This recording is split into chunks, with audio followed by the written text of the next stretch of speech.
Good afternoon, everybody. It is Steve Lookner with Agenda Free TV. I assume, as you have already heard, we have some enormous breaking news this afternoon.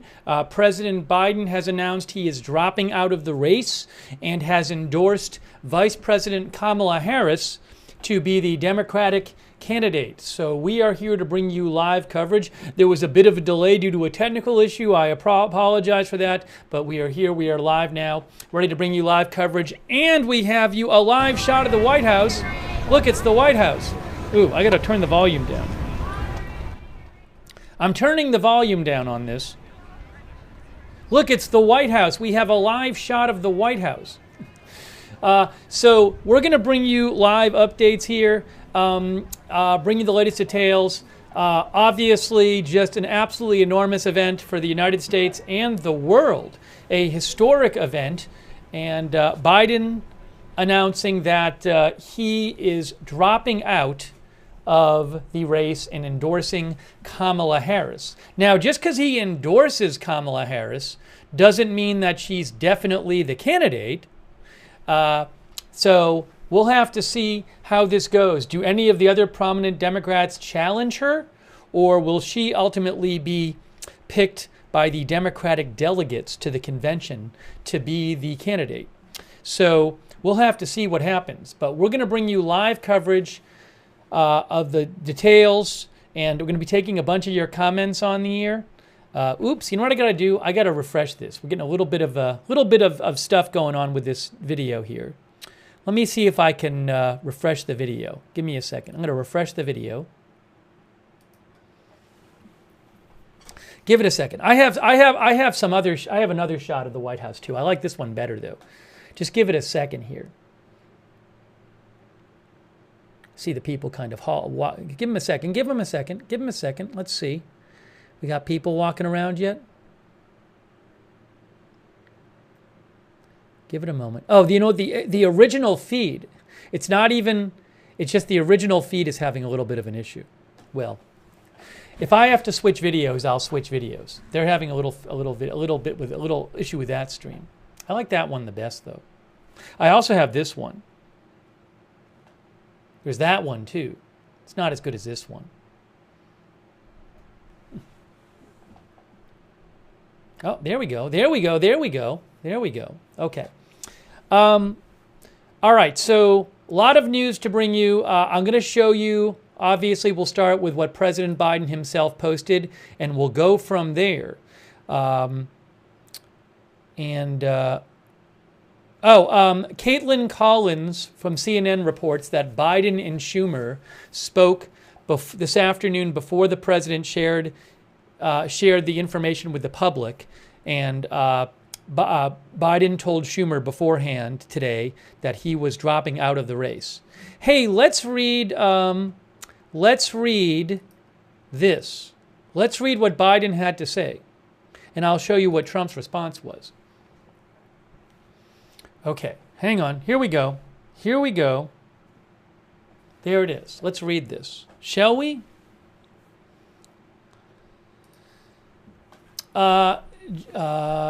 President Biden wrote, my fellow Americans, over the past 3.5 years, we have made great progress as a nation. Today, America has the strongest economy in the world.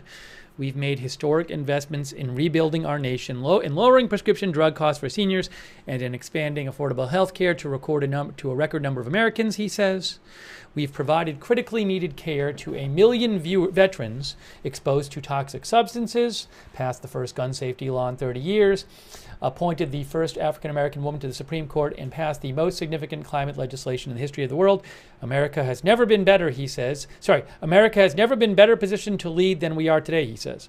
I know none of this could have been done without you, the American people. Together, we overcame a once-in-a-century pandemic and the worst economic crisis since the Great Depression.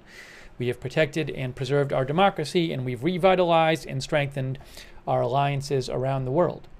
It has been the greatest honor of my life to serve as your president. And while it has been my intention to seek re-election, I believe it is in the best interest of my party and the country for me to stand down and focus solely on fulfilling my duties as president for the remainder of my term. Let me read that again. This is the key paragraph. He says, "It has been the greatest honor of my life to serve as your president, and while it has been my intention to seek re-election," he wanted to, "I believe it is in the best interest of my party and my country and the country for me to stand down and focus solely on fulfilling my duties as president for the remainder of my term. I will speak to the nation later this week in more detail about my decision." So sometime later this week, sounds like he's not going to speak today, but sometime later this week, he will give some sort of remarks to the nation. He then says, "For now, let me express my deepest gratitude to all those who have worked so hard to see me reelected. I want to thank Vice-President Kamala Harris for being an extraordinary partner in all this work, and let me express my heartfelt appreciation to the American people for the faith and trust you have placed in me." And then at the end, he says, "I believe today what I always have, that there is nothing America can't do when we do it." At the bottom, it says, "When we do it together, we just have to remember we are the United States of America." See, oops, hold on. This is what it says at the end. Right there. Joe Biden. Okay. So you might say, well, he didn't say he was endorsing her there. Well, he came out, he posted that, and then a short while later, he posted his endorsement of Vice President Harris. So I'm going to show you that next. But initially, it seemed like he wasn't going to endorse her, but he posted the second post. Hang on. About, what was the timing here? The first post was posted at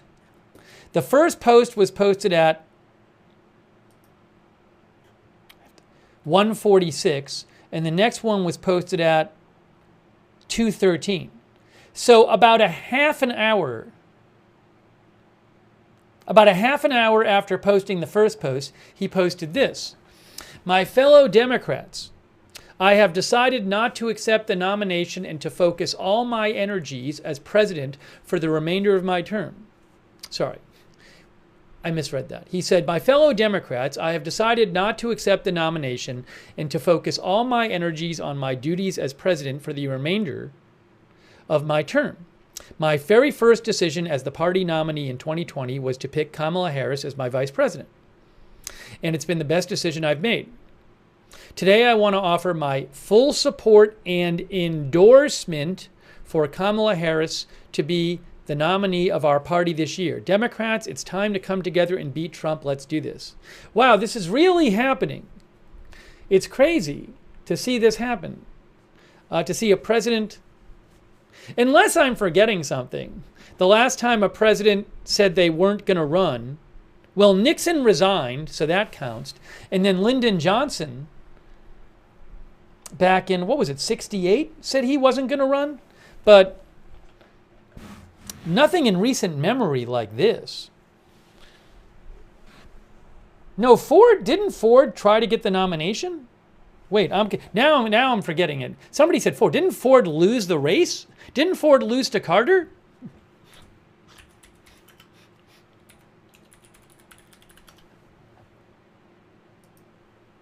Yeah, Ford lost to Carter in 1976. He didn't step down.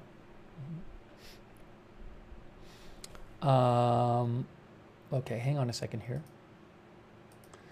All right, so it's a historic time. It's even though there was a lot of signs this might happen, it is pretty wild to see it happening. It is pretty wild to see it happening.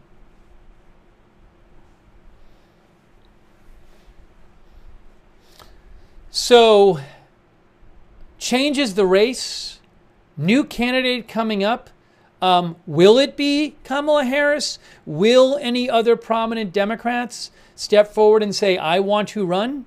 Or are they going to coalesce around Kamala Harris? I don't know for sure. I don't know. We'll have to see. So I'm going to take a bunch of your comments on the air. We're going to bring you updates on this. What I first want to do is thank our moderators who are here. I really appreciate our moderators being here on this historic day. Chandra and Ruth Krafasi and Danny James and Havasumam over there on YouTube, Sarah55. By the way, another question is, will we have a contested convention or an open convention? I forget the difference between them, but you know what I mean. Will the Democrats go into their convention on August 19th not knowing who their nominee is, or by then will they have figured it out? I can't tell you yet how that's going to work. I also want to thank our other moderators. Give me a moment. Let me just thank our moderators here because I really appreciate them being here. Over on Twitch, we have Good Luck Duck here, say Idaho Star, I Got That Fire, McBritches, Sarah, Papa Bear, and Surly Dev. Thank you for moderating over there. We also have moderating. One moment, please. One moment, please. We have moderating Ronald Egnor, Margaret Riley on Facebook. Thank you. Really appreciate all of our moderators. Any others I might be missing as well? Oh, Charlotte. We have Charlotte Webb is moderating too. Thank you. Also, Linda Belk and Larry on X. And before I begin, I owe a couple thank yous for your support of the channel. I owe some thank yous to people. Thanks so much, Sean TV, for your support. Sean says, it doesn't matter who you want to win if you don't vote. Get out and vote this November. I agree with Sean. Make sure you vote. Thanks, Sean. Thanks also for your support. Flathedge, Jen RB, K Michelle M, Ali C. Ali C says, do they need to hold primaries again so the people can decide? So my very short version of this answer, and I'll try to get you more information, is that I believe, well, they're not going to hold national primaries again, but I believe there might be just practical considerations that makes that impossible at this late date to set that up. I'm not sure exactly what that be, but my sense of the matter is that there are practical difficulties that would get in the way of them actually setting up some sort of national primary. But the delegates, it's going to be right now, there's about 4,000 delegates. It's going to be up to the Democratic Convention. They're going to have to vote. Because Biden's delegates are now not going to vote for Biden because he's not running. Thank you, Ali C. Thanks, No, Yes, Well, Maybe, Ron DeLabio, Casper, Jan Eric Edvardson, Kirk Spaziani, The Silver Sergeant, Lady Red, thanks for your support. Maybe, Janet Burnett, Benji G98, TY Sticks, Kim Welker's Ponytail, Kitsashi, Baby Blue Sky, PZ Papa Zulu, ND Prepper, Blacksview, Schaff, Mason Doe, Debbie James, Mary Hedrick, Ryan Drinkwalter, C.E. Mills, Gordon Gott, Stephen Whitnall, Heather Feather, Corey Hill, Harper Ann Sonic, Shadow 6530. I very much appreciate all of your support. Carol's Dark Sarcasm, Desi Dej, Des, Boz, did I catch up yet? Rocky Coast, Flaps 15, Go Fo, Smelly Cat, Rain Mist, almost caught up. Relila, A Moment of Lovely, Sir Checks-a-Lot, Retta Petro, and Boz, and April Coco. Thank you. April Coco wants Buttigieg to run with Harris. Oh, and also, I'm sorry, Robert Philpott, and thank you so much to Kevin Myers. Okay, I am caught up. I appreciate your support. So, I wanted to show you, this is what Trump posted. This is what Trump posted in response. I believe this is his only post in response. He said, after Biden announced he was not running, Trump posted, crooked Joe Biden was not fit to run for president and is certainly not fit to serve and never was. He only attained the position of president by lies, fake news, and not leaving his basement, Trump says. All those around him, including his doctor and the media, knew that he wasn't capable of being president, and he wasn't. And now look what he's done to our country with millions of people coming across our border, totally unchecked and unvetted, many from prisons, mental institutions, and record numbers of terrorists. We will suffer greatly because of his presidency, but we will remedy the damage he has done very quickly, make America great again. So that's what Trump had to say.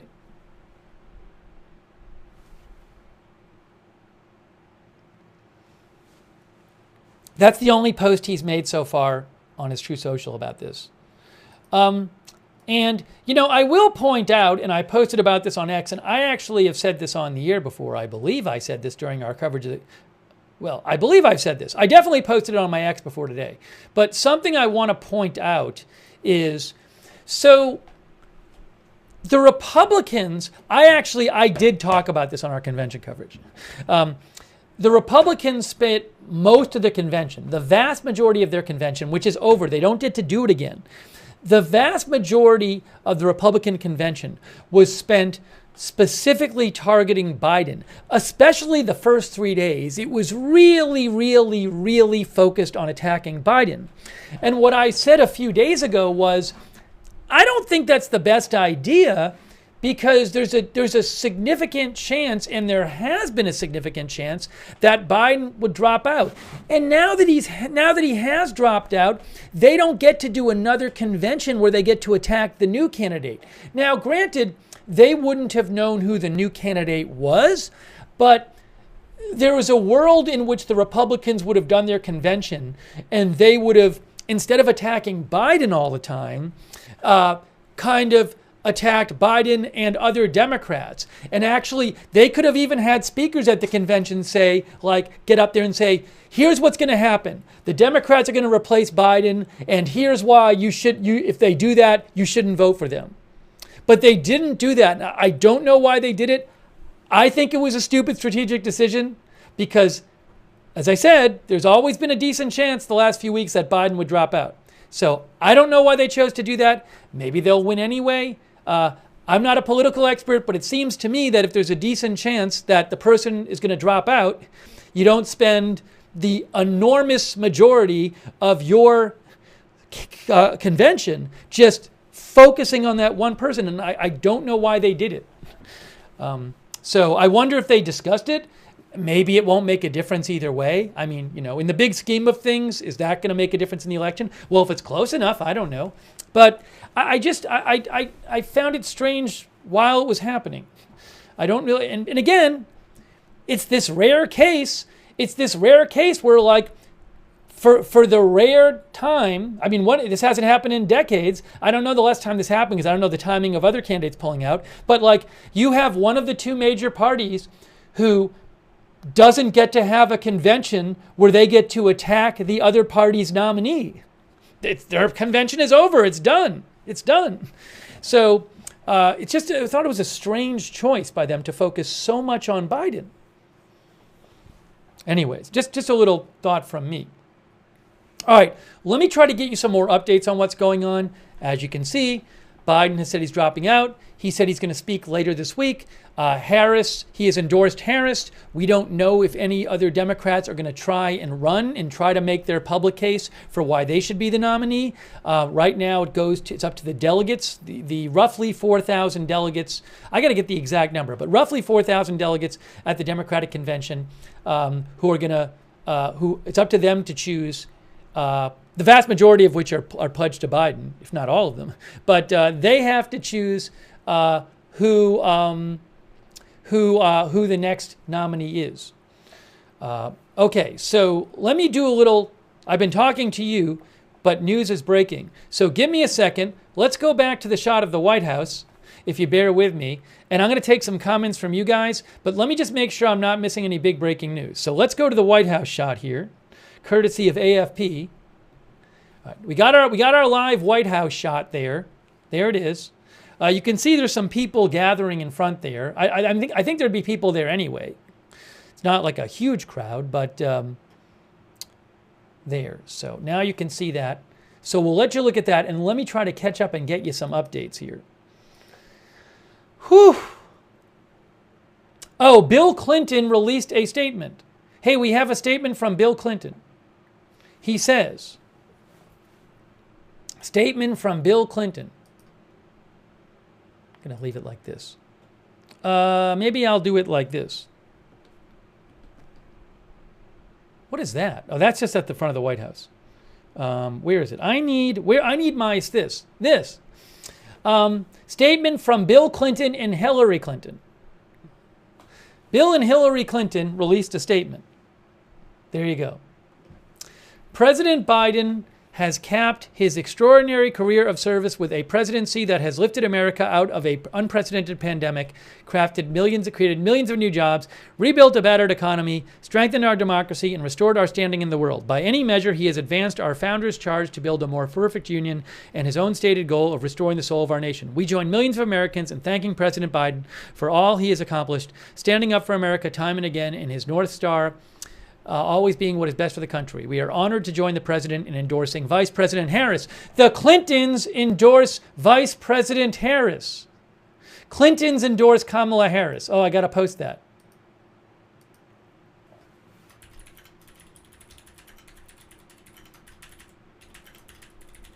Breaking news, the Clintons have endorsed Kamala Harris. We are honored to join the president in endorsing Vice President Harris and will do whatever we can to support her. So the Clintons have endorsed Kamala Harris, Bill and Hillary Clinton. We've lived through many ups and downs, but nothing has made us more worried for our country than the threat posed by a second Trump term, they say. He has promised to be a dictator on day one, they say, in the recent ruling by his servile... Is it servile? Is that the pronunciation of the word? Serve, like meaning like they serve him, they do what he says. I got to look this up. It is servile. I think I pronounced it wrong. I think it's servile. Yes. No, it's either. I think it's. I see one dictionary that says it's either. I think the main one is servile. Servile. We'll go with servile. And the recent ruling by a servile Supreme Court will only embolden him to further shred the Constitution, they say. Now it is the time to support Kamala Harris and fight with everything we've got to elect her. America's future depends on it. So the Clintons have endorsed Kamala Harris. Hey, has Obama released a statement yet? Hang on a second here. There's the White House Live. There is the White House Live. Let's see.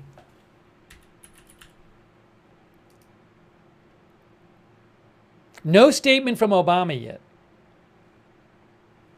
No statement from Obama. All right, hang on a moment. Bringing you updates. So many updates. I want to take your comments too. I just give me a moment. Let me just get caught up and make sure I'm not missing big news. Interesting. I have an interesting update possibly here for you.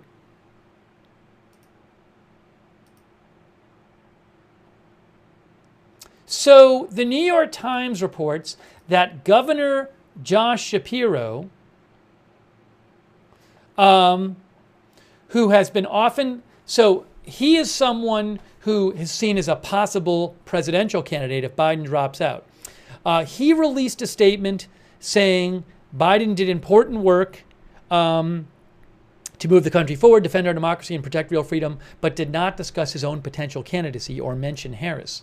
So that is interesting that Josh Shapiro came out with a statement, but didn't say anything about whether he's going to try to run or whether he's going to endorse VP Harris. So I'm going to be looking to see what some of these governors say, like Andy Beshear of Kentucky, Josh Shapiro of Pennsylvania, Gretchen Whitmer of Michigan, Wes Moore of Maryland. These are some of the governors. Roy Cooper of North Carolina, Gavin Newsom of California. These are some of the governors who have sometimes been talked about as potential candidates if Biden drops out. So I'm going to be looking to see what these people are saying.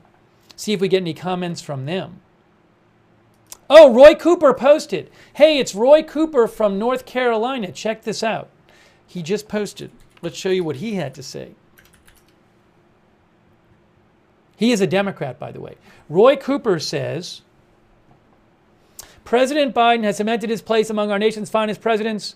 When our democracy faced danger, President Biden stood strong as the rarest type of leader who could help us forge ahead with a vision to repair our country's soul. He was able to pass transformative legislation that will benefit our economy, our families, and our country for generations to come, blah, blah, blah, blah, blah, blah. I'm deeply greatly to call President Biden my friend, and I thank him from the bottom of my heart for our service to our great nation. So, no word yet from statement from Democratic North Carolina Governor Roy Cooper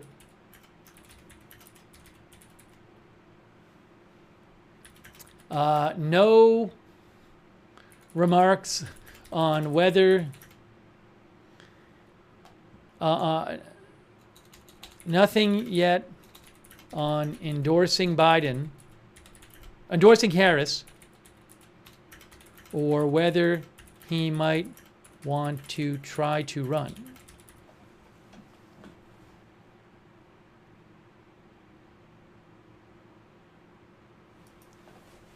So, for whatever it's worth, he could have come out, Roy Cooper could have just come out and said, I endorse Vice-President Harris.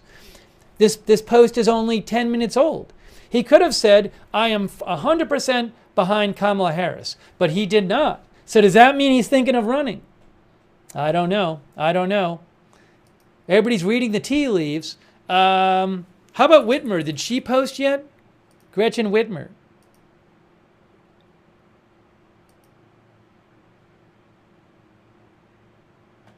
Okay, so Gretchen Whitmer posted, President Biden is a great public servant who knows better than anyone what it takes to defeat Donald Trump. His remarkable work to lower prescription drug costs, fix the damn roads, bring supply chains home, address climate change, and ensure America's global leadership over decades will go down in history. My job in this election will remain the same, doing everything I can to elect Democrats and stop Donald Trump, a convicted felon whose agenda of raising families' costs, banning abortion nationwide, and abusing the power of the White House to settle his own scores is completely wrong for Michigan. So she has not endorsed Harris yet. Just to be clear, Gretchen Whitmer, governor of Michigan, has not come out and endorsed Harris yet. Now, maybe she will, but these are the things I'm looking for. Do these governors, do these prominent Democratic governors, like Whitmer, like Cooper, like Shapiro, do they start coming out and endorsing Harris? And if they don't start coming out and endorsing Harris, you might think, maybe they are thinking about making a run for this themselves in the few weeks before the convention. Sam Stamos thinks she wants the nomination. But that is something to keep an eye on. Something to keep an eye on. Okay, so we talked. So Whitmer, no endorsement for Harris yet. Roy Cooper, that I'm aware of. Shapiro released a statement, no endorsement for Harris yet. Cooper released a statement for no endorsement for Harris yet. How about Wes Moore? How about Wes Moore from Maryland?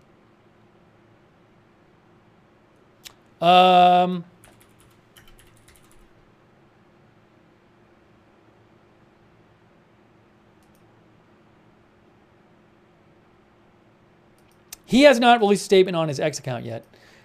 Who else? Newsom? How about Newsom? How about Gavin Newsom?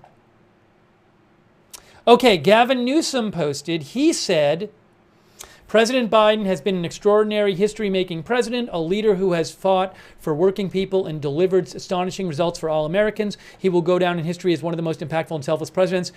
No comment from Newsom. Now, this was released before Biden endorsed Harris. Biden endorsed Harris like a half hour after he said he was dropping out of the race. But just want to point this out. He has not publicly endorsed Harris yet. Okay, somebody said Mark Kelly from Arizona, another good one to mention. Mark Kelly, Democratic senator from Arizona. Let's look at what he has to say, if anything.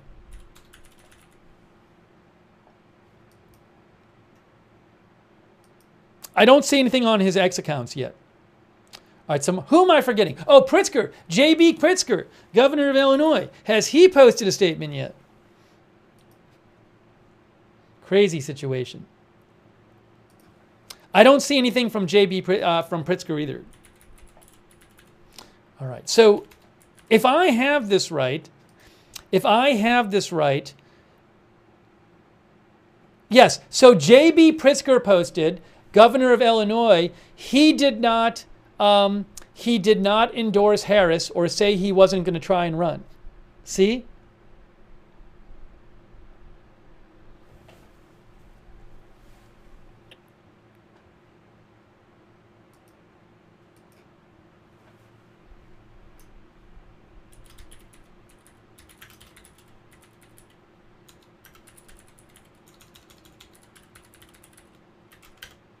No endorsement of Harris yet, or statement or remarks about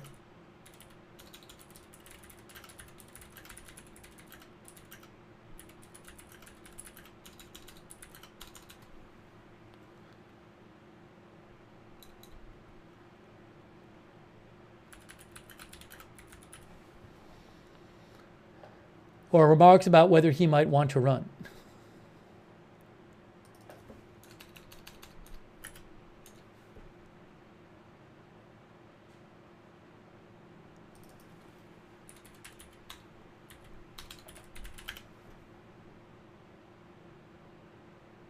So it's very interesting.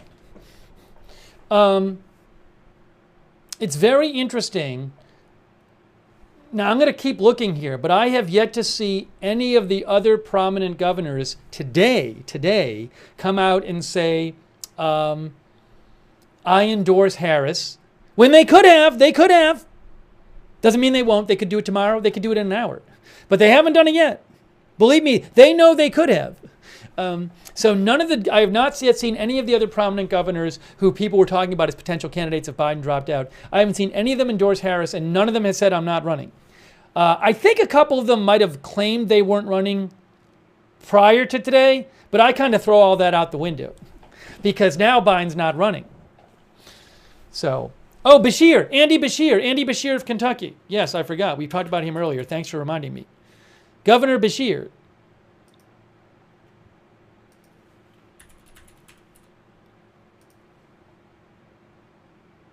Yes, here's Beshear's statement. President Biden will be remembered as consequential president. I'm just kind of skimming through this. Blah, blah, blah, blah, blah, blah, blah, blah, blah, blah, blah, blah, blah, blah, blah. It is in the best interest of our country and party. I want to thank him for, he says, Biden's decision is in the best interest of our country and our party. I want to thank him for his leadership, blah, blah, blah, blah, blah. Now it is time for our nation to come together. We need to dial down the anger, rancor, and noise. So nothing in Beshear's statement, nothing about Harris, and nothing about whether he's running. Governor Beshear of Kentucky. Nothing about Harris. Nothing about whether he's running. Right? Because it just says, let's just go through this. President Biden will be remembered as this. He did this. He did this. He did this. He did this. It's in the best interest of our country that he drops out. I want to thank him for his leadership, blah, blah, blah. Now it is time for our nation to come together. We need to dial down the anger, rancor, and noise. We have an opportunity to remember that we are taught to be blah, blah, blah, treat our neighbors as ourselves, and that we are all each other's neighbors. There you go. So, nothing about Harris, nothing about whether he is running. I think I see a pattern here among the statements from these Democratic governors. Nothing about Harris, nothing about whether they're running.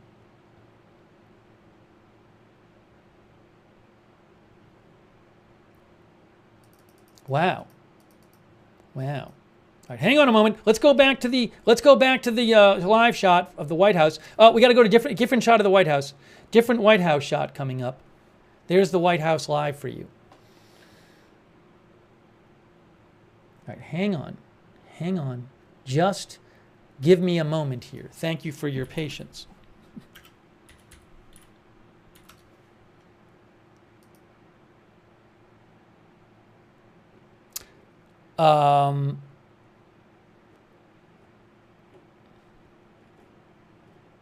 Did Pelosi release a statement?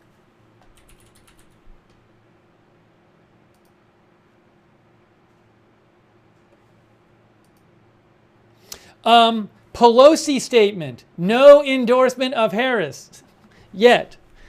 There is Pelosi's statement.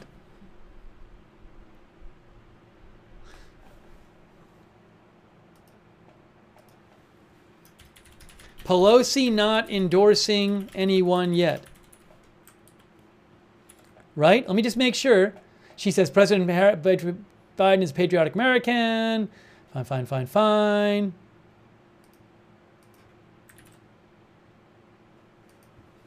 So no endorsement. Pelosi released that statement 20 minutes ago. She could have endorsed Kamala Harris at that point. She did not.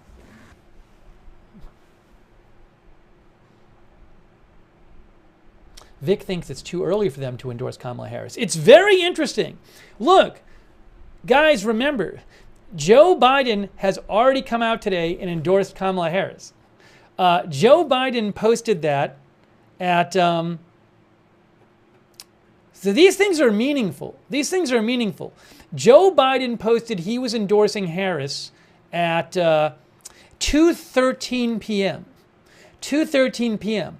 Then this is an hour after that. An hour after that. It's not like she doesn't know. She knows. She knows.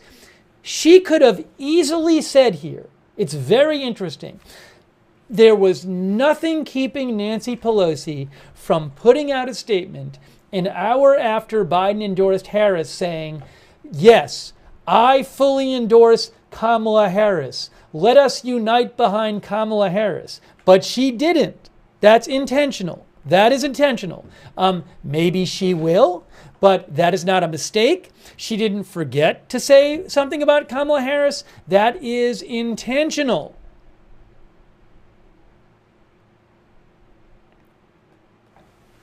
All these are intentional.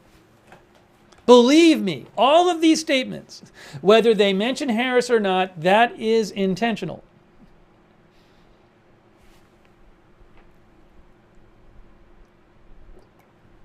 Somebody said, does Harris want the job? I can't imagine she doesn't, but...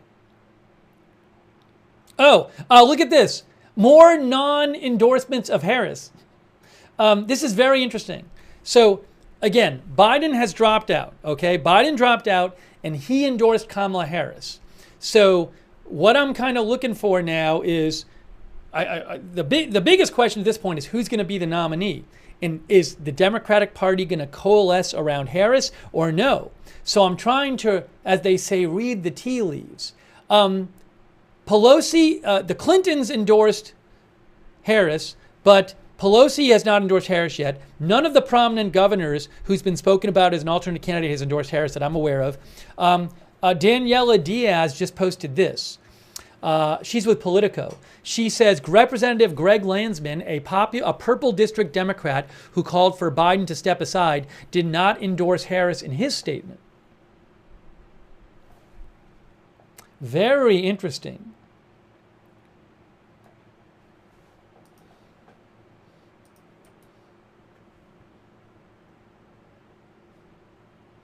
Very interesting.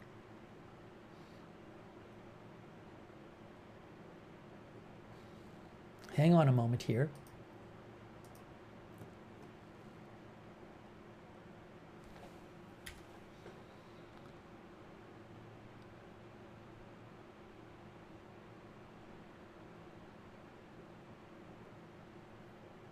So Shapiro didn't say anything about it.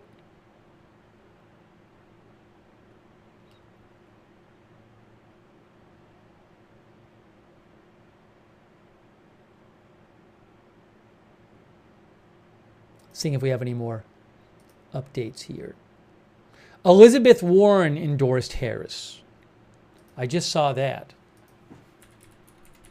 Thomas Darwin, our viewer, says they better decide quick. Let me show you what Elizabeth Warren said, if I can find the statement. Oh, we need a poll. We're going to do a poll. We're going to do one right now. We're going to do one. Elizabeth Warren says, I endorse Kamala Harris for president. Senator Warren did. Hey, a quick thanks to Crafty Owl and Brad Boda. Brad says, does Kamala even endorse Kamala? Thanks, Brad. Thanks you, Brad Bell. He says, what about Buttigieg? Has he responded? I will check and see if he responds. He's in the cabinet, so... I don't know that it would be hard for Buttigieg, I think, not that he couldn't, but it would be hard for him to say, I want to run when he's in Biden's cabinet. Now, he posted at 2:27. it's interesting. He didn't endorse Harris in his post. But was this before Biden posted? No, Biden posted at 2:13. So Buttigieg posted 15 minutes after Biden posted that he was endorsing Harris. And he didn't say he's endorsing Harris. So read into this as you will. Read into this as you will that Buttigieg posted and didn't say, let's unite it behind Harris. I don't know if it matters. Hang on a moment.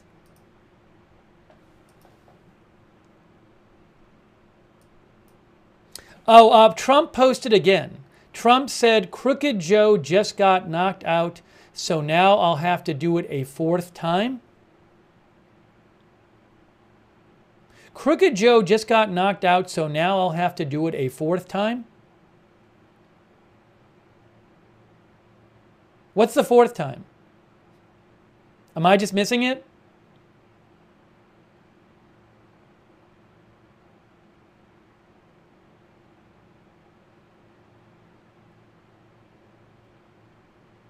Fourth debate?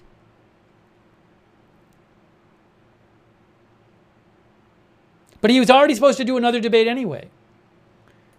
Beat a fourth opponent? I'm going to post this. I'm going to post it. I will post it.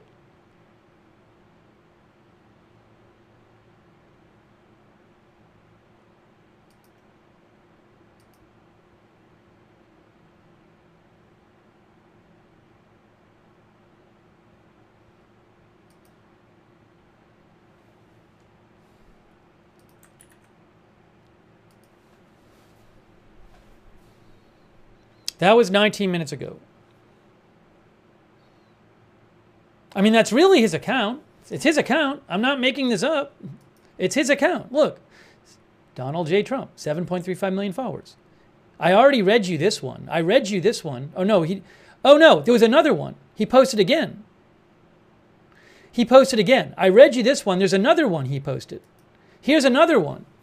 Crooked Joe Biden is the worst president by far in the history of our nation. He has done everything possible to destroy our country, from our southern border to energy dominance, national security, international standing, and so much more. He was annihilated in an earth-shattering debate, and now the corrupt and radical Democrats are throwing him overboard. He was not fit to serve from the very beginning, but the people around him lied to America about his complete and total mental, physical, and cognitive demise. Whoever the left puts up now will just be more of the same. Make America great again. All right, well, that's what Trump has posted.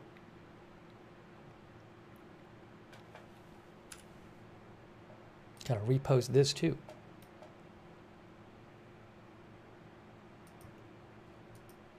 Oops, sorry. It's not good.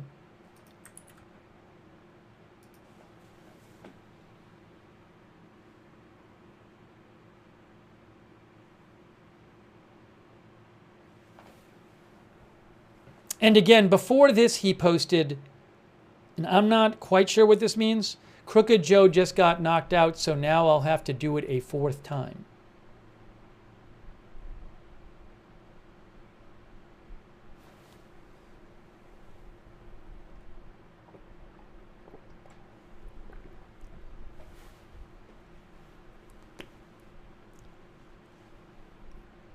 Oh, our viewer Greece thinks he meant now I won't have to do it a fourth time. Like debate him 4 times? Our viewer Greece says he's debated Biden 3 times. I think he made a typo and meant won't have to do it a fourth time. I don't know, maybe. I don't know, maybe not. I can't tell, I'm not sure. All right. Hey, a quick thank you to Rule for your support and Liza for your support. RFK is doing a press conference. I mean, my guess is that it's like, taking advantage of the situation to just get publicity for his campaign. I don't know that, unless he's going to announce some kind of endorsement. Is he going to drop out? He has said he's not dropping out. I mean, he's not going to endorse anybody unless he drops out. Yeah, I don't know what's going on with this. He says, I will be giving a press conference today, but he's going to give a press conference at the Kennedy compound. Thanks to the viewer for letting me know. Robert F. Kennedy Jr. I've heard no reporting that he's dropping out and endorsing someone.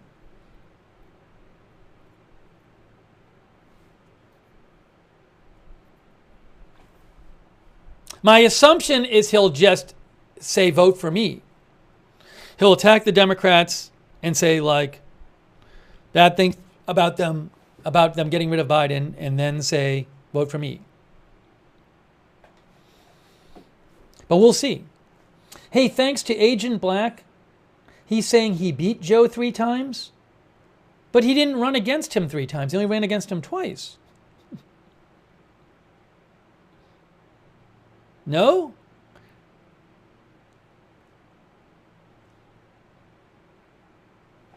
By the way, thanks to Peep, TB God, Gordon Gott, Agent Black 5.0, Rule, Liza, Grease 107, Rebecca, Crafty Owl, Brad Boda, Brad Bell, Martin Gingrich, A Moment of Lovely, Liza, Craig Christ wants Fetterman to run.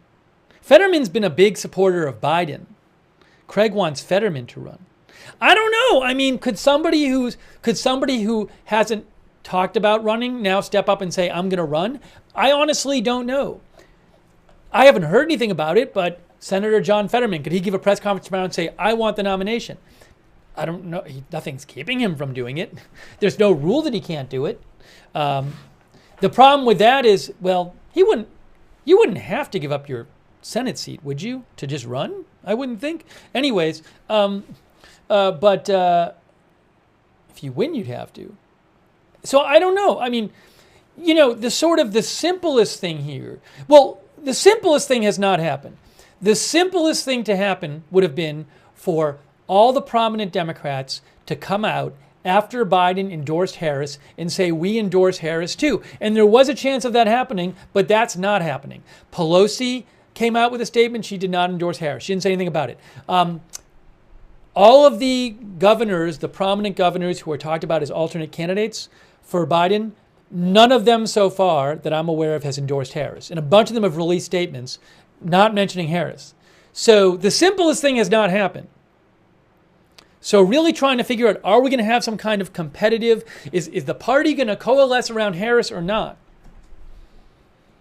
Thanks, Coffee Beard, Javier Lane, Bear Mom, Casper for your support.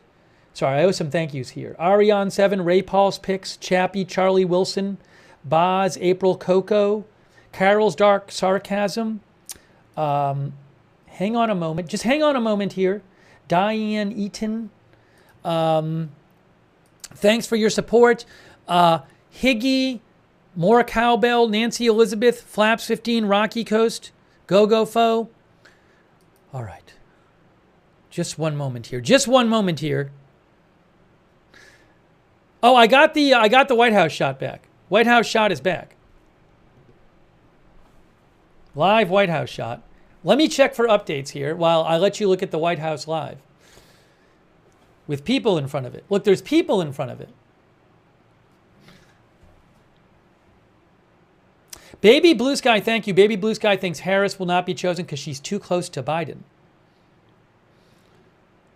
Sorry, and people are sending me things. I'm sorry, there's comments. I'm just focusing for right now. Oh, we're going to do a poll right now. So I'm going to read more of your comments soon. I'm sorry, there's just so much news coming out. So we're going to do a poll. Do you think Harris will end up being the candidate? Will Kamala Harris end up being the candidate? That is your question. Will Kamala Harris end up being the candidate? All right, that is your poll question. I'm asking you right now. Will Kamala Harris end up being the candidate? It's a really interesting question. I wonder what the betting markets are saying about this, like Polymarket and Predicted. No, you got to vote in the poll. You can put it in the chat. Guys, you can put it in the chat, but why not vote in the poll? I just posted a poll, at least on Twitch and YouTube. Polymarket, I'm looking at Polymarket. Currently on Polymarket, okay, they have Harris as 93% and Whitmer as 5% chance. I'm going to message them. Hang on a moment here.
All right. The poll is up. Oh no, I did a Q&A. All right, hold on. Hang on, YouTube. Hang on, YouTube. I messed up. I thought I posted a poll and it was a Q&A. Hang on. Just hang on a second here. Man, that was stupid. I thought the poll was up that entire time. Let's go, YouTube. It's time to poll. Will Kamala Harris be the candidate? Jeez. I just posted the poll on YouTube. Hey, let's see what people on Twitch said. Hey, let's see what people on Twitch have said so far. The people on Twitch said so far, 57% on Twitch think she will be the candidate, and 45% say she will not be the candidate. I'm going to show the YouTube results too. Hang on, we've got a lot of people voting over there on YouTube. Let's get that up on the screen. Let's get that up on the screen. Here's what you're saying. 52% of you say no. Wow, look at that. 50-50 on Twitch and 48-52 on YouTube. I honestly do not know. I honestly don't know.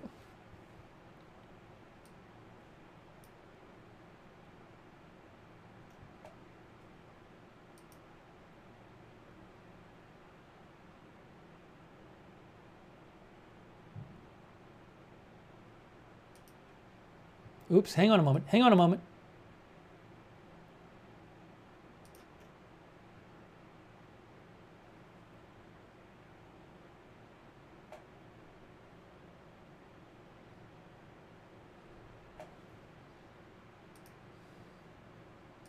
Guys, give me 1 second here.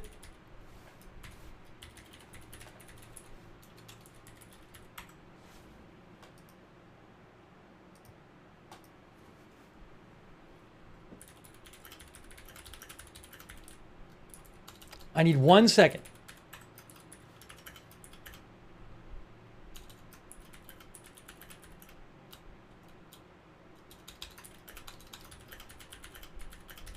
You have about 2 minutes to vote. Hold on.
Okay. I'm doing something that I have to do. Now I just finished it. Okay, we're going to end the poll. So look at that. It's very interesting. You guys are split down the middle on both Twitch and YouTube. YouTube, 49% yes, 51% no. Twitch, 51% nope. It's the same on both. 49% on both platforms say yes, 51% on both platforms say no. Wow. Wow, wow, wow. All right, wrapping up the polls, but I appreciate you voting. Thank you for voting. They're split. Our viewership is split.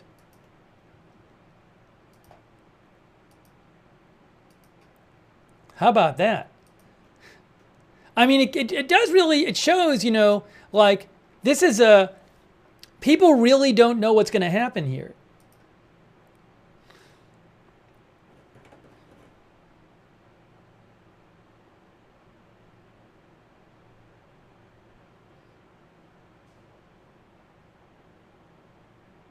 Let me try to get you some updates here.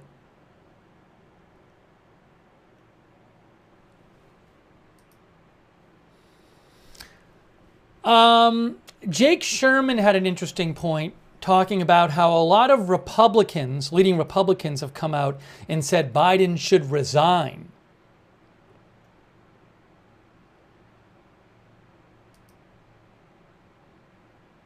So, for example, Speaker Johnson, it seems like a big thing Republicans are talking about is claiming that this is anti-democratic. Now, let me point out, by the way, we have had viewers talk, we've talked about this on the air the last few days, and we've had some viewers ask about this question of whether it was anti-democratic. And something I have said was, here are 3 arguments someone might say in response to the claim that it's anti-democratic to have Biden not run. First of all, nobody made him do it. He voluntarily did it. Now, you might say pressure was put on him, but it was up to him. But first of all, there's multiple polls showing that the majority of Democrats did not want Biden to run. That's one. There are multiple polls out there showing that. Second of all, there are numerous Democrats out there who say, we never got a real choice in the primary. There was no competitive primary. There was no competitive candidate running against Biden. So yes, he got the vast majority of votes in the primary, but there was no real competitive primary. That's argument number 2 somebody would give. And argument number 3 is there are a number of Democrats who say, well, when we saw that debate, we had no idea that was his current condition. If we knew that, we wouldn't have voted for him in the primary even. We wouldn't have supported him. And they feel that whether it was the case that he worsened his condition or the condition was kept from them, they said, well, now that we have this information about him, we don't support him as the nominee. So those are 3 arguments somebody might give to the claim that it is anti-democratic to not have Biden be the nominee after he got a majority of electoral votes a majority of delegates in the primary. Anyways, so you can see Speaker Johnson said, he says that the Democratic Party forced the nominee off the ballot. He claims that it invalidated the votes of more than 14 million Americans who selected Biden to be the Democratic nominee for president. So he says it's anti-democratic. He says that Harris co-owns the disastrous policy failures of the Biden administration. He says if Biden is not fit to run for president, he's not fit to serve as president. He must resign the office immediately. That's what the Speaker of the House says. Now, Jake Sherman with Punchbowl points out that Mitch McConnell, unlike Speaker Johnson and other top Republicans, Mitch McConnell is not calling on Biden to resign, which is an interesting point. Mitch McConnell says for 4 years, the American people have faced historic inflation at home, chaos at the border, and weak leadership abroad. Our nation is less prosperous and less secure than it was in January 2021. We cannot afford 4 more years of failure. But he does not call for Biden to step down right now. That's an interesting point. Okay, hang on a moment here. One moment.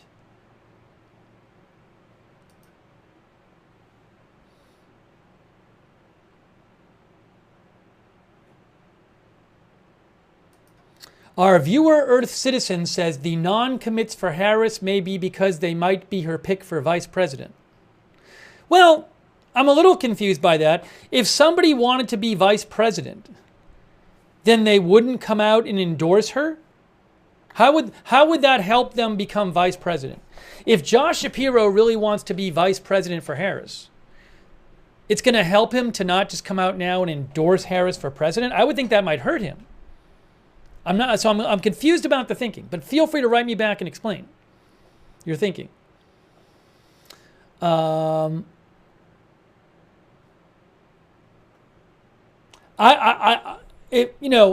could see somebody like Josh Shapiro or Governor Beshear or Wes Moore or Gretchen Whitmer, if they're thinking about being, maybe what you meant to say, what you might have meant to say, maybe what you meant to say is,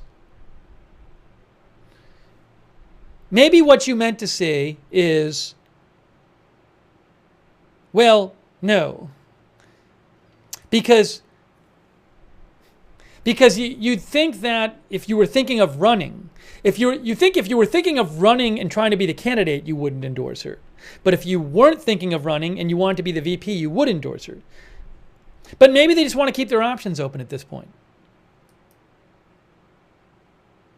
Yeah, Biden didn't resign. If I said he resigned at some point, it's not true. He dropped out of the race and he endorsed Harris. But just to be clear, he did not resign the presidency. He's still president, and he says he's going to serve out his presidency. Obama came out with a statement. Yes. So thanks to our viewer for messaging me this. Obama came out with a statement, thanks to Ione. So far, Obama is not endorsing Harris. No endorsement of Harris in Obama's statement. Joe Biden has been one of America's most consequential presidents, as well as a dear friend and partner to me. Today, we've been reminded again he's a patriot of the highest order. His full statement, and there's no link to the statement. Where's the statement? Why doesn't it work? Nothing to see here. Why doesn't the statement work? Maybe it was in his statement. It said, here's my full statement, but it's not there. Is it on his website?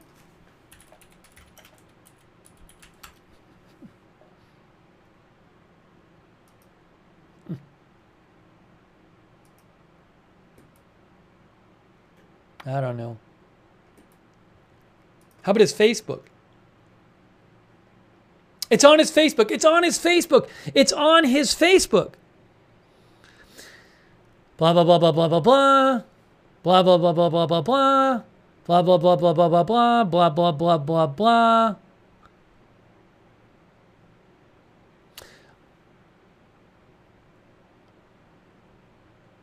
For now, Michelle and I just want to express our love and gratitude to Joe and Jill for leading us so ably and courageously. So there's nothing about Harris here. Am I right? There's nothing about Harris in the statement at all. This is the whole statement from Facebook, his Facebook.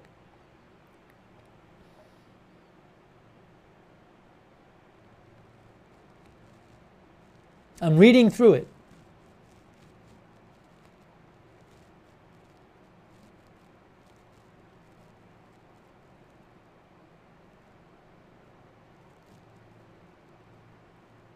He praises Biden for doing what was right for America. Oh, Obama. I have extraordinary confidence that the leaders of our party will be able to create a process from which an outstanding nominee emerges. Breaking news! Breaking news! He chooses to not endorse. Obama's statement does not endorse Harris.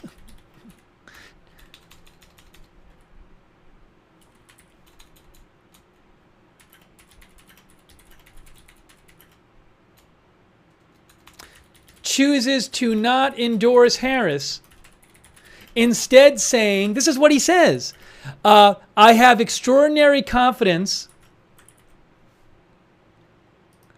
that the leaders of our party will be able to create a process from which an outstanding nominee emerges. Oh, wow. Wow. Breaking news. Breaking news. Breaking news. Oh, my gosh. He wants there to be a process from which a nominee emerges. Guys. Guys.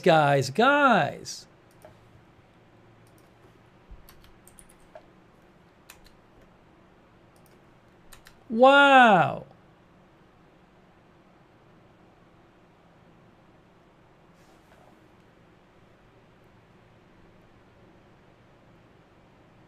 Wow.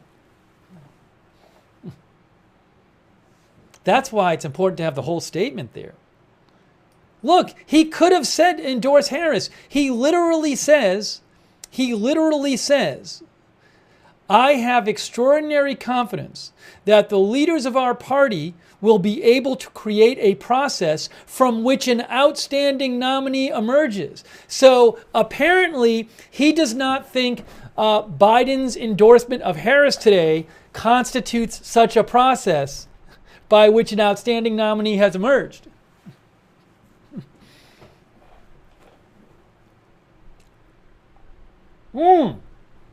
That is intentional. That is intentional. Wow. Obama choosing to not endorse Harris and say he wants there to be a process from which an outstanding nominee emerges. He doesn't even use her name. He doesn't even say her name in the statement. Wow. Big news. That's Obama. I think that's big news, guys. I think that's big news. I think that is big news. Oh my gosh. Wow.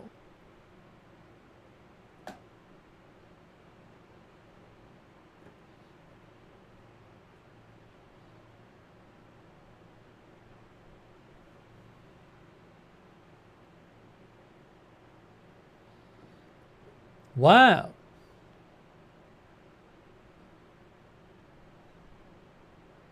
And he didn't just leave it out. He literally said, I have extraordinary confidence that the leaders of our party will be able to create a process from which an outstanding nominee emerges. That suggests he wants some sort of competitive process. That doesn't mean just give it to Harris.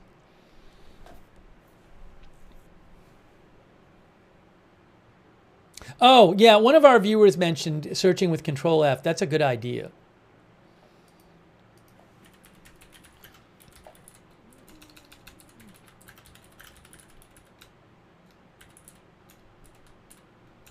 Good idea. Thanks for mentioning that. I appreciate that. Hang on a moment. Hang on a moment here.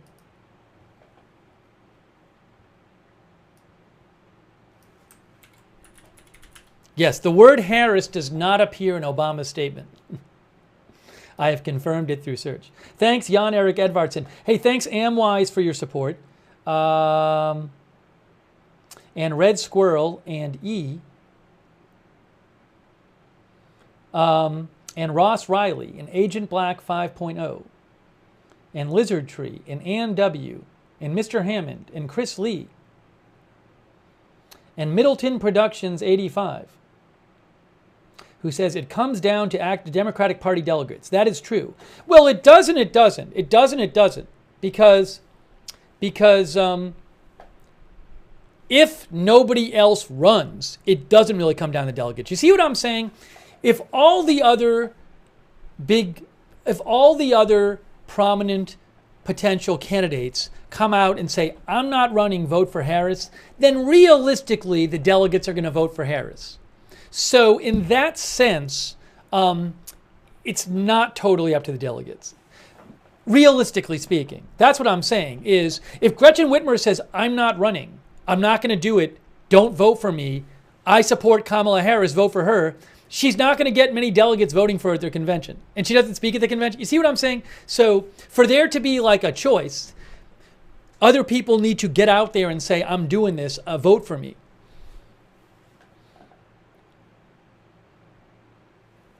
But yes, ultimately it's up to the delegates to pick. But we'll see if there's other candidates. In the same way the Democrats had a primary this year, but yeah, they had a primary, but no one competitive was actually running against Biden. Thanks, Willie Rock, for your support. Bill Bofink, Kenneth Colton, Yoshams, Casper, BDK, Chris Canada, Quebec City, Baby Blue Sky. Hold on, I got to thank our mods too. Hang on a moment. Just hang on a moment, please. Thanks, Todd Deniger, for your support. Hang on. Just give me a moment. Where's my pen? Now my pen isn't here. Hold on, I got to get my pen. Let me show you the White House while I grab my pen. Hey, it's the White House Live. Hold on a second.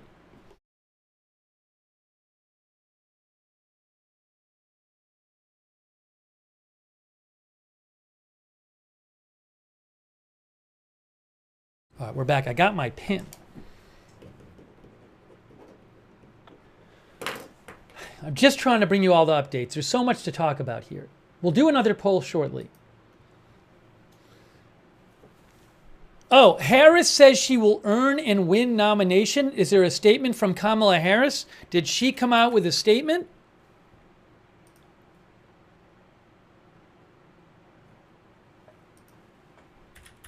I'm seeing she came out with a statement.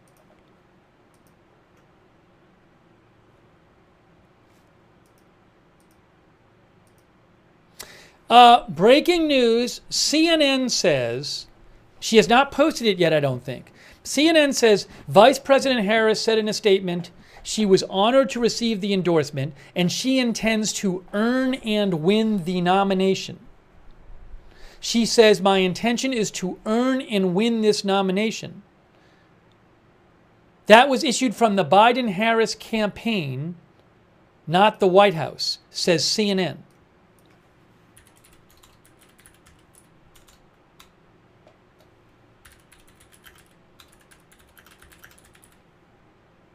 I think we're going to get a competition. Oh, I have the statement here. I have the statement. I have it. I have the statement.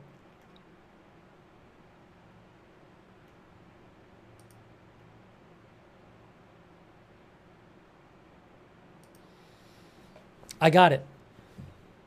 Here it is. One moment here.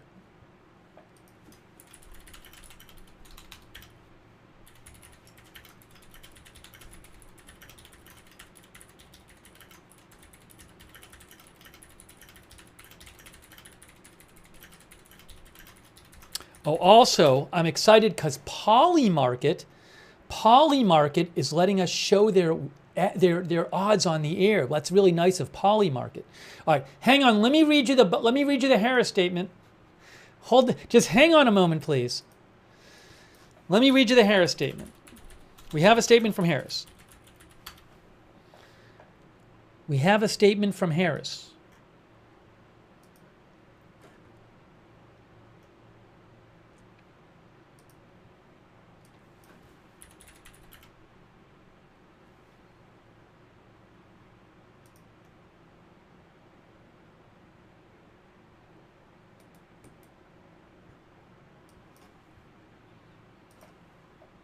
Okay, this was posted by, I've seen this posted multiple places. Oops, sorry. Hang on, we'll get rid of that. Eugene Daniels, who's with Politico, posted this, but it's posted multiple places. So thanks to Eugene Daniels for posting it. But I'm going to show you. Actually, I have, I think, the screenshot from the, maybe like the official screenshot. Yeah, Ben Jacobs posted it too. Ben Jacobs posted it. Here it is right here. Statement from Vice-President Kamala Harris. Here we go. Let's read the statement. Let's read the statement. Are you ready?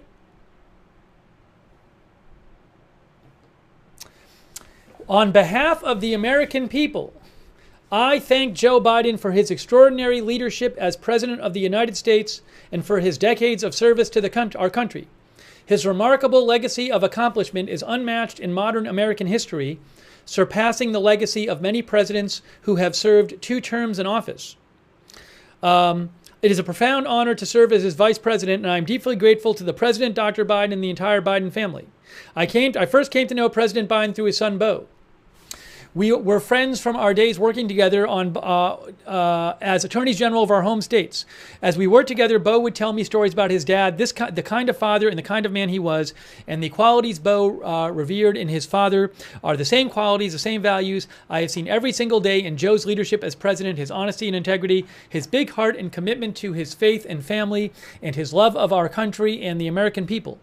With this selfless and patriotic act, President Biden is doing what he has done throughout his life of service, putting the American people and our country above everything else.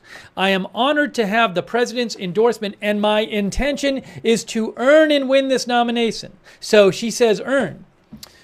I am honored to have the president's endorsement, and my intention is to earn and win this nomination. Over the past year, I have traveled across the country, talking with Americans about the clear choice in this momentous election. And that is what I continue to do in the day, will continue to do in the days and weeks ahead. I will do everything in my power to unite the Democratic Party and unite our nation to defeat Donald Trump and his Extreme Project 2025 agenda. We have 107 days till Election Day. 107 days! Together we will fight and together we will win. There is the statement from Vice-President Harris. Wow.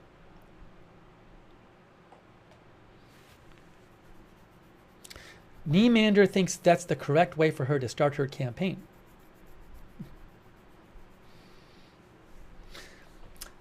Hey, let me just thank our moderators real quick. Really appreciate our moderators. Sarah55 is moderating.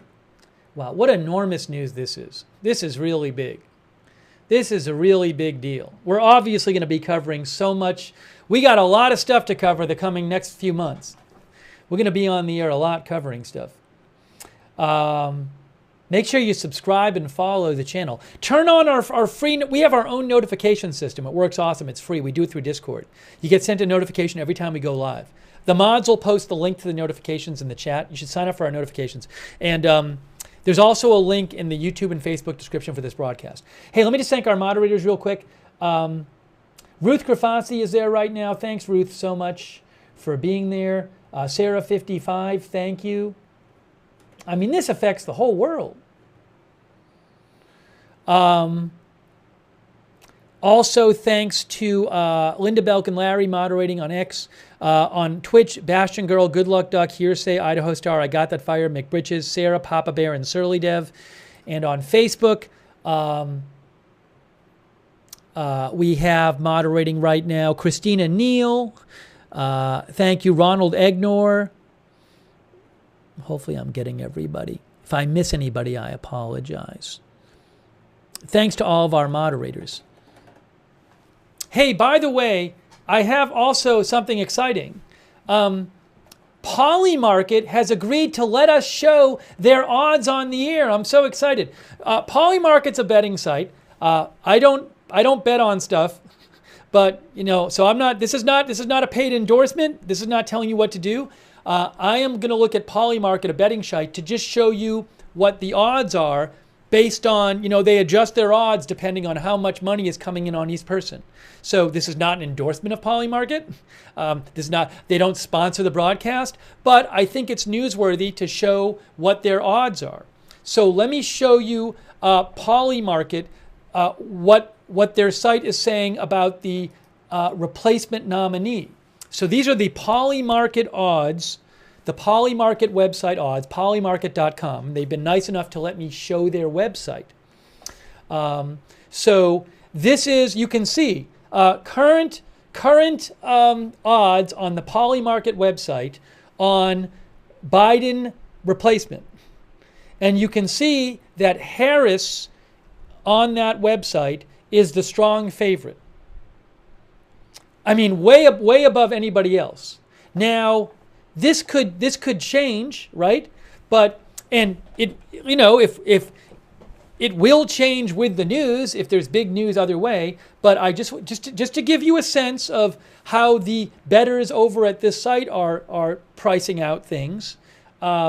You know, and the top ones they have below Harris are Whitmer, Newsom, Michelle Obama, Josh Shapiro, Pete Buttigieg. How about like Andy Beshear is down here, Roy Cooper, Raphael Warnock, J.B. Pritzker, Mark Kelly, Amy Klobuchar, Sherrod Brown, Stacey. These are all less than 1%. Mark Cuban, Robert Kennedy Jr., AOC, Bernie Sanders.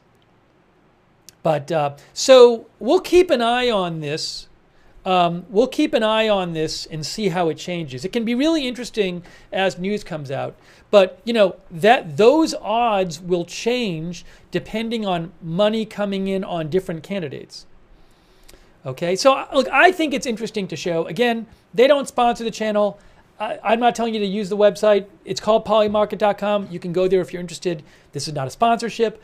I just do think it's interesting to report on betting odds because it gives you a sense of what the betting public thinks.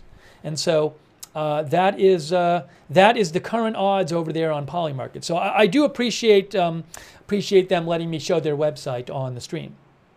And we'll certainly check back in there. You know, and I believe they had a bet posted on whether Biden would drop out. Yeah, so look, Biden drops out of presidential race. See, now look at this graph. See, this shows you, look at this. As recently as June 26th, so less than a month ago, the price to bet on Biden dropping out was 19 cents there. That means if you bet 19 cents and he drops out, you win $1 back for every 19 cents you bet. That's how that works. It's what you have to bet to win $1 back. Obviously now the price is $1 because he's dropped out. So if you bet, yes is $1 because if you bet on it, you're definitely going to win. So you're just going to get back the $1 you bet. So, but what you can see is, you know, it only really started going up here about a month ago. And then just the last few days there, it really jumps up there. So, you know, that's just an example where based on the news, the odds changed, right? But it really skyrocketed that last month. Ali C says, do you know if Polymarket is usually close to the mark on correctness? Well, again, it's not them in the sense of they will just adjust, the odds just adjust based on how money comes in. In general, how good a guide are betting odds? There's betting sites all over the place. How good a guide are betting odds on presidential candidates? I have no idea. And I'm not claiming that. I'm showing you what the general sentiment is. I do think it can be an interesting reflection of public sentiment. It's not a scientific poll, but one might argue, and I certainly would see some merit in this. One might argue that a lot of people think Harris is going to be the nominee if the money is coming in heavily on Harris, which it seems to be right now, at least among the general public. These are people putting their money on it, but who knows? You know, this is not, the site is not like political experts predicting something. It's just people can bet on it, and the odds adjust depending on money coming in. Okay? Hold on a second here. Okay.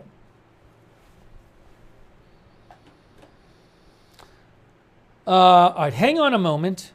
Hang on a moment.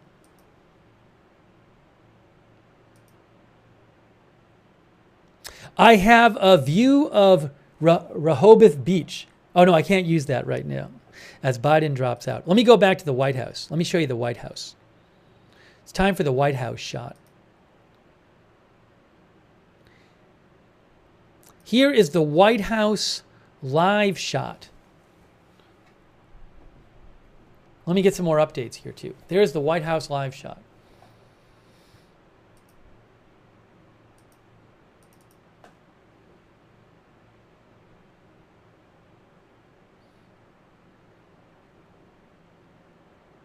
J.D. Vance has just posted.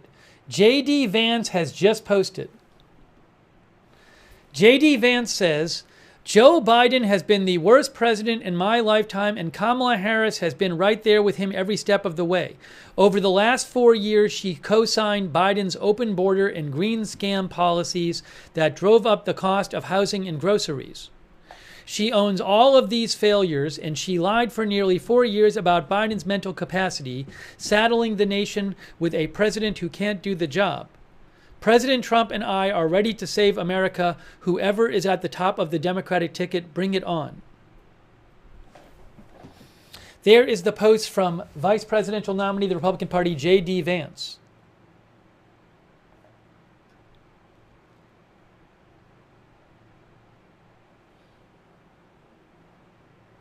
Okay, then.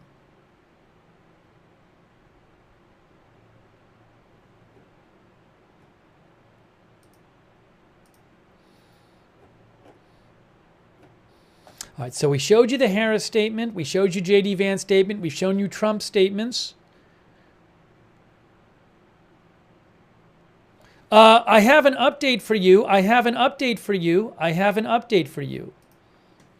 I have an update for you. Check this out. From Anne-Marie Hordern. Oh, no. Is she with CBS News? She's with Bloomberg. Actually, hold on a second. I'm going to undo that. I want to get the actual report from CBS News. I thought she was with CBS News.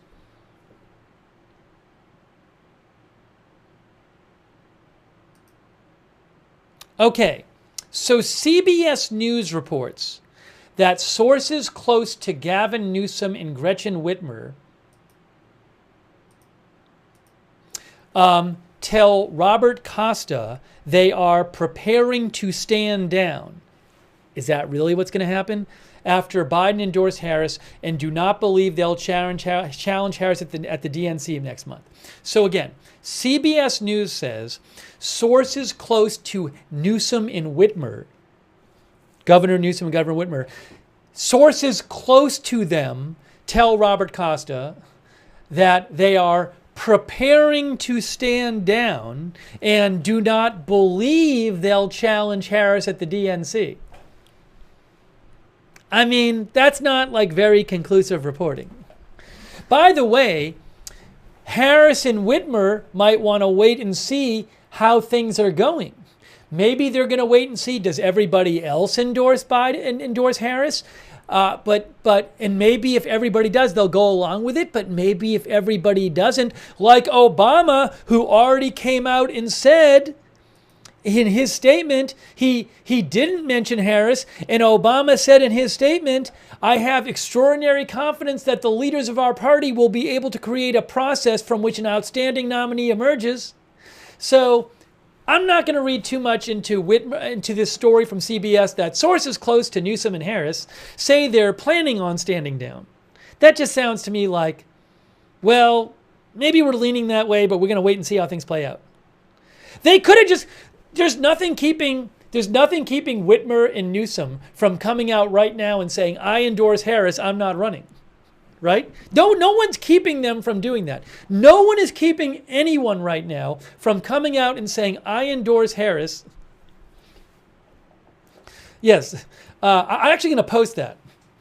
No one is keeping anyone right now from coming out and saying, I endorse Harris and I'm not running. So if they're not saying that, that means something.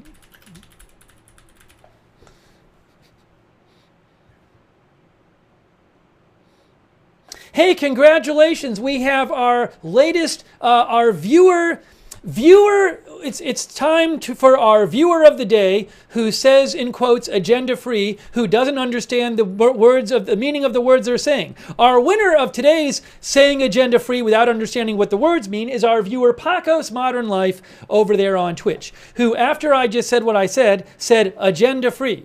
Apparently, talking about how nobody how if people don't come out and say they endorse Harris right now, that and nobody's keeping them from doing it, that is significant and means something because they could. Apparently that means I'm biased and I have an agenda, which actually makes no sense. So congratulations to our viewer who showed that you do not understand the meaning of the words agenda free, yet you posted those words in a statement that you made in a public forum. So congratulations to you. You are our winner of the day. Thank you. Congratulations. Okay.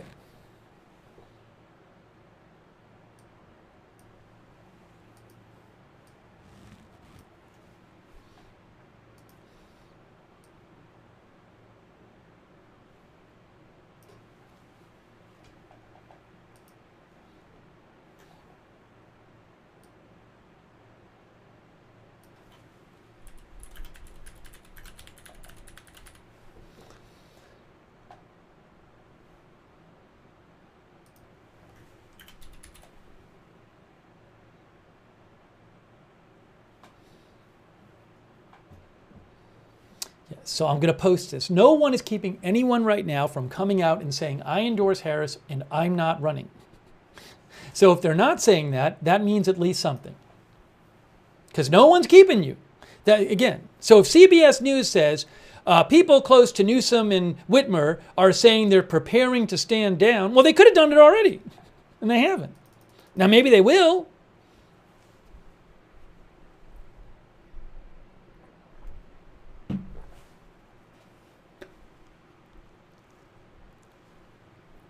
Okay. Hey, a quick thank you to Jared Scott for your support. Middleton Productions 85 for your support. Radical Coder for your support. Betty H for your support. Oh, are there any odds for who will be vice president?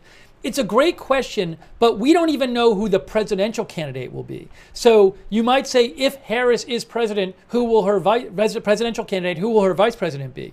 It's a really good question, but we don't even know who the candidate's going to be. I'll see if there's any odds posted for that. Oh, is my caller off? Oh no, I rushed on the air and my caller was a little off. Thank you for letting me know.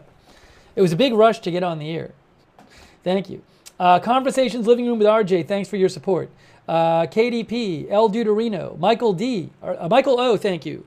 Debbie James, Adams Rosales, thanks for your support. Barb RN, McLean 33, Napoleon, thank you for your support. And also, hang on a moment here.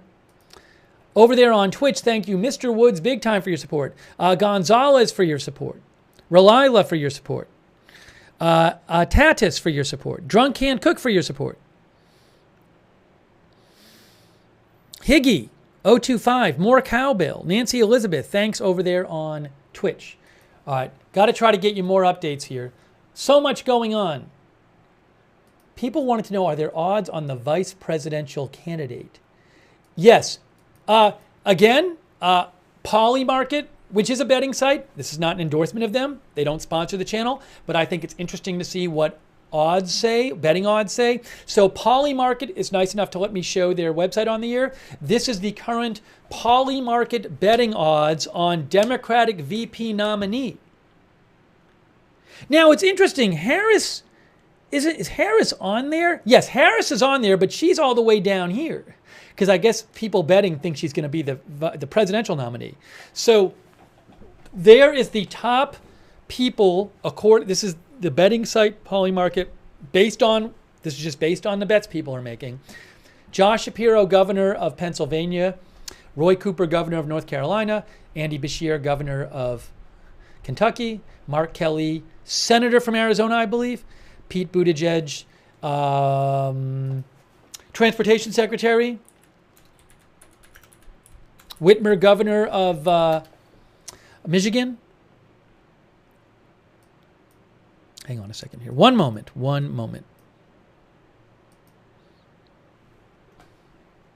Newsom. So again, that's from Polymarket. That's the current betting numbers there. And we'll have to see, obviously this will probably change over coming days. Inked thinks Mark Kelly is too high on that list. And look, Harris is all the way down here. Oh, I'm sorry. Well, I think that's reasonable because the thinking is, sorry, I had like a brain fart. Harris is obviously one of the top candidates to be president, but you can't really imagine. I mean, it could happen. You can't really imagine if Biden has endorsed her, that if somebody else got the nomination, she'd be their vice president. Although it could happen, right? If Josh Shapiro got the nomination, he could ask Harris to be his vice president, and she could accept, although you'd think he wouldn't. Shavathon says, where's Hakeem Jeffries? Bernie Sanders is down here. Barack Obama is down here. But he couldn't serve as president again, right? Because he's already served twice? Yes? Or can you just not run? I forget what the Constitution says about that. You can't. You can only serve 2 terms, or is it right? Or is it 2? Let me look this up. Yeah, no person. No. It says no person. Here's what it says. I'm gonna tell you exactly what it says. It's the 22nd Amendment. No person shall be elected to the office. Let me show you this. Here's from Wikipedia, 22nd Amendment. No person shall be elected to the office of president more than twice. You can't get elected more than twice. And no person who has held the office of president or acted for president for more than 2 years of a term to which some other person was elected shall be elected to the president more than once. But this article should not apply to any person holding the office of president when this article blah, blah, blah. It technically wouldn't prevent him from being vice president, would it? Can you not be vice president? Because it also says you can't be elected again. Obama can't be elected again, but could he be for vice president and then jump in? I don't know. I mean, it doesn't, on the face of it, it doesn't appear to me that this prevents Obama from being vice president or from jumping in if he was vice president to finish the term.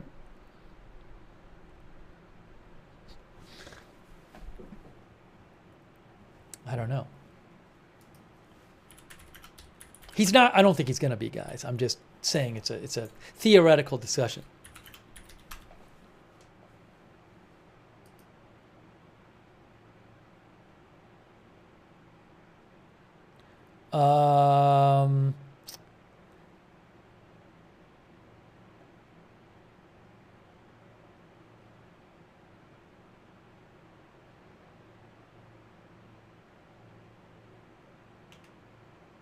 So there's an article. Sorry. I just found this out. I just found this out about the 12th Amendment. The 12th Amendment, guys, the 12th Amendment, hold on, look at this. The 12th Amendment says,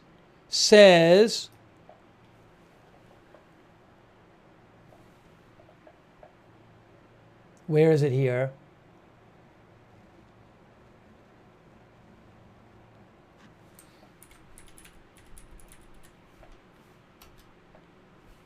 No person constitutionally ineligible to be to the office of president shall be eligible to that of vice president. But I'm still confused about this. All right, we might have to, I don't want to spend a half an hour on this question. I don't know. I don't honestly know it's a constitutional question. So it's maybe he can be vice president and then jump in as president and just not run again. I don't think it's going to happen, guys. I don't think it's going to happen. My point is, I was just wondering if it was possible. Okay. Yeah, RFK Jr. is giving a press conference at 5. I don't believe I will have footage of that. I can show you. Where are our chat constitutional lawyers, says Chef. All right, guys, I got to keep checking for updates here.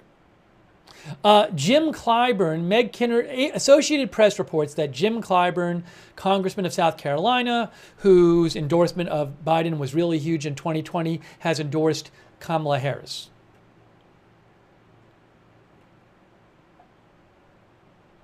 Okay.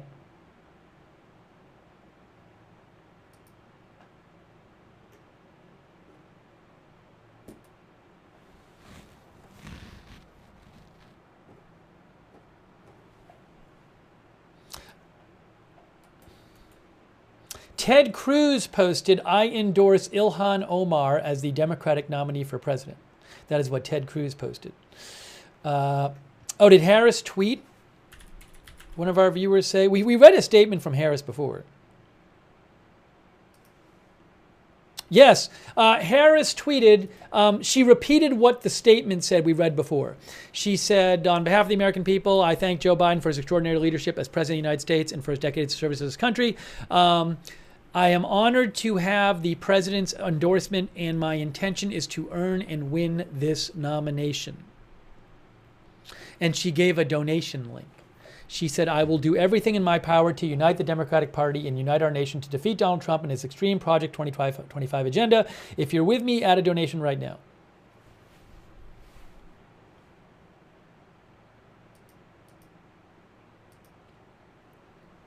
Wow, crazy. Crazy times. A quick thank you to Peter Poon for your support. Thank you so much, Peter Poon.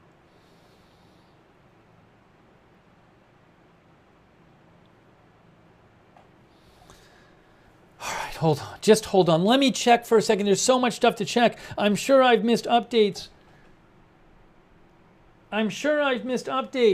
Hold on a moment. Take a look at the White House while I check for updates. I just got to keep checking stuff here. I'm sorry. Just give me a second. And there's all these comments and everything.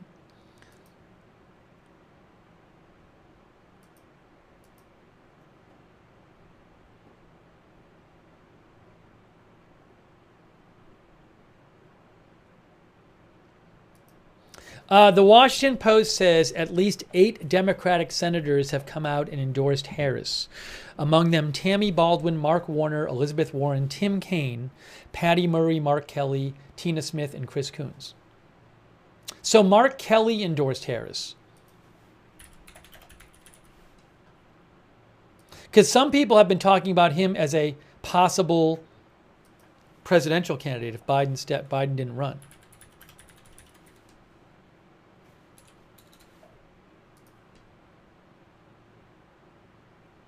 Yes, here's Mark Kelly's endorsement. Right here. Oops, hang on, Mark Kelly's endorsement. I couldn't be more confident that Vice President Harris is the right person to defeat Trump and lead our country into the future. She has my support for the nomination, and Gabby and I will do everything we can to elect her President of the United States. So, could he maybe be angling for a vice presidential spot? I don't know. That's interesting, though, because he has been talked about as a possible presidential candidate. Renton says,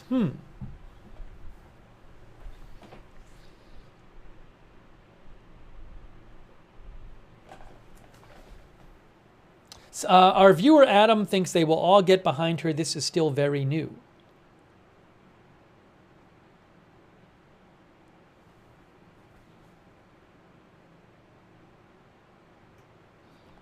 All right, so Kelly came out in support. Let's go back to the White House. Hang on, bringing you live updates.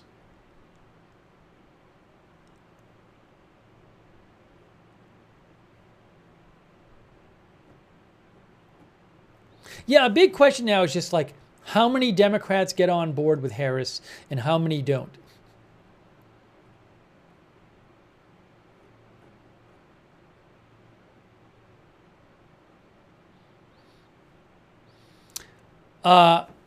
CNN reports that a top fundraiser for Biden-Harris says others are prepared to back Harris.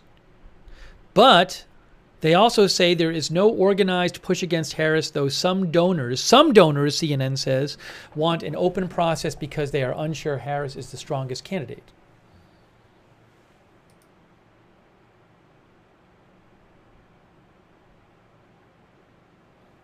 That is the big question right now.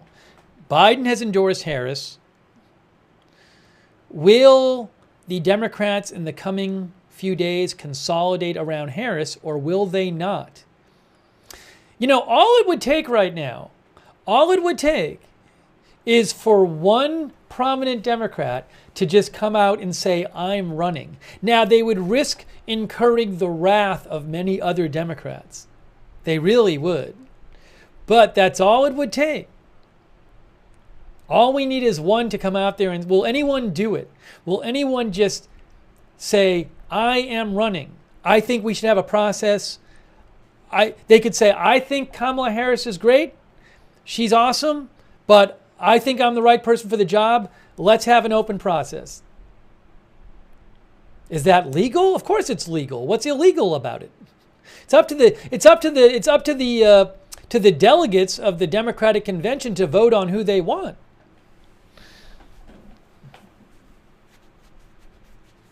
It's up to the delegates to vote now. But what I'm saying is, I do think if in the next day or two some prominent Democrat came out and said, I'm running, that would make it a lot harder for consolidation to happen. But again, if they did that, somebody came out and did that, they would really risk being like ostracized, being put into political exile by many Democrats.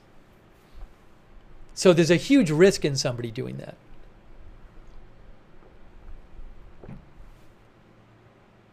Is there time for an open process? Look, there's about a month until the convention. You could have several debates. You could have town halls. People could go and make speeches and campaign publicly. There certainly is time for some sort of process and some sort of campaign.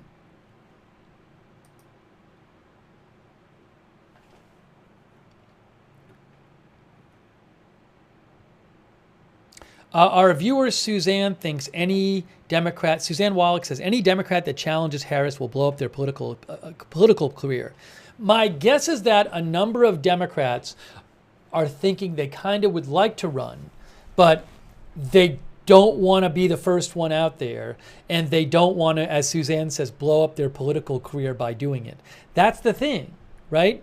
So again, a lot of prominent Democrats have not endorsed Harris.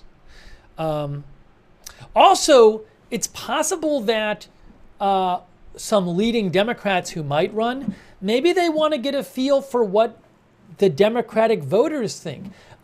Do Democratic voters want an open process? Are Democratic voters going to be mad if there's no open process? Or will Democratic voters be like, fine, Harris is fine? Maybe prominent Democrats are waiting for some polling information on how voters feel about just giving it to Harris versus open process. I wouldn't be surprised at all if there's polling going on right now about where pollsters are asking Democrats, who do you support, Harris or somebody else? Would you be upset if there's not a process? And maybe for a couple days, potential candidates will wait for those numbers.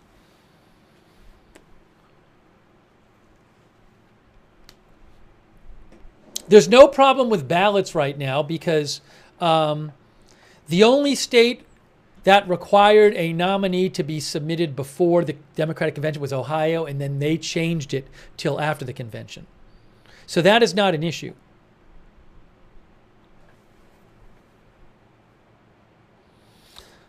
All right, hang on. I'm just trying to get you more updates here. Take more comments.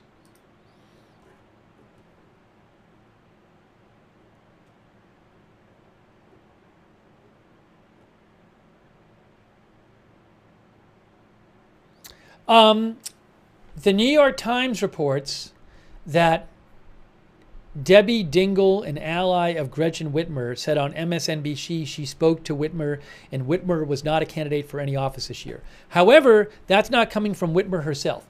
Again, until somebody actually comes out and says, I'm not running, to me that means they're leaving it open they could run. They might want to run but feel like that realistically they can't.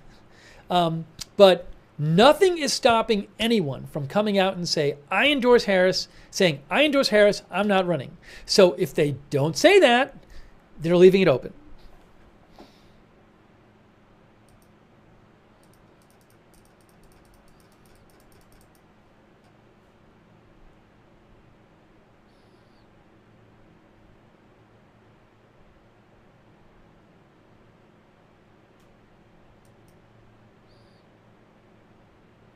Oh, Robert F. Kennedy Jr. posted this. Oh, hold on. Hey, I will have coverage of the RFK Jr. press conference. Guys, I am going to have coverage of the RFK Jr. news conference. We got live coverage coming up via Reuters. RFK Jr. is speaking in 10 minutes. I will have RFK Jr. live for you. According to Reuters, I will, okay? So we will watch RFK Jr. live in 10 minutes, if it starts on time. No, Biden is resigning. He is dropping out of the race. He's not resigning the presidency. RFK Jr. posted, I commend President Biden for stepping down. His infirmities were evident to any unbiased observer from the beginning. It was this progressive deterioration in his abandonment of Democratic Party principles that prompted me to enter the race and ensure American voters had a viable, vigorous alternative to Donald Trump. Yet the response of the DNC was to try to hide President Biden's degeneration from the American public and disable democracy to ram him through to his party's nomination. Many Americans fear the same DNC elites are about to rig the nominating process again to get a monumentally unpopular vice president to step into President Biden's shoes. Well, he's not very supportive of Harris. I call on the Democratic Party to return to its traditional commitment to democracy and exemplify it with an open process. Instead of anointing a candidate handpicked by DNC elites, the party should use neutral polling to identify the candidate who can best beat Donald Trump. The delegates should then select a nominee based on this information. If they had done this to begin with, I would not have had to leave the Democratic Party. It's an interesting post by Robert Kennedy because it's not saying vote for me. It's actually quite an interesting post, right? Now, if you want to get kind of conspiratorial about it, maybe you think like he thinks Harris is a stronger candidate, so he's trying to get her out of the race, so he has a better shot. I don't know. But, I mean, it's interesting that he would post this, and it's an entire self-contained post, and it doesn't say, like, vote for me instead. It's just interesting to see that he would make this post. GSPL bot says it sounds like he's trying to get the Democratic nomination. I don't think that's going to happen. That's an interesting post, though. Thanks, Just Me, for your support. And Walter Beasley. Walter wants Michelle Obama to run. There's no sign that she's going to run right now. Thank you, Walter. I appreciate that. Ariane7, thanks for your support. Steve Fields. Hey, we're gonna have RFK Jr. coming up in about 10 minutes. We're gonna have his live press conference for you. Live news conference from RFK Jr. Third party candidate. Or independent candidate, I guess you say. Independent candidate for president. He's not officially in a party right now, is he? It's independent candidate, I would say. That's coming up. We will have live footage. Hang on a second here. Yeah, he is. Wikipedia describes him as an independent candidate in the presidential race. Sorry. Thanks to Bro. Thank you, Bro, and Ronald Kame and Anna Sweden for your support, and Pickled Witch and Brian Speece. Appreciate your support for the channel. RFK Jr. coming up live in a couple minutes. Thanks, Plug4, for your support on Twitch, and I'm a Silly Girl. and Mr. Woods big time. All right, hang on, guys. I'm waiting to get the video from RFK's event. It is not live yet. It's supposed to go live in 8 minutes. 8 minutes.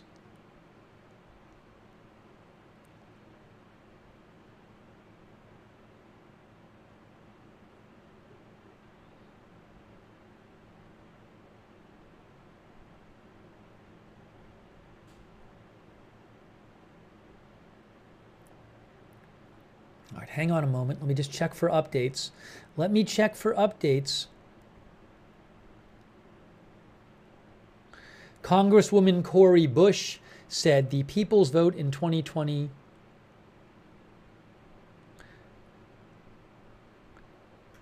hold on. See if I can get her actual statement. Can I get the statement from her?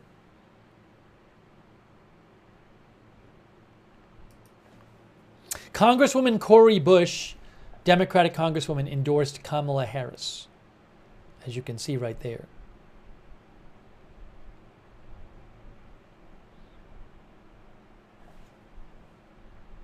She is a Democrat. Okay.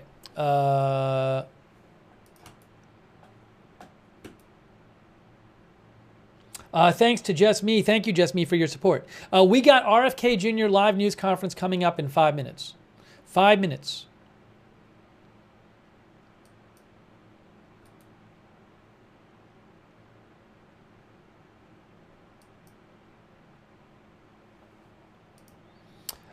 Richie Torres came out with a statement.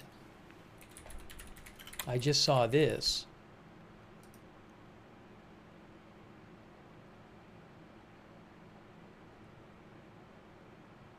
Here is another endorsement of Harris from Congressman Richie Torres, who is a Democratic congressman. He says, in the interest of continuity, stability, and unity, the Democratic Party should clearly coalesce around Vice President Harris as the Democratic nominee. Anyone musing about a romanticized free-for-all at the Democratic National Convention is living in a dangerous fantasy land and is asking for a continuation of the chaos and confusion that has consumed Washington, D.C. He says, enough is enough. Now is not the time for instability. Now is the time for clarity and finality. We should clearly unify around Vice President Harris so we can finally shift the focus where it belongs on the critical mission of defeating Donald Trump. That's what Richie Torres thinks. So there are a number of Democrats who've come out and say, let's just unify around Harris, but not all of them. So will anyone challenge Harris?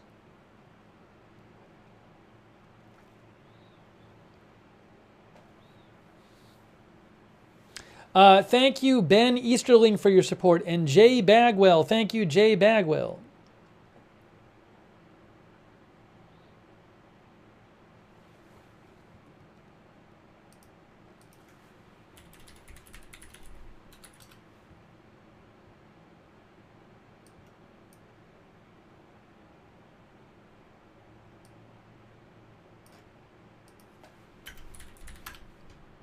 Hang on.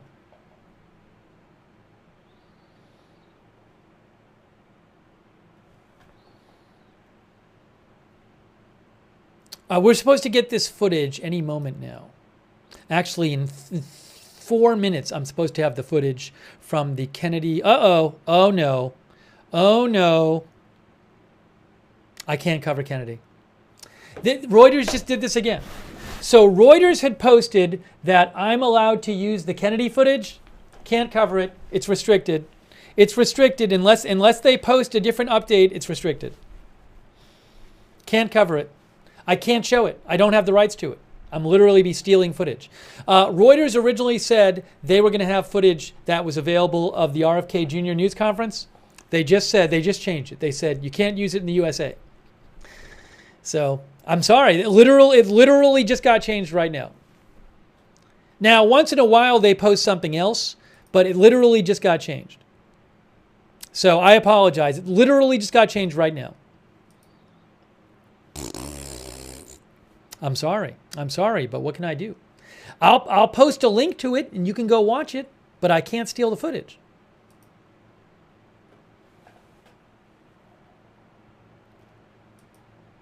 Can't steal the footage.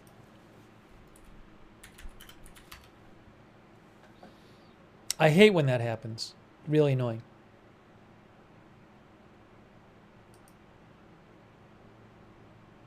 Yeah, if I get a link, I'll show it to you. But again, it literally just got updated. That's a bummer. I wanted to show it.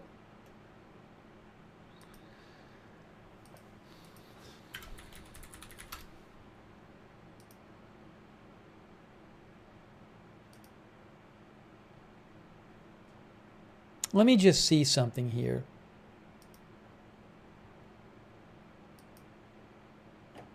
Give me one moment, guys. Just give me one moment. Give me one moment.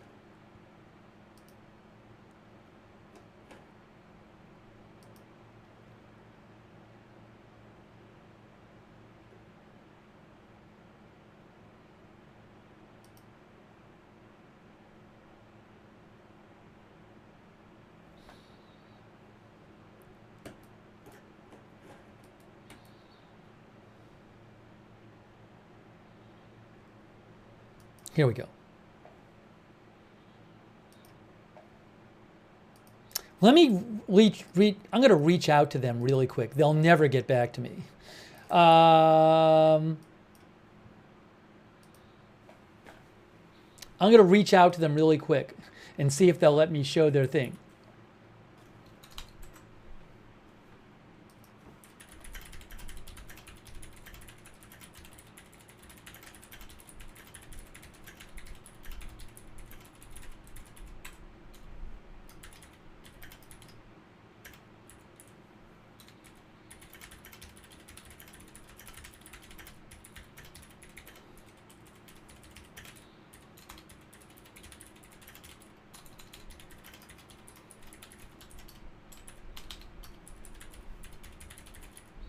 You never know. Somebody could read it and say, it's okay, you can just show it.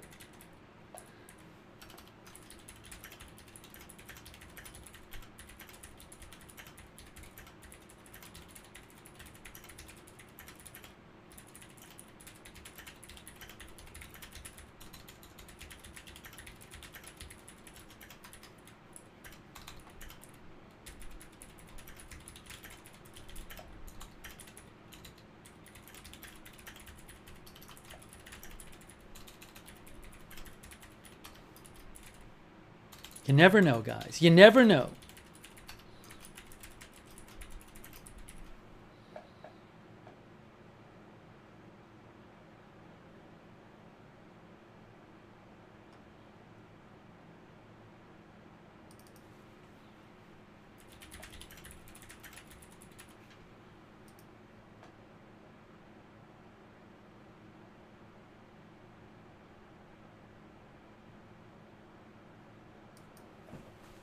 All right. Well, I wrote to them. I wrote to the campaign.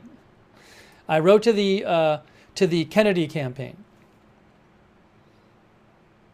You never know. Maybe they'll write back and say, yes, you can show whatever you want. I would think they might, but I don't know that they'll be reading that email today. Yeah, so unfortunately, again, Reuters had originally said I could use the footage, but now they're saying it's no use USA.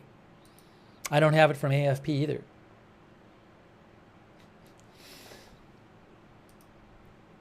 And again, they own that footage. I can't just take it and show it. All right, let's see if we have more updates. You never know. Maybe I'll hear back from them. If they say it's okay, I will show it. They might get back to me in 15 minutes. Oh, hold on a second. Hey guys, I just saw something from Yashar Ali. Yashar posted that CNN's Jamie Gangel says sources close to the vice president say these are some of the names being discussed as her running mate: Arizona Senator Mark Kelly, Kentucky Governor Andy Beshear, North Carolina Governor Roy Cooper, Pennsylvania Governor Josh Shapiro. I don't think any of those are particularly surprising. At Yashar posted that. He said he heard it from CNN's Jamie Gangel.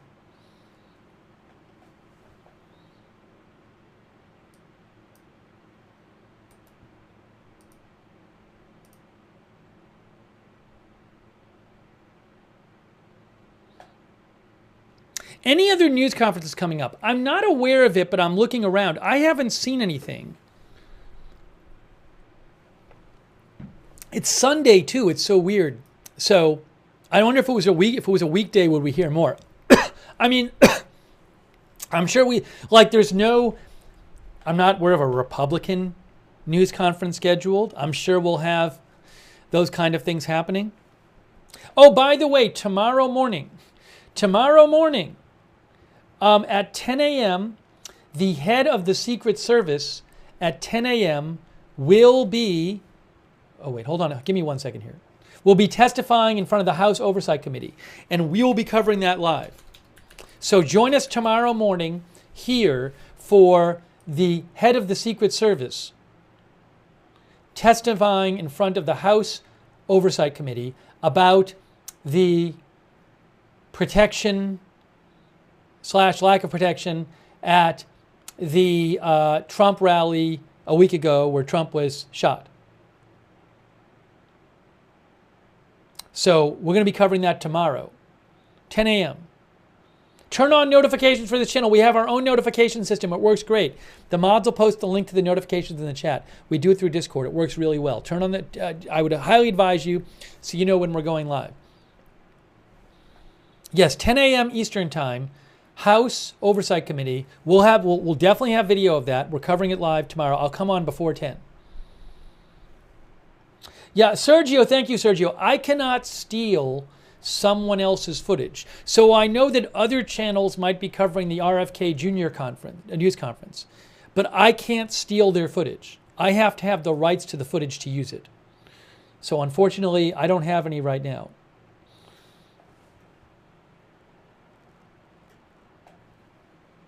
Maybe I'll hear from their campaign that I can use it. But as of right now, I cannot use their footage. Thank you, Ohio Rando, for your support. Ohio thinks Sherrod Brown of Ohio would be a good VP pick. You know, a problem with Sherrod Brown, though, is he's running for Senate. So, well, how would that mess that up? Could it mess up if he's in a competitive Senate race? And Ohio has gone for red for president lately, but I think there's a decent chance Sherrod Brown might take that seat. So would there be a concern that if Sherrod Brown was running for BP, I mean, if he won, he'd have to give up his Senate seat. But could that affect his Senate campaign? I don't know how that would work. You see what I'm saying? Does it increase the likelihood, if he was running for vice president, that they could lose that seat? Wouldn't they have to have somebody else run for that seat in that case? He wouldn't run for both Senate and vice president. So I don't know if that's a reason.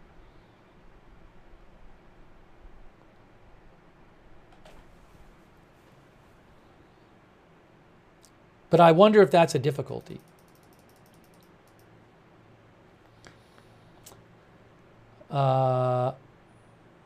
Ryan Lynn says Ohio does not have a law that allows you to run for two offices. I don't know if that's true. I'm not a legal expert. I'm not an elections law expert, so I don't know. Thanks, Ohio Rando, Allie B from Tennessee, Sergio Lobos, Lawrence for your support, Brandy for your support, Ben Easterling, thank you.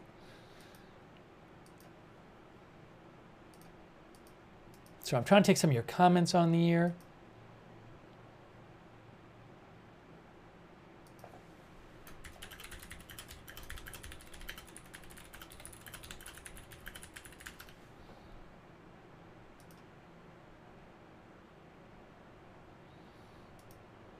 Hold on.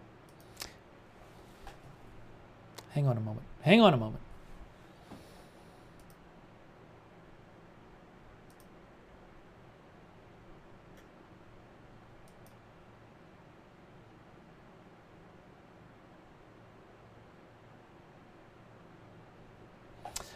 Nikki mentioned that Al Gore posted, and he did not mention Kamala Harris. As President Joe Biden has been and is an exceptional leader, blah, blah, blah, blah, blah, blah, blah. His decision is a fitting testament to his profoundly consequential career. I applaud his selfless decision. So he did not say anything about Vice President Harris and endorse her. Thanks, Nikki, for messaging me.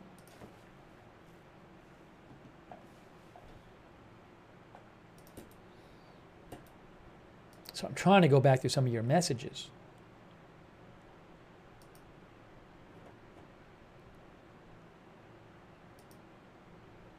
So many messages.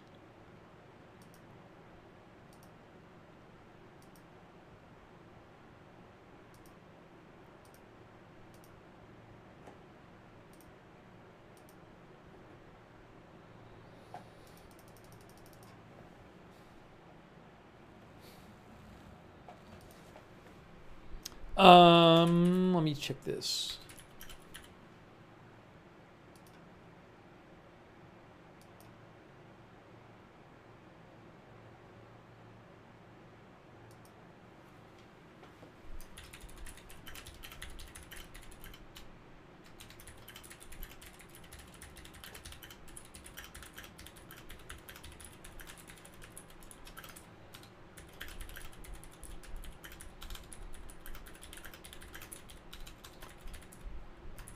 Guys, hang on a second. Hang on, I have a little news.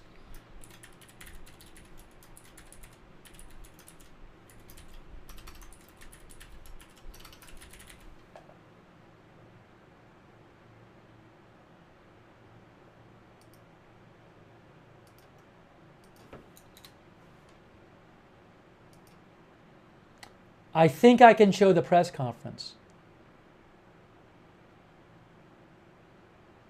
I think I can show the press conference. I think I just got permission from the Kennedy team to show that they wrote me back. They wrote me back, guys. Kennedy's RFK Jr. says his press conference will start at 5:15. So I wrote to the Kennedy campaign, and they wrote me back saying, "Hi, Steve, the live stream should start on Mr. Kennedy's X page." I asked them, can I show it? And they wrote it should start then. Now, I did just reply to them, and I said, so just to clarify, I have permission to show it? I assume I do, because my message to them was, can I show this on my channel? And I sent them a link to my channel. And then they wrote back and they said, "Hi, Steve, the live stream should start soon on Mr. Kennedy's X page." Mr. Kennedy also made a statement on X about President Biden's announcement earlier today. So I'm going to take their response. Unless they respond again and say no to my next email, I'm going to take that as permission. Because my email to them literally said, "Can I show this?" And the response I got was, "The live stream should start soon on his X page." But I just to clarify, I did write them back. All right, so we're gonna show it from his X page.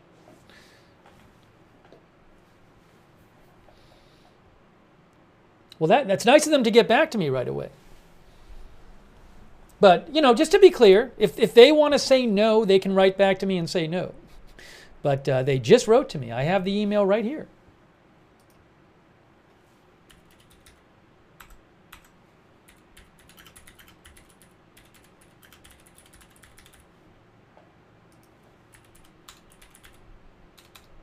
That's cool.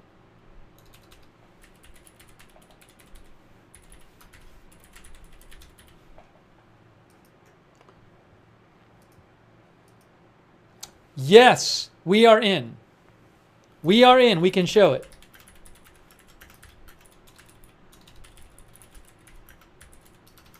We're in. I got permission. I got permission. I got permission. We did it. How about that? How about that? How about that?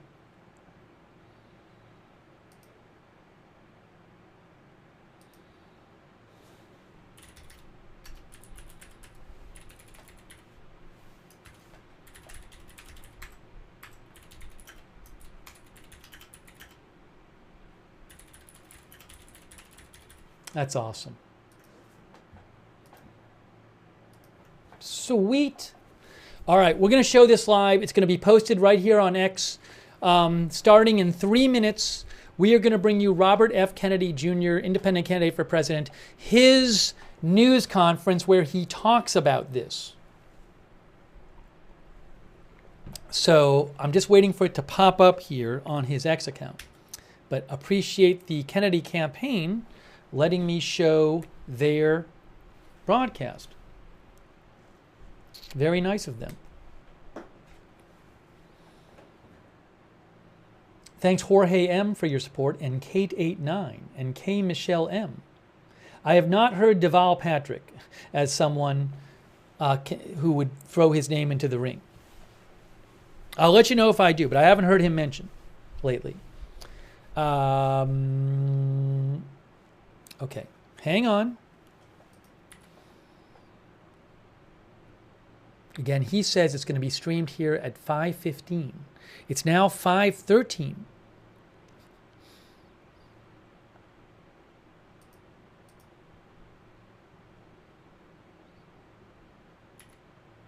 He already posted today, RFK Jr., that he thinks the Democrats should have an open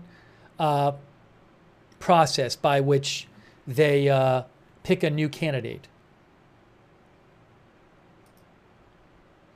He said he calls on the Democratic Party to return to its traditional commitment to democracy, and exemplify it with an open process. Instead of anointing a candidate handpicked by DNC elites, the party should use neutral polling to identify the candidate who can best beat Donald Trump. The delegates should then select a nominee based on this information. If they had done this to begin with, I would not have had to leave the Democratic Party, he said. So we're waiting for his news conference. It's going to be streaming here.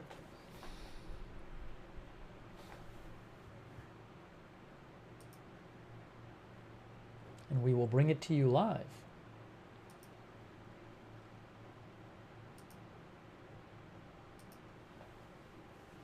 I keep refreshing to see when it pops up.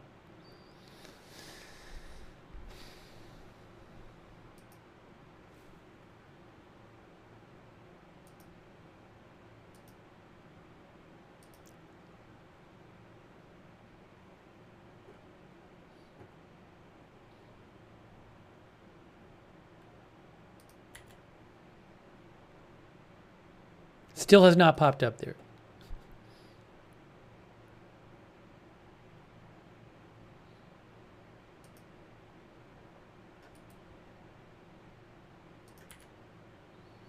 Governor Wes Moore released a statement, and I think he did not endorse Harris.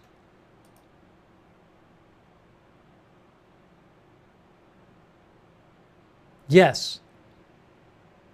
No endorsement of Harris from Governor Wes Moore of Maryland. Yet.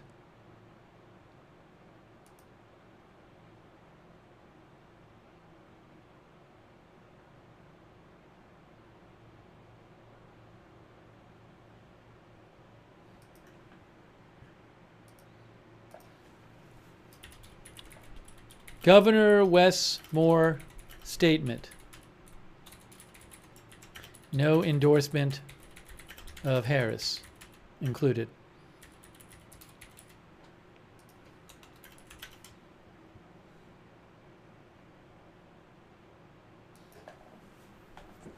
So just to update you on that, he's the Maryland governor. He has been talked about as a possible candidate if Biden stepped down. And he just released a statement, and I just reposted it, and there was no endorsement in it of Harris. I've read it through it 3 times.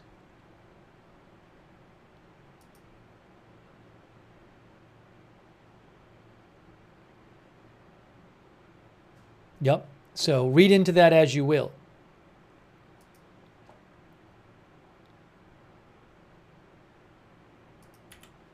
We're waiting for this. This press conference is supposed to start at any moment now.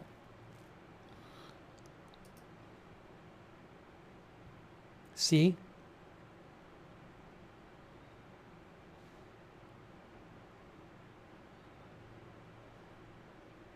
I know it's not started yet because I see another shot that I can't show you with it on it there. Oh, here it is. Press conference here. Press conference here. There he is. Hold on. There it is. There it is. I'll turn the volume on. Where's the volume? Where's the volume?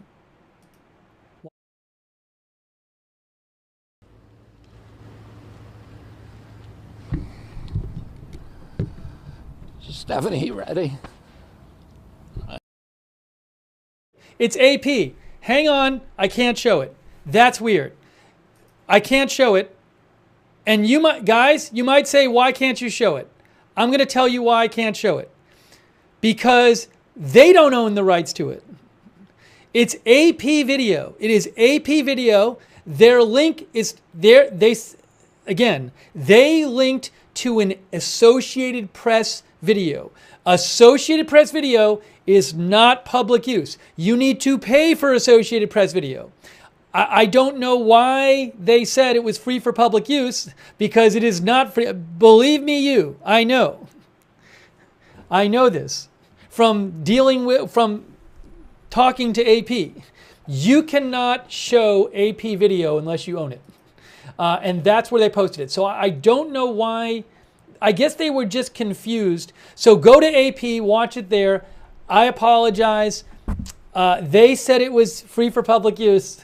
They did not say it was on AP. So, yeah. I'm glad I didn't show it.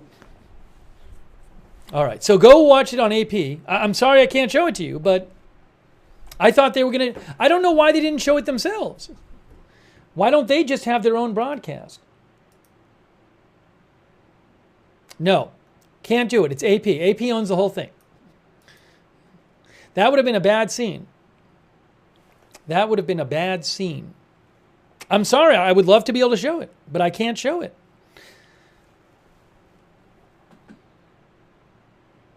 They really should have their own footage of it, because other places like me could then use it. I can't steal the AP footage.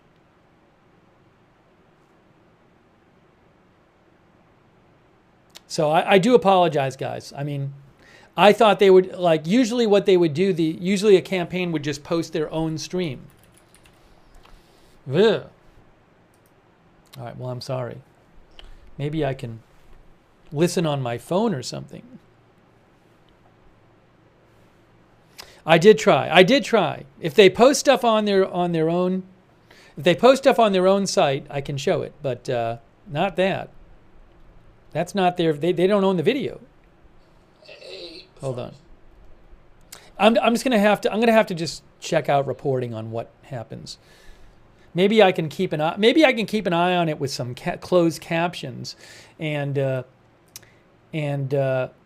report on what he's saying. Can try doing that if there's captions on it. But again, man, that's disappointing. I twice was told I would have footage. I was first told by Reuters, and then they switched it.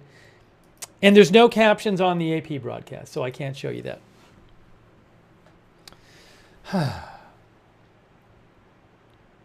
Fair use. So Ryan Minot apparently thinks that no news agency actually owns any of their footage, and that any news agency's footage can just be taken by any other news agency and just used because of fair use. That's what Ryan Minot thinks. Ryan, how would any news agency stay in business?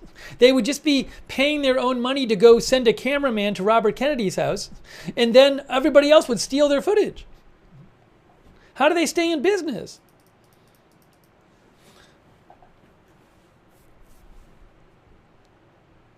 Five words. How would they stay? 6 words. How would they stay in business? 6 words.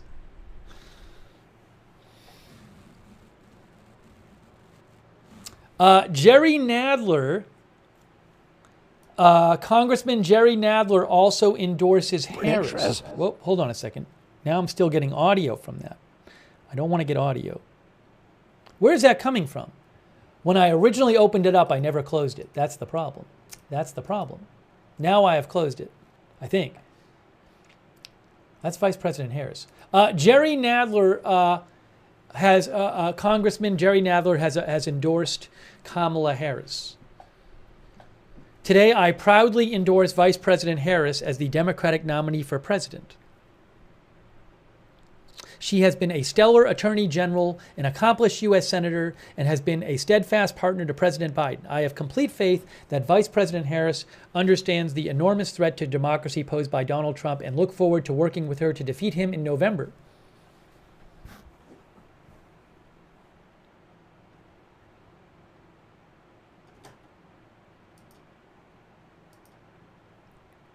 John D says going to be an interesting few months. It is. We're going to have a lot of coverage from you, I'm sure, of what's coming up.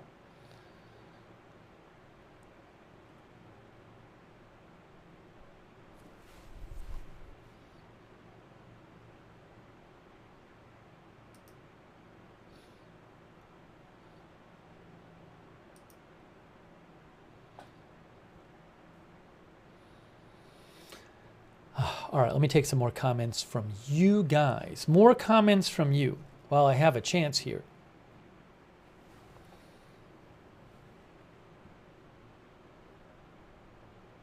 JD Riddle says Biden campaign has switched to Harris. Yeah, I think I saw something about that.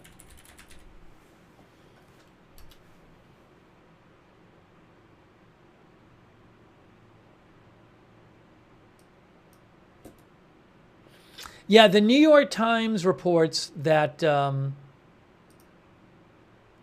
sorry.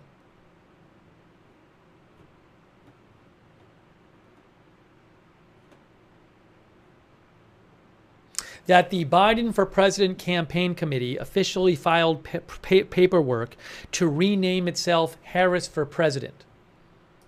Okay? Again,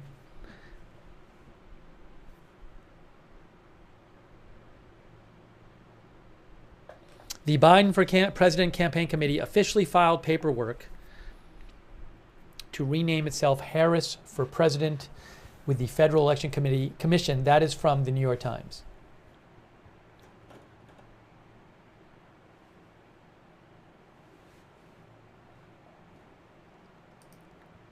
Thank you for mentioning that.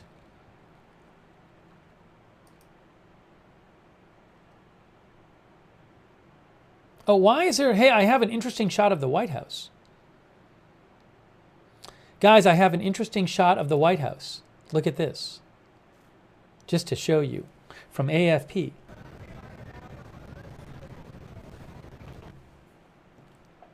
That's a live shot of the White House from AFP. I assume there's like a lot of times somebody on the top of the White House. I wouldn't be surprised. It seemed to be like a Secret Service agent. But that's their shot right now at the White House. The AFP shot. They were showing the wide shot of the White House before, and they did a close-up. But I think that's somebody with like a sniper gun or something. Now they're going to pan out.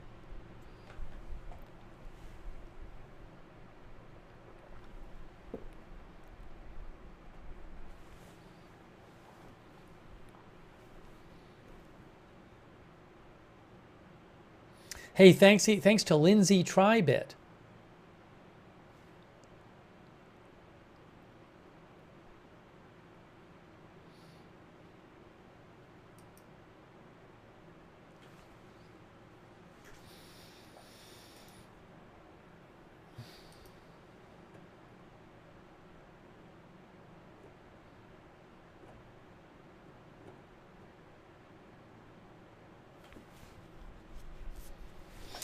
So the Wall Street Journal points out that a number of powerful influential Democrats have not endorsed Harris yet, including Nancy Pelosi, Hakeem Jeffries, Chuck Schumer, and Barack Obama. None of them so far have endorsed Harris.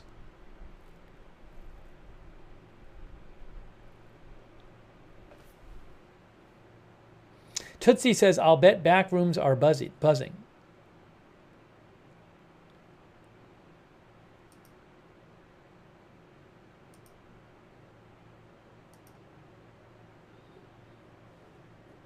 So I want to get to some more of your comments here.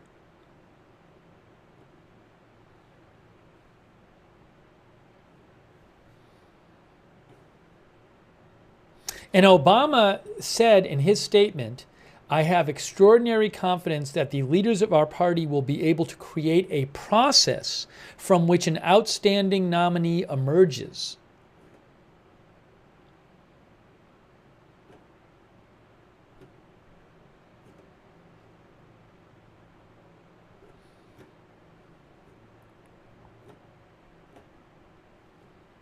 I mean, that really is the big question right now. The big question is, will the Democratic Party coalesce around Kamala Harris, or within the next few days, will we hear that someone else, one or more other Democrats, wants to run, and that there will be some kind of process? Yeah, one of our viewers said people talking in back rooms. I mean, this was a surprise announcement today. It's not a surprise that it happened in the overall sense. It was thought it might happen. But this was not, there was not a lot of talk saying, oh, it's going to happen today. It really came out of the blue. And so Democrats right now, a lot of them are probably trying to figure out what to do. I mean, Jeffries, Schumer, Pelosi, none of them has come out and said they support Harris yet. So, you know, we've had Obama came out and said he wants there to be a process. Will we get similar statements from Pelosi, Harris, Schumer, other prominent Democrats?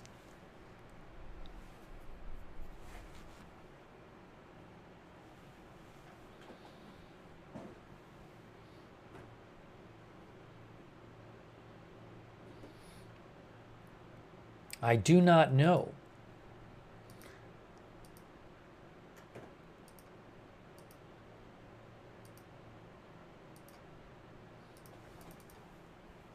I don't even know what time it is. It's 5:29. Biden's announcement was at, what, 1:45 or something? He came out with his statement at, maybe we'll do another poll. Biden's statement came out at 1:46 p.m. We did a poll earlier, and about half of you thought that Harris would be the candidate, and about half of you thought Harris would not be the candidate. Thank you, David Spivak, for your support. And Scotty Scott. Scott says, Scotty believes in Ohio you could run for vice president and a Senate seat, but if you won both, you'd have to resign. In Ohio's Republican governor would name a representative in his place. Oh, that's a good point that Scott makes. Is we were just talking about the possibility of if Sherrod Brown ran for vice president from Ohio, because he's also running for senator. And what Scott points out is that the governor of Ohio is Republican. So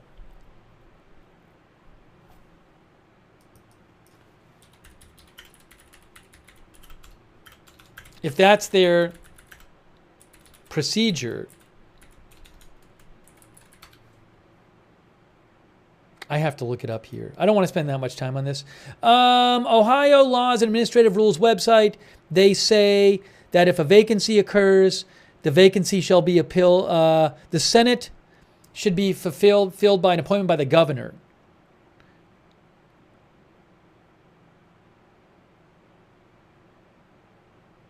And then there would be a special election to fill it a while later.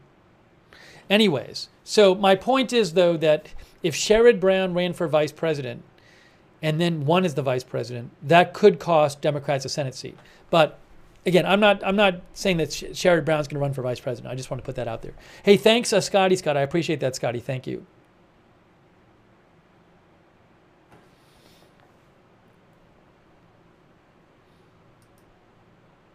Who would run with Harris?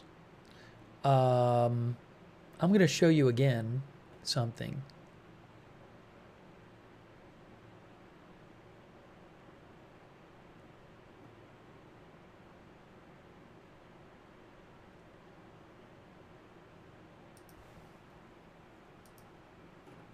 The current poly market, hey, it's changed a bit. It's changed a bit.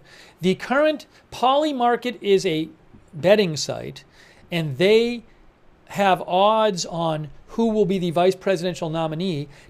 And these odds change depending on, you know, how many bets come in on each person. So it's even a little different than we last checked. Poly market current odds. Josh Shapiro from Pennsylvania is the current favorite by a bit to be the vice presidential nominee. Now, he is from Pennsylvania, and that's an important state for Biden to win. Not Biden, for Harris to win if she's running, or whoever to win. That's one of several battleground states. So in theory, he could help win Pennsylvania, but he is. You can see the numbers just changed right there. He is currently the favorite. Then there's Roy Cooper, who's a governor in North Carolina, a Democratic governor. Mark Kelly, who has endorsed Harris, senator from Arizona. Andy Beshear, governor in Kentucky. And Kentucky and North Carolina are both states that have gone for Republican for president. But they are both Democratic governors in those states. So maybe they could be seen as having some like crossover appeal to maybe Republicans on the fence to voting about Trump, possibly. Beshear and Cooper. Pete Buttigieg at 11%. Gretchen Whitmer from Michigan at 5%. Newsom at 3%. Michelle Obama at 3%. And so forth. But that is the current poly market odds. Not to say, I mean, that doesn't determine who's going to be the vice president, but just so you can see current names that some bettors think would be the top choices. Certainly a lot of those names are names you've been hearing lately.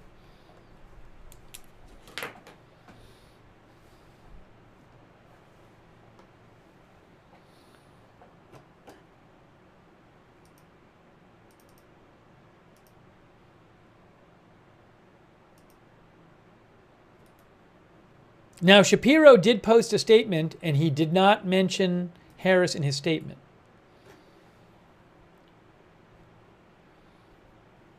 So that is the big question right now, is will anybody else try to get the nomination, make a serious move to get the nomination? Hey, thanks so much, Stephen Roberts, for the gift memberships. Thanks, Stephen. And Amanda Mosher.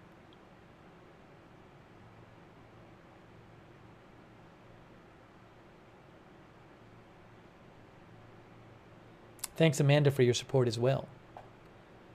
Let me just see if I have any updates for you here.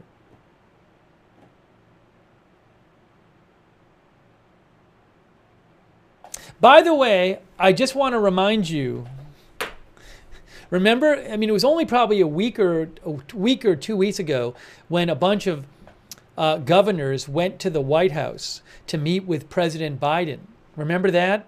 And then after they came out, several of them talked to the press, including Gretchen Whitmer and who were the other ones? I forget. And Wes Moore. And they were all like, he's in it to win it. I'm with him because he's in it to win it. Remember that?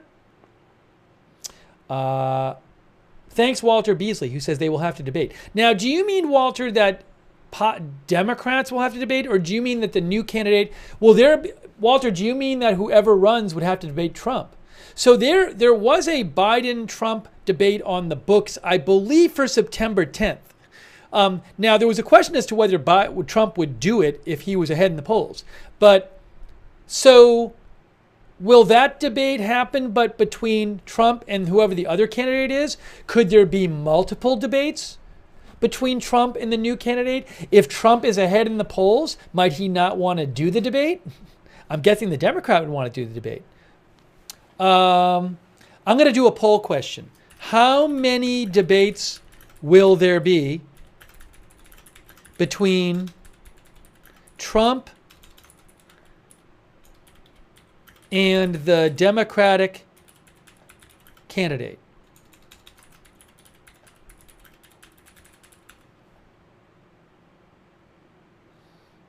So I'm going to post a poll right now. Let's do that. And the three choices will be 0, 1, and 2 plus.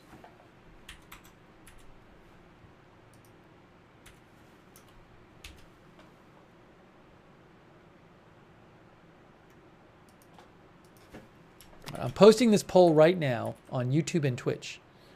It's time for another poll.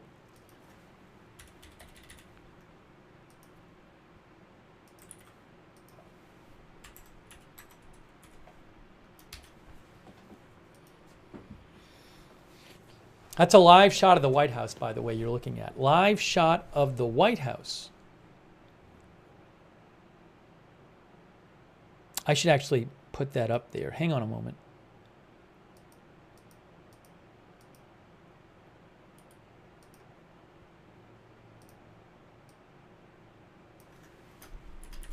The White House. Put this up here. Put that there.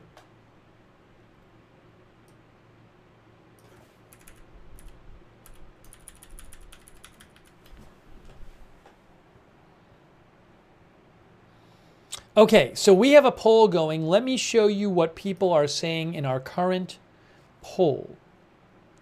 The question on the poll is, how many debates will there be between Trump and the Democratic candidate? Over on YouTube, the viewers say there will be 48% say one debate, 26% say 0 debates, 26% say 2 or more debates. Now let me see what people say on Twitch.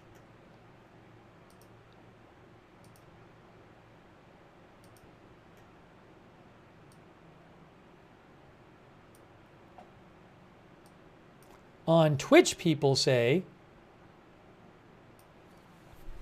42% say one debate, 37% say 0 debates, and 21% say 2 or more debates.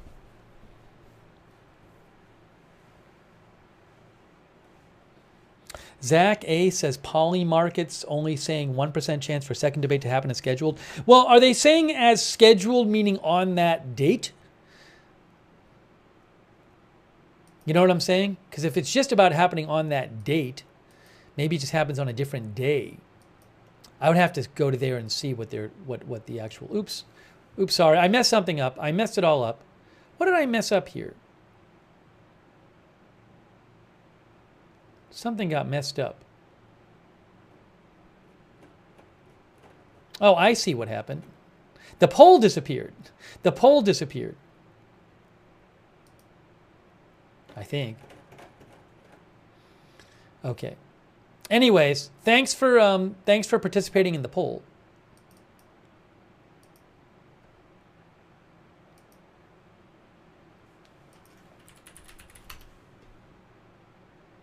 Yeah, so, oh, no. The question on poly market is not will a second debate happen. It's will Trump-Biden debate happen. That's why it's like that there. Obviously, it's not going to be Trump-Biden because Biden's out. So that's why that's gone down to 1% chance, basically 0 chance. Thanks, Zach A, for your support. Thanks, David Leonard, Bloodstrike, and the Ringa X, and Under the Olive Branches, who says Pelosi was here in Raleigh speaking to Governor Cooper. I don't really know anything about that. So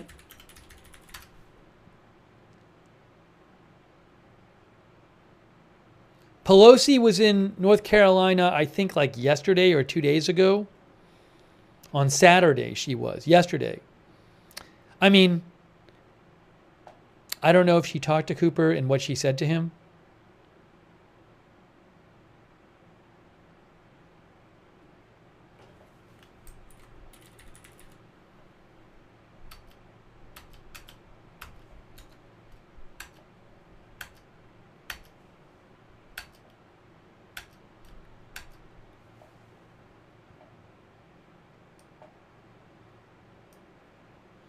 Thanks to, Under the Olive Branches. And give me just a moment here. Thanks for your patience. Thanks for your patience. So much going on. Wow, guys. Wow.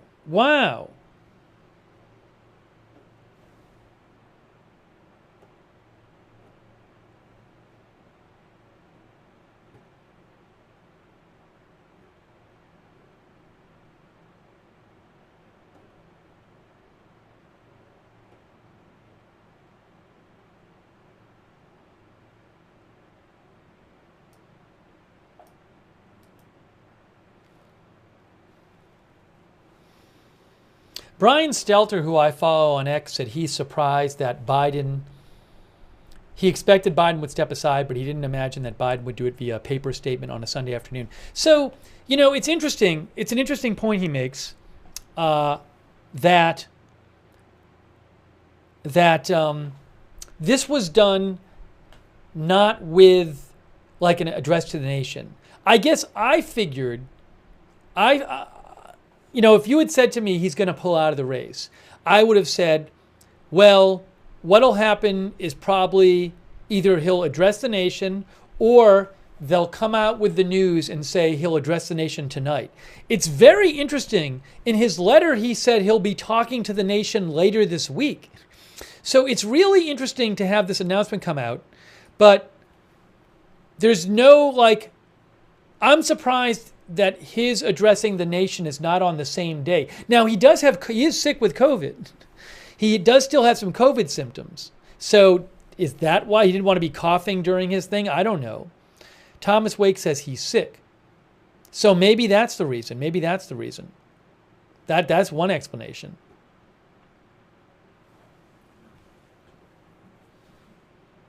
Yeah, some of our viewers, like Ann Carolyn, says he has COVID.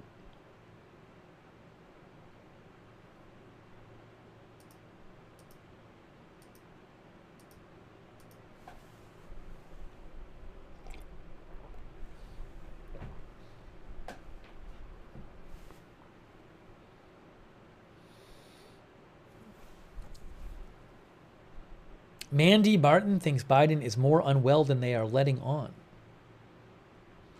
Rosie Moreno says Biden is sick. He is waiting to be better to speak.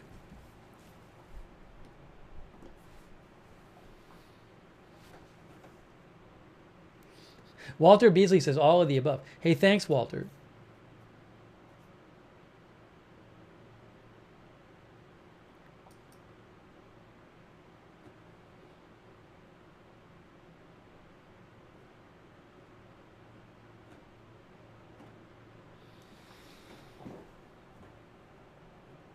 I couldn't show RFK because it was only being shown on Associated Press, and they own their footage, and you can't steal their footage. I don't have the rights to their footage. You have to pay for the AP stuff. They sell it.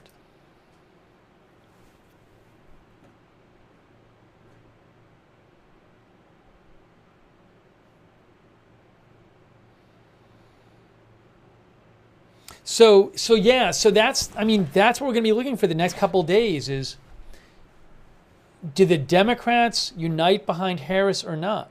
Does Nancy Pelosi get behind Harris? Chuck Schumer? Obama already said he wants there to be a process by which he has confidence that the party leaders will have a process from which a good nominee emerges. So what's going to happen with the Democratic Party in the next couple of days? I have no idea. I don't know if they're all going to get behind Harris or not. I just don't know. We should ask you that question. Let's do that poll question.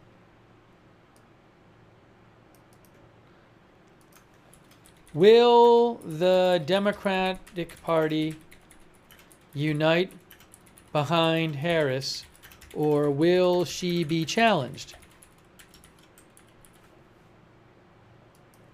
Let's see what you say about that. That is the big question right now. And I don't know what the answer will be. Genuinely don't know.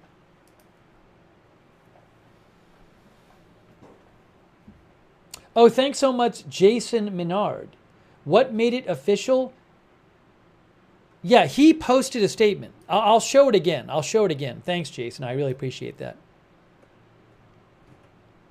Yeah, he posted a statement about 4 hours ago. Posted a letter. Let me just show this poll result, and then we'll read his letter again. He posted a couple things actually, but this came directly from him.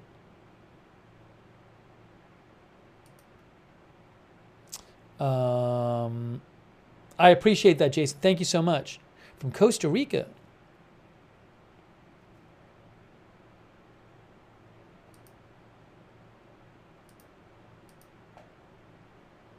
Here is what our YouTube viewers have to say about this. Will the Democratic Party unite behind Harris, or will she be challenged? 36% of our YouTube viewers said, you know, I probably asked this kind of a confusing way because people might have been confused. I'm gonna ask it again. I'm sorry, guys. I think people might have misunderstood the way. The question is badly formed. I need to ask that question more clearly. Will the Democrats unite behind? It's not the question, it's the answers need to be formulated more clearly. Harris, or will she be challenged?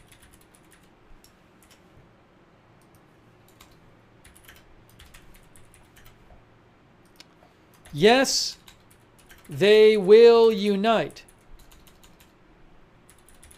behind her. No, she will be challenged. Because I think people might have been confused what the two choices meant. All right, hang on a second. I'm going to do this again. That's my bad. People might have been confused what they were answering, what their answer meant.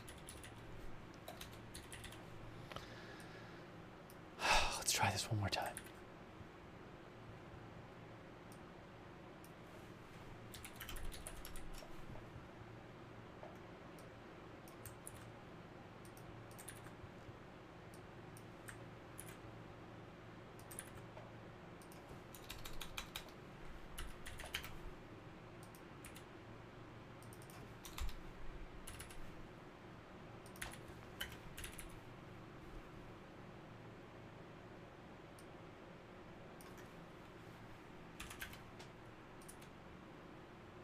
Okay.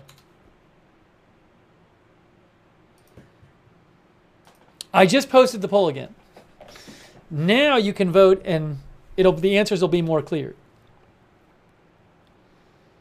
Hold on a second. Please hold on a second. Please.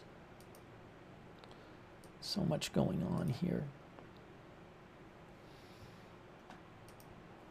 So much happening.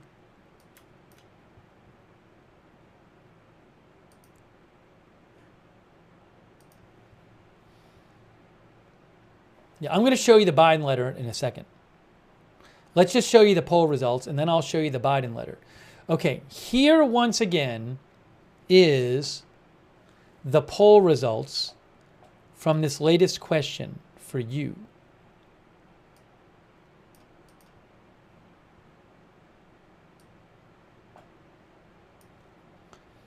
Will the Democratic Party unite behind Harris, or will she be challenged? Over there on YouTube, 76% of you think she will be challenged.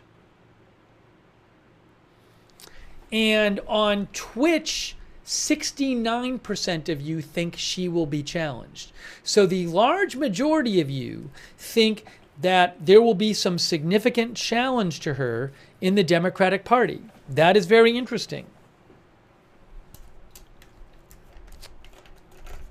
We got about 70% on Twitch and 75% on YouTube think she will have a serious challenge in the Democratic Party. Interesting. All right, I'm going to wrap up those polls. But I appreciate you voting. Now, let's show you the Biden letter. This was posted on his official account. Here. Oops. There it is. That's the letter. I'll read it through again. My fellow Americans, over the past 3.5 years, we have made great progress as a nation. Today, America has the strongest economy in the world. We've made historic investments in rebuilding our nation and lowering prescription drug costs for seniors and in expanding affordable health care to a record number of Americans. We've provided critically needed care to 1 million veterans exposed to toxic substances. Passed the first gun safety law in 30 years. Appointed the first African-American woman to the Supreme Court, and passed the most significant climate legislation in the history of the world. America has never been better positioned to lead than we are today. I know none of this could have been done without you, the American people. Together, we overcame a once-in-a-century pandemic and the worst economic crisis since the Great Depression. We've protected and preserved our democracy, and we've revitalized and strengthened our alliances around the world. It has been the greatest honor of my life to serve as your president, and while it has been my intention to seek re-election, I believe it is in the best interest of my party and the country for me to stand down and focus solely on fulfilling my duties as president for the remainder of my term. I will speak to the nation later this week in more detail about my decision. For now, let me express my deepest gratitude to all those who have worked so hard to see me reelected. I want to thank Vice-President Harris for being an extraordinary partner in all this work, and let me express my heartfelt appreciation to the American people for the faith and trust you have placed in me. I believe today what I always have. There's nothing America can't do when we do it together. We just have to remember we are the United States of America. Joe Biden. And then he also posted this from his account here. Look. My fellow Democrats, I have decided not to accept the nomination and to focus all my energies on my duties as president for the remainder of my term. My very first decision as the party nominee in 2020 was to pick Kamala Harris as my vice president, and it's been the best decision I've made. Today, I want to offer my full support and endorsement for Kamala to be the nominee of our party this year. Democrats, it's time to come together and beat Trump. Let's do this.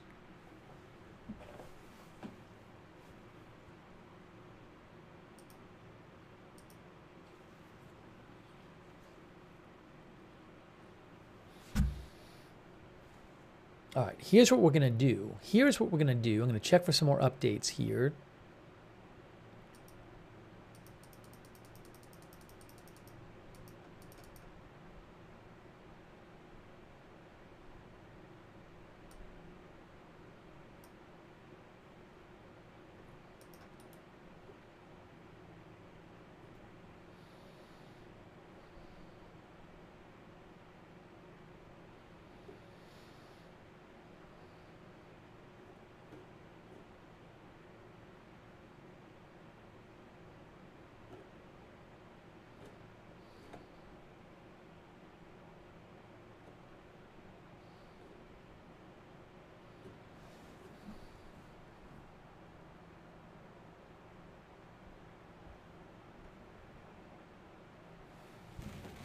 And take some more comments from you guys.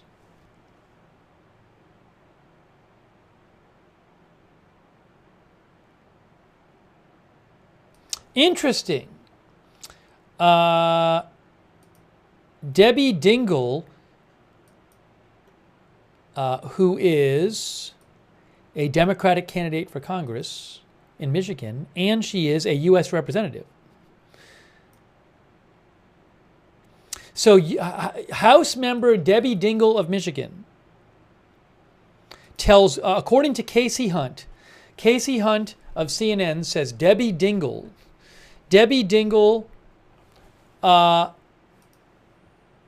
here, let me just show you this. Casey Hunt of CNN says Debbie Dingell tells Wolf Blitzer, just because I've endorsed Kamala Harris doesn't mean I think we shouldn't have an open process. She has to go out and run a campaign with all the delegates to get elected at the convention. We cannot have a coronation. So that's interesting. That's a U.S. House member from Michigan, Debbie Dingell, and she says she endorsed Kamala Harris, but she says we should have an open process and we cannot have a coronation. And she has to win the support of the delegates. Interesting.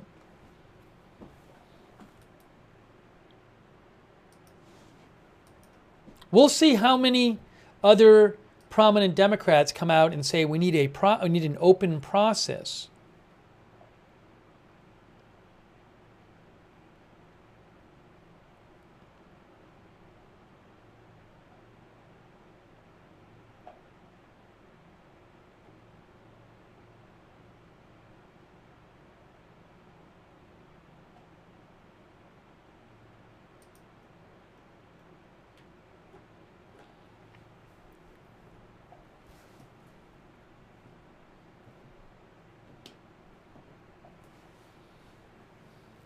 There's the White House. Oops, I want to show you the other White House shot. Other White House shot is better. Xander Hatmaker thinks Biden was forced out. He was threatened. Thank you so much, Xander Hatmaker, for your support.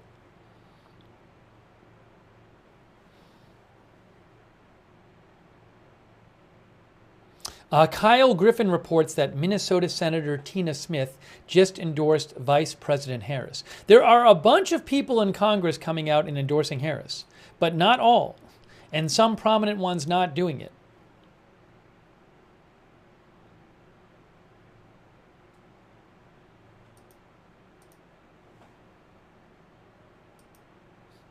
Our viewer Mood thinks Hillary is going to run again. I don't think the Democratic Party is nominating Hillary Clinton.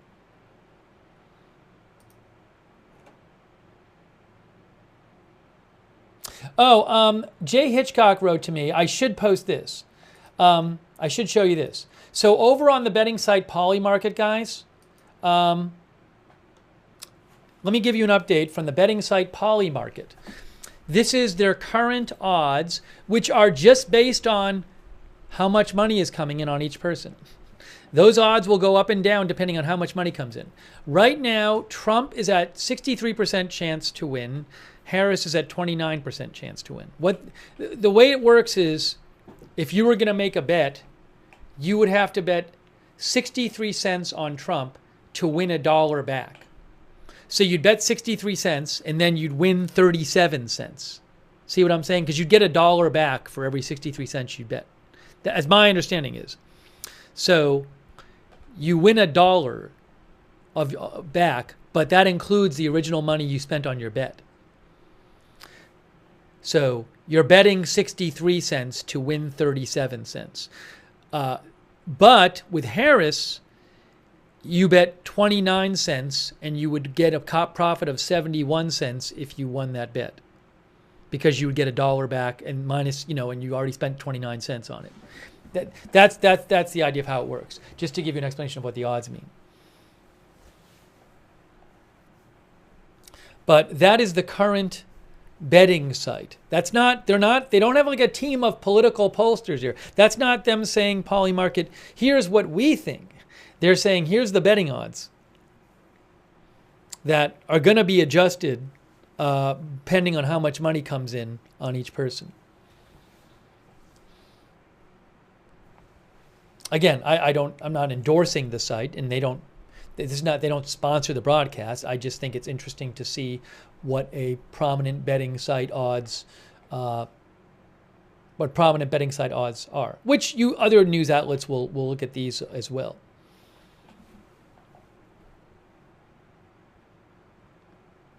Hey, thanks so much, Adams Rosales. Appreciate your support, Adams Rosales. Thank you.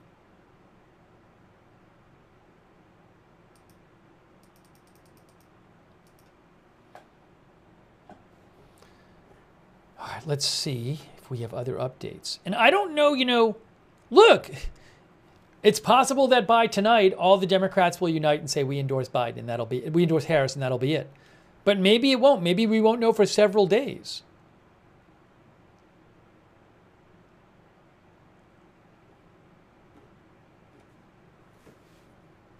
What do you think?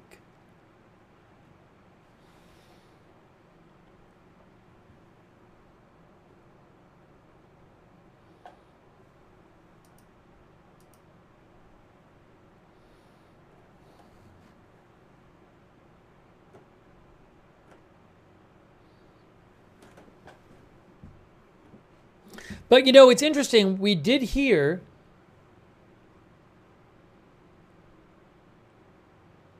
Scott Hare, our viewer, thinks that Kamala Harris won't be challenged openly, but at the convention she won't have the delegates and another will be chosen.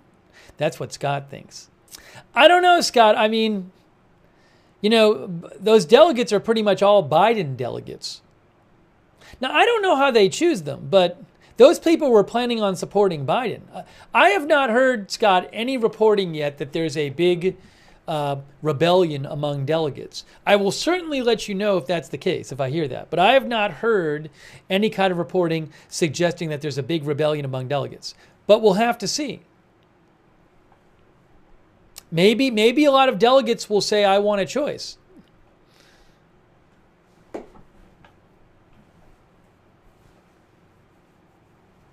But I have a hard time believing that if the entire party says, yes, we support Harris, and all of these other potential candidates like Josh Shapiro and Roy Cooper say, and Gretchen Whitmer, they all say, oh, I support Harris, I'm not running. I have a hard time believing at that point the delegates themselves are going to rebel against that, because there'll be nobody else saying they want to run. Thank you, Scott. We'll see what happens, Scott. I appreciate your comment. Oh, thanks to Xander Hatmaker. Thanks, Xander. Appreciate your support. Thank you.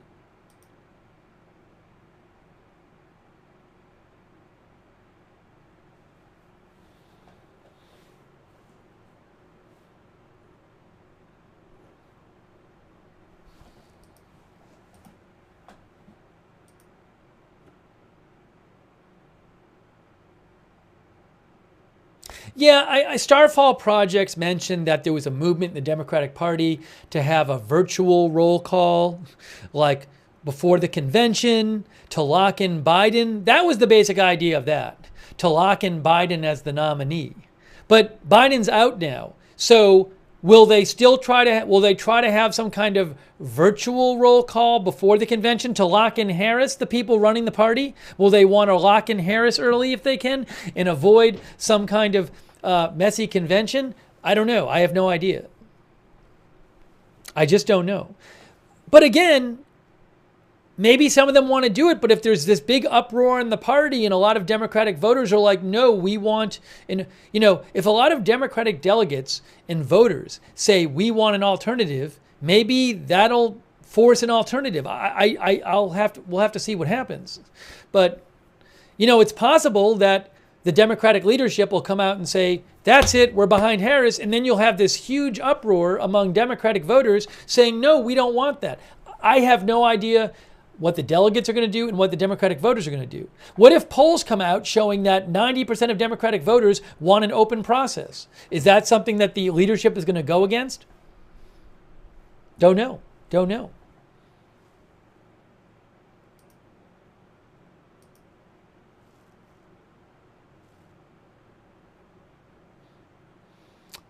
Hang on a moment here.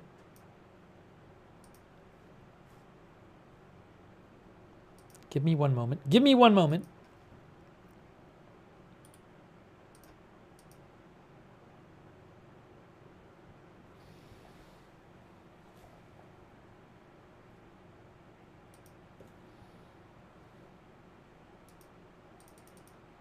Who is running the country? Biden. He's still president. He didn't resign as president. Let's see here.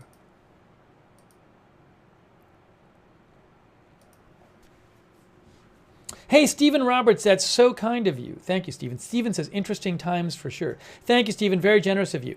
Yeah, look, it's quite an event. This is not an everyday occurrence. It's hugely important for the entire world. And just to see the president say he's not running less than 4 months before the election. Wow. Crazy to see it. Definitely knew it could happen, but to actually have it happen is just crazy. Thanks, King Nero, who says, this has the feel of a coup to me.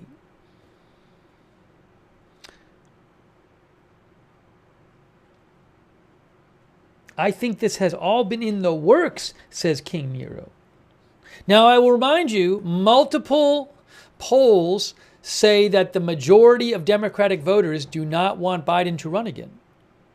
Thank you, King Nero, for your support. One of our viewers from Canada said, as a Republican, I love this Democratic collapse. Will this help or hurt Trump to not run against Biden? Maybe we'll ask that poll question later. I would say the conventional wisdom is that Trump wanted to run against Biden. but who knows? Thanks to Bent Fork 2000 as well. Where was a couple people have asked, why didn't Biden's letter, why wasn't it on White House letterhead? You know, one reason it might have not been on White House letterhead is he's announcing he's not running for president again. And maybe the idea is that you make that announcement as a private citizen. You say, I, as a citizen, I'm not going to run for this office again. So there might have been something about that. I'm not sure. But he's making that decision as a citizen whether to run for president again. That's maybe what the idea is that you're keeping yourself separate from the office. It's running for president is not a presidential decision. It's whether to propose, for example, launch a military strike is something you do as president. Whether you run for president is a decision you make as a private citizen. Maybe that's the thinking.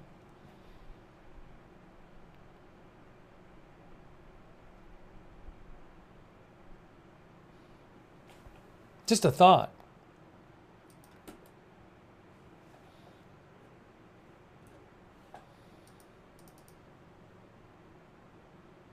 Sarah Cook from CBS News reports that Vice President Harris has spent the afternoon calling members of Congress. I wouldn't be surprised if she's trying to win endorsements.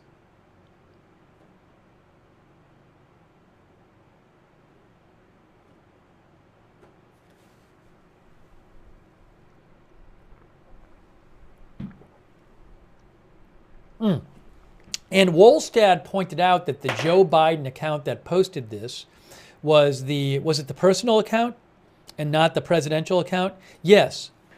It's not the POTUS account.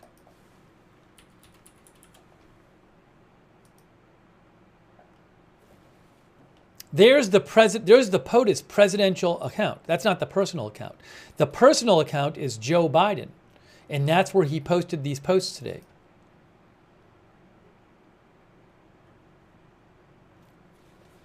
Good point by our viewer.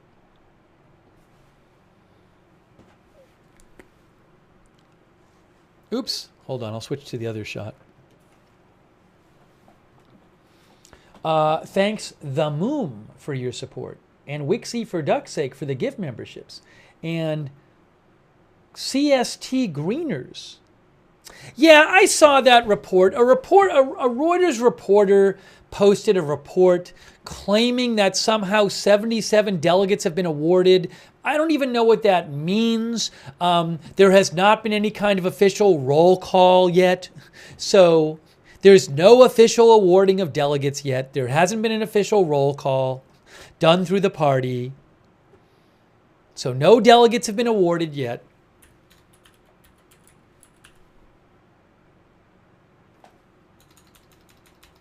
Now, maybe the state party has told somebody like, hey, we're unified and we all want to vote for Harris. All right, there hasn't been a process. It hasn't been done yet. Hasn't been done.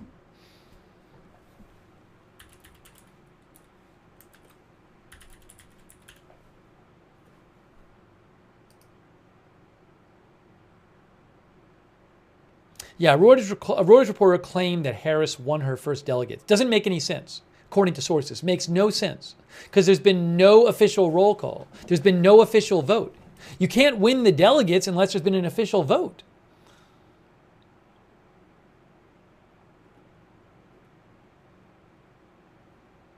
So if I find out that there's been some official vote on delegates, I will let you know.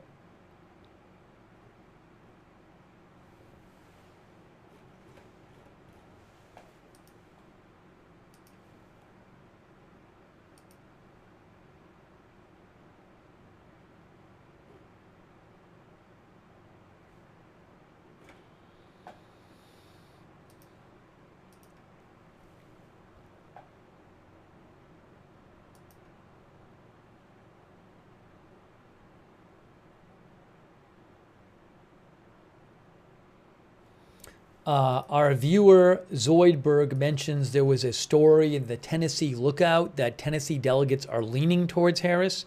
I mean, if that's true, that's fine. It's just they haven't been awarded yet.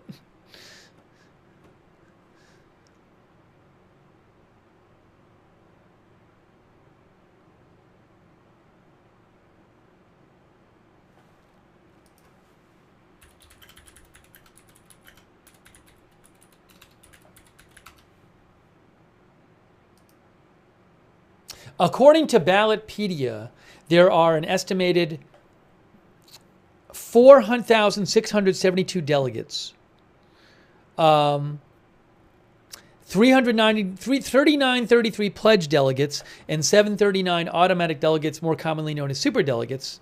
And to win the nomination, you would need to win a majority of the pledged delegates on the first ballot, 1968. And if there's a second ballot or more, the superdelegates can also vote.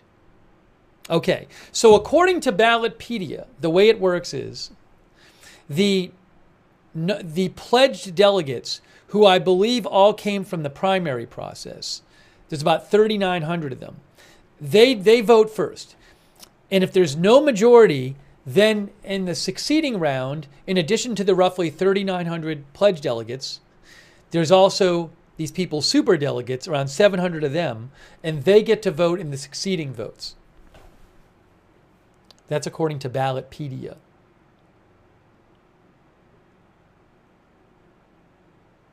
Oh, and there are different types of pledged delegates too.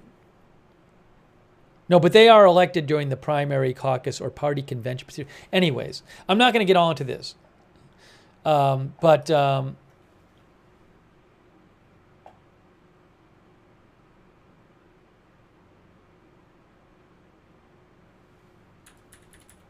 The super delegates cannot vote on the first ballot.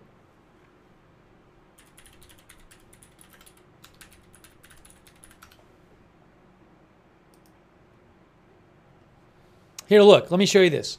Wikipedia, Democratic National Convention.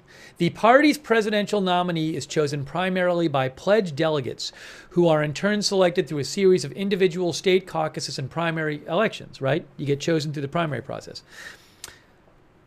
Unpledged superdelegates whose votes are not determined by some kind of state primary or something, they only vote in the event of a contested nomination. Then there's all this complex stuff. There's all these rules here.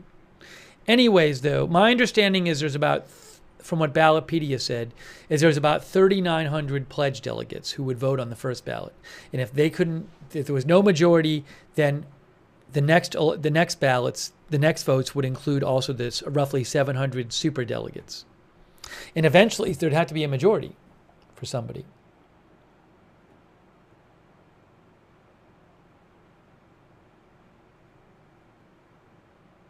In 2018, the Democratic National Committee agreed to reduce the influence of superdelegates by generally preventing them from voting on the first ballot at the convention.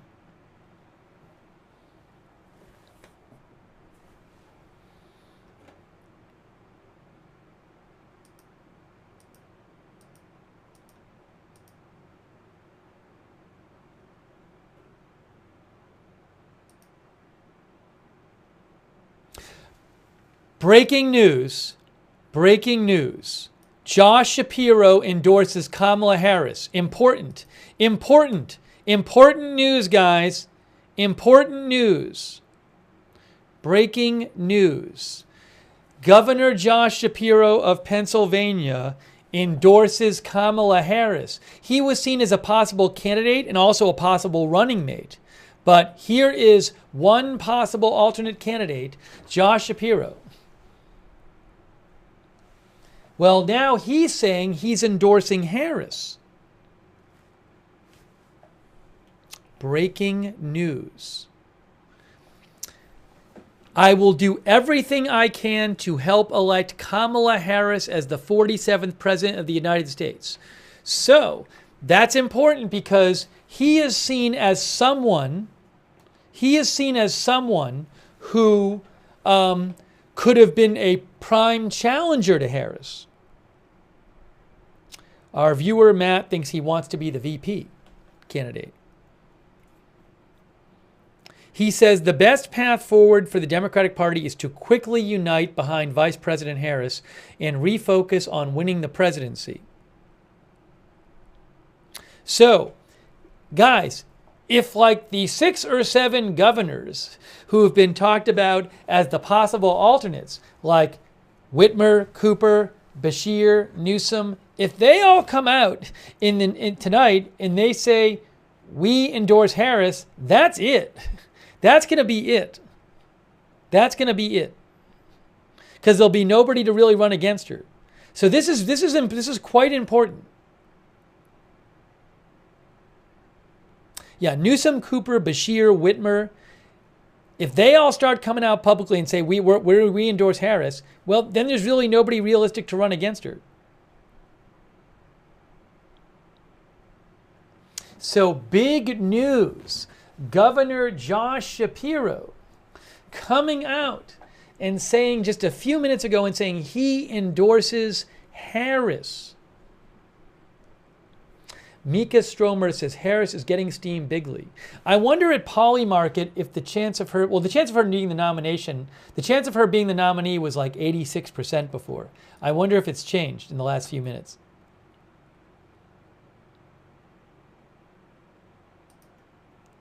It's interesting. It's actually less than it was before. It's now at 81%. It was 85.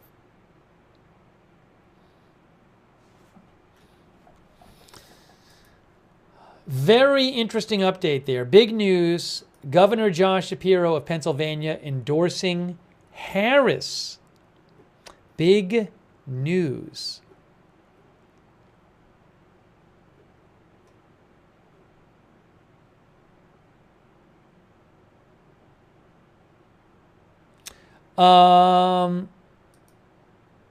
Guys, I have something else here. Benji Sarlin, who is with Semaphore, he reports, he says, according to Kadia Goba from Semaphore. So basically, the publication Semaphore reports, it's a news publication, DNC members are organizing a letter backing Harris. Already 60 plus signatures from current and former members and counting.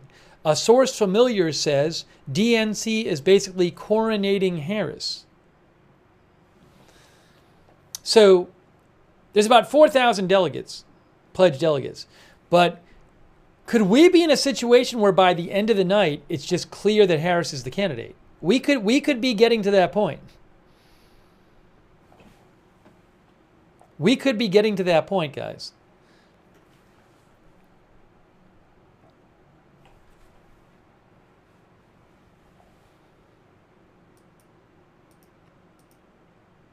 But if we start seeing other governors come out and endorse her,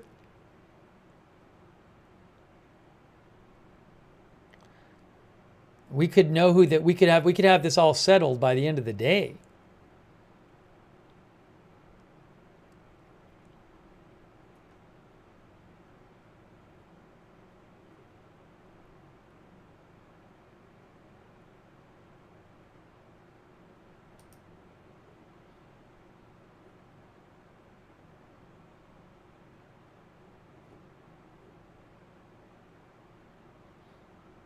But again, that Josh Shapiro news is really big news because he was seen as one of the other possible contenders for the nomination, and he came out and endorsed Harris. No, Biden said he's going to speak later this week. He is not speaking today. He still has COVID, by the way.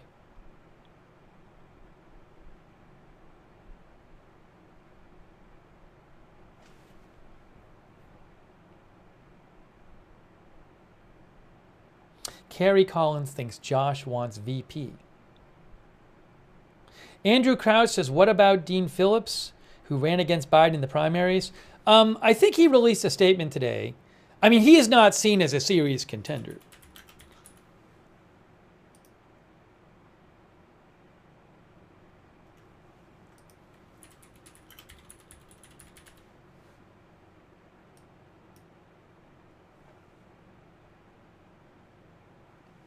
I don't know if he's released a statement today, Dean Phillips. But again, he is not seen as a serious contender for... Yeah, he did. Dean Phillips said, Harris is a talented, experienced, and well-prepared to beat Trump and serve as our president. He said, I agree that with Obama that a brief, transparent, competitive process would serve democracy, generate energy, and provide legitimacy to our ultimate nominee.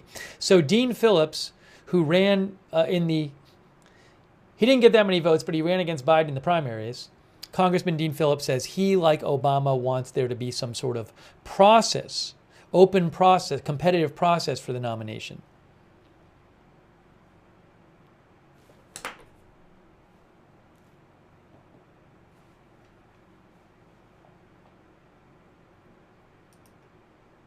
Debbie Dingell, as I posted, also said she wanted there to be a process. I've been posting a bunch of stuff we've talked about today and a bunch of news updates I've been posting on my X account. So I would advise you, if you missed it, go to my X account. I'll post the link right now, @Lookner, and you can go back and see a bunch of things that we've been posting today and talking about. I've been posting there at my X account, @Lookner on X. I don't know. It kind of seems to me like maybe we're getting to a place where the establishment Democrats are just going to come out and endorse Harris. But again, Hakeem Jeffries, House Minority Leader, has not endorsed Harris. Nancy Pelosi has not endorsed Harris. Chuck Schumer, Senate Majority Leader, has not endorsed Harris. So those would be big ones. Those would be big ones.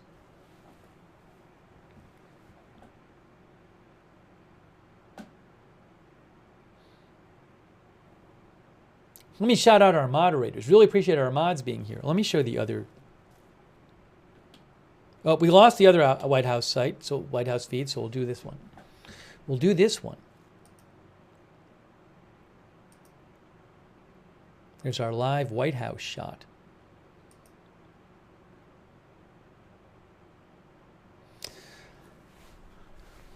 Whitmer issued another statement. We already talked about her statement earlier.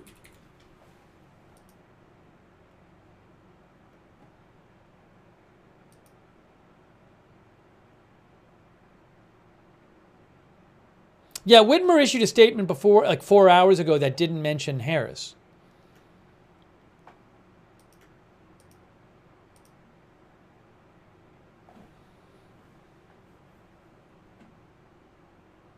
Let me shout out our moderators. Thank you so much, moderators. BZ is moderating. Thank you. RJ is moderating. Thank you, RJ. I really appreciate it. Linda Belk and Larry moderate for us on X. Really appreciate all of our moderators. Thank you. Also, hang on a moment.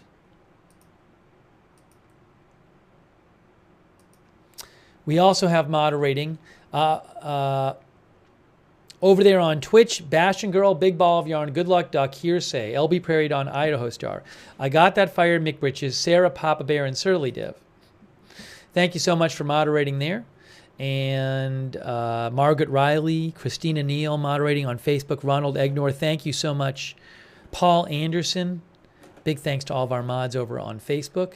And thanks for your support on Twitch, Linnea Supernatural and Blatt1982.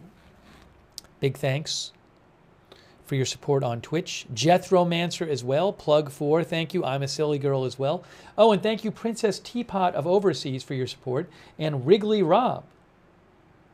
What about what Mark Halperin said on Thursday? You dismissed that news, but it was true.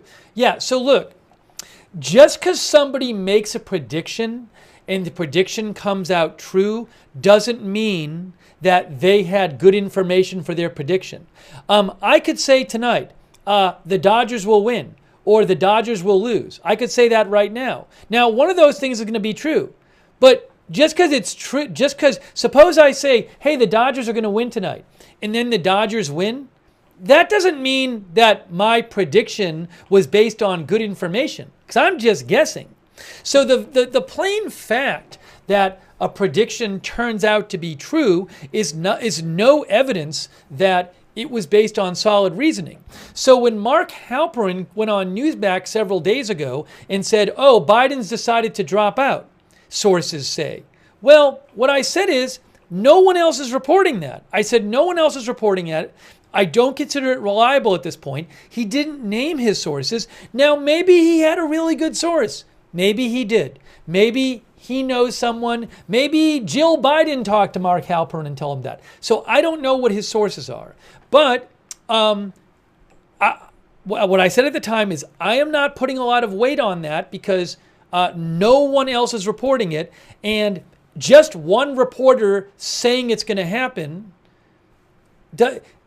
doesn't carry that much weight with me. It's not like I know him as the go-to guy for the last 10 years. If he was the go-to guy for the last 10 years with all these scoops that nobody else had, well, that's different. I'm not aware of that record on his part. Maybe he is. I'm not aware of it. But my point was, people were messaging me when he said that, saying it's over. This guy said it. Well, and what I said is, well, all we have is one reporter saying on Newsmax that it's over, but no one else is reporting it.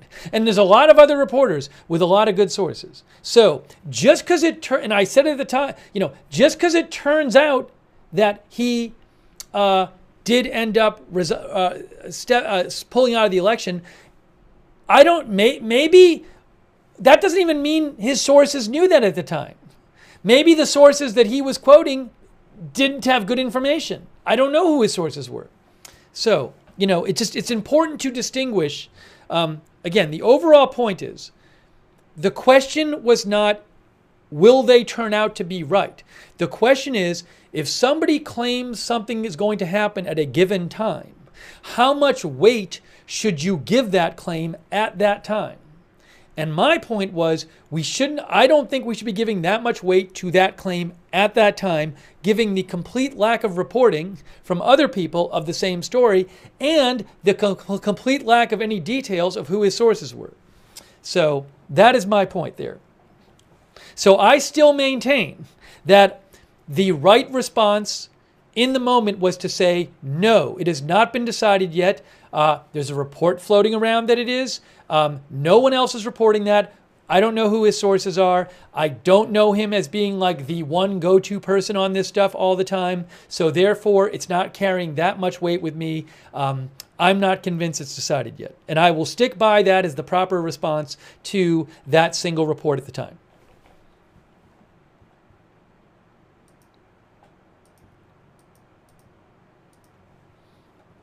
Okay. I think it's important. I took the time to explain that because I think it's important to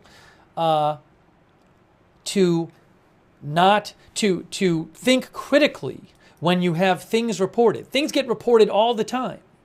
And I think it's important to use good critical thinking skills to process these various claims that are coming at you all the time from the world.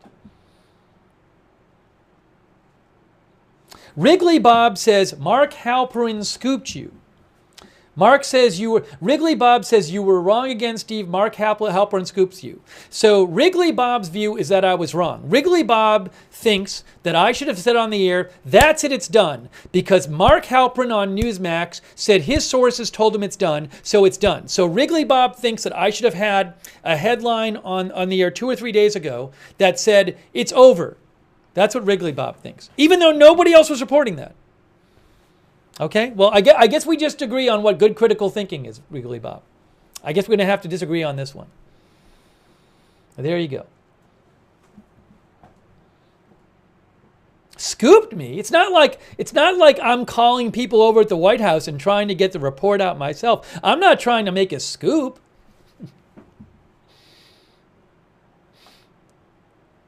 Thanks to Leon Yoder for your support.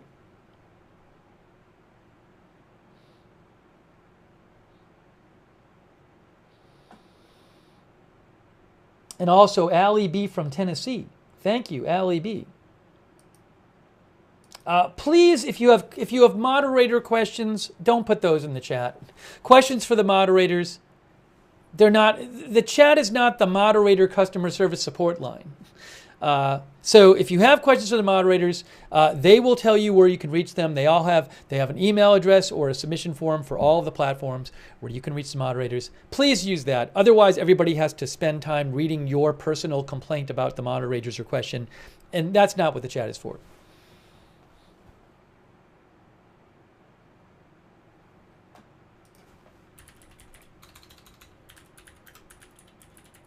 way, nothing I'm saying is meant to denigrate Mark Halperin as a reporter. At all. That's not the point of what I'm saying. At all. If you're hearing that, you're hearing wrong, because that's not what I'm saying. I'd say the same thing about pretty much anybody else. There are certain people, if they reported it, it would probably carry a little more weight with me, just based on the fact that they've been kind of in on things the last few years in a way I'm aware of. But this is not to denigrate his reporting in general.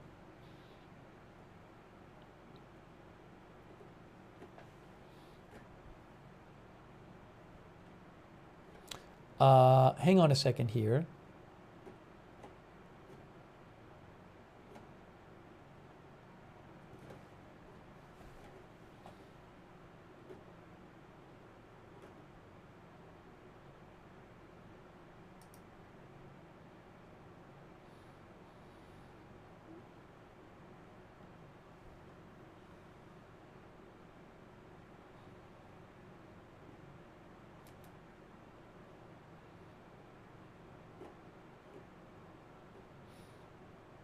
Let me see if I can get some more updates from you guys, for you guys here. Hang on a moment. Hang on a moment.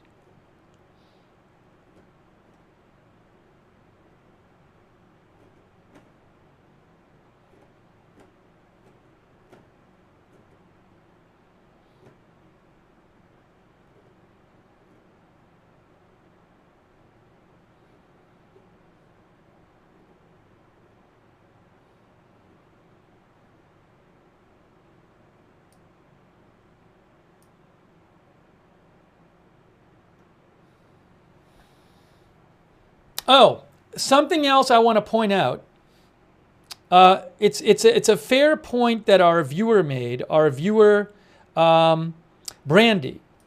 So the Wrigley Bob, the report that Wrigley Bob is talking about that Mark Halperin made, this came out on July 18th. And that's when he said, on July 18th, he said multiple sources say Biden plans to announce withdrawal from nomination as early as this weekend, with Sunday most likely. It also says here, Biden will not endorse Harris. It says that too. That is the post when he made it. People keep sending it to me. So just to be clear, his sources also told him that Biden will not endorse Harris. Again, this is not... I follow Mark Halperin. I've enjoyed a lot of his reporting. This is not... People can't make perfect predictions. This is not a knock on him. My point is, the only point I'm making here is that people, when this one report that I just showed you came out a few days ago, people were messaging me as if that settles the matter. And it didn't settle the matter. And there's a great example right there in that if it settled the matter, then Biden wouldn't be endorsing Harris. So anyways, I'm just trying to make a point about not drawing conclusions that are not justified by the reporting. Not taking a shot at Mark Halperin. I like his reporting. I follow him. And I have followed him in the past.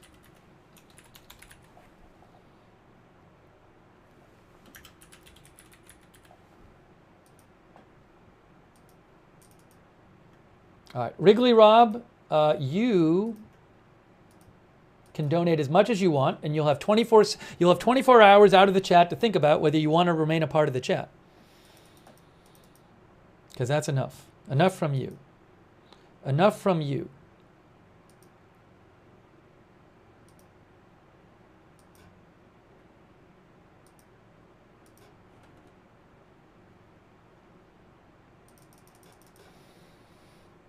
Okay, anyways. All right, we can get on without Wrigley Rob interrupting again for the next 24 hours. Fantastic.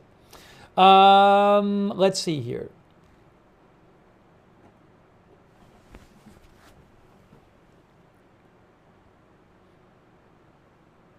But I actually am glad he brought it up because I think it's worth discussing that point.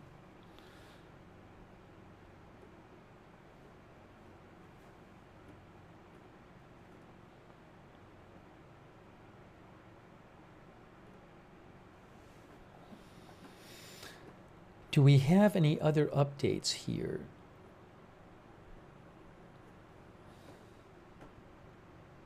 I'm going to have to eat something soon as well. Thanks, Joe CHF, for your support.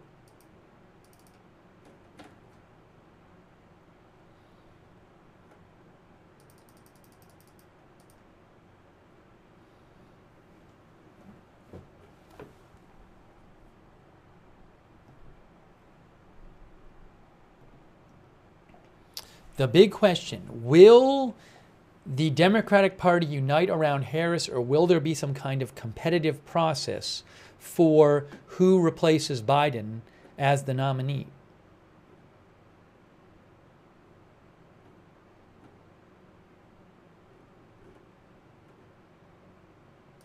As Ryan Bond mentioned to me, Kyle Griffin reported that Minnesota Senator Amy Klobuchar endorsed Vice President Harris.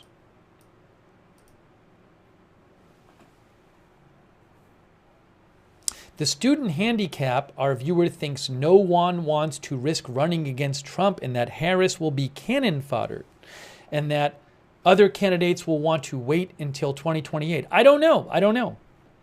That's what our viewer, the student handicap, thinks. I mean, I will say this. If you're somebody who's thinking of running, maybe you just don't like the idea of not having a full campaign to run. Maybe you're somebody who thinks, well, I could run now, but it's be a short campaign. Maybe I'd stand a better chance of 2028. So I do think, that could play into people's calculations, whether they're thinking of a run and whether they think 2028 is a better chance for them. Thanks, Student Handicap, for writing in. I appreciate that.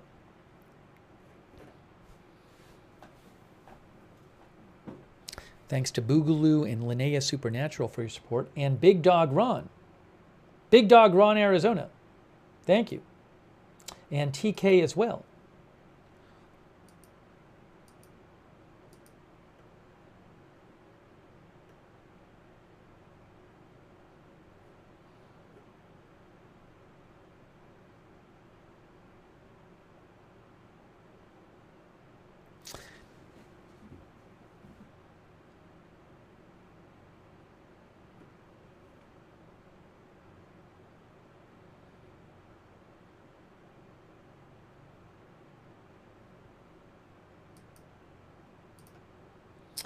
Nate Silver, who does a bunch of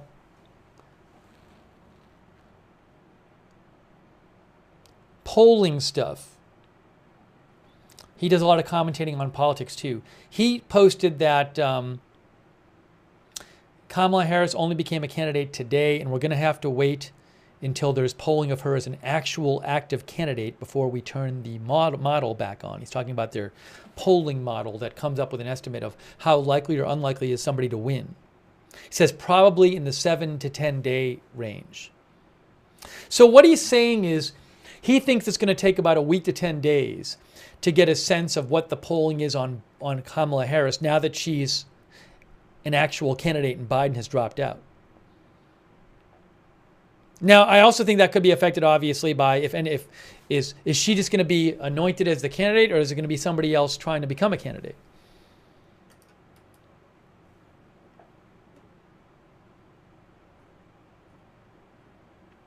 But a point he's making is that the polling on her could be different now that Biden has dropped out. We'll have to just see. Oh, news update. Interesting news report from Robert Costa. Interesting news report from Robert Costa. I don't think it's going to happen, guys, but it's a very interesting news report. Check it out, Robert Costa. Check it out.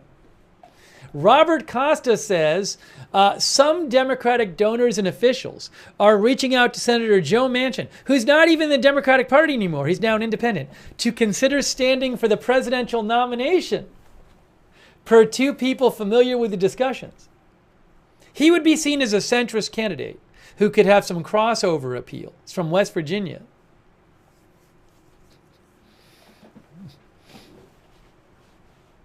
I mean, I would think that's unlikely, but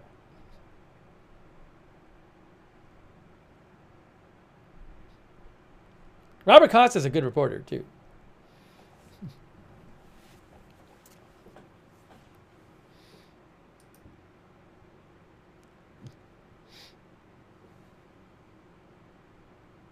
Soylent Green thinks he's hated by both sides. Matt Machine thinks that would be a disaster. C. Death says just have Fetterman run. A couple of our viewers want Senator Fetterman to run. He was a big supporter of having, Fetterman was a big supporter of Biden staying in the race.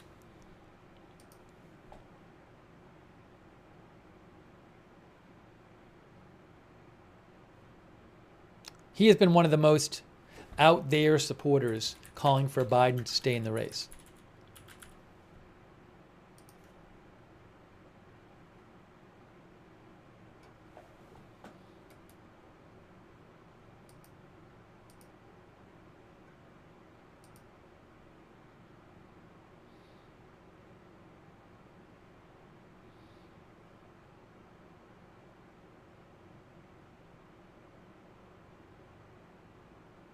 Oh, did Trump post it again?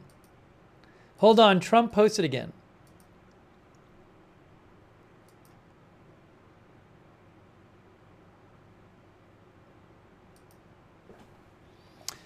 Trump said, my debate with crooked Joe Biden, the worst president in the history of the United States, was slated to be broadcast on fake news ABC, the home of George Slopadopoulos, sometime in September. Now that Joe has not surprisingly has quit the race, I think the debate with whomever the radical left Democrats choose should be held on Fox News rather than very biased ABC. Thank you, DJT. Update from Trump. Oh, I got to post that now. There you go.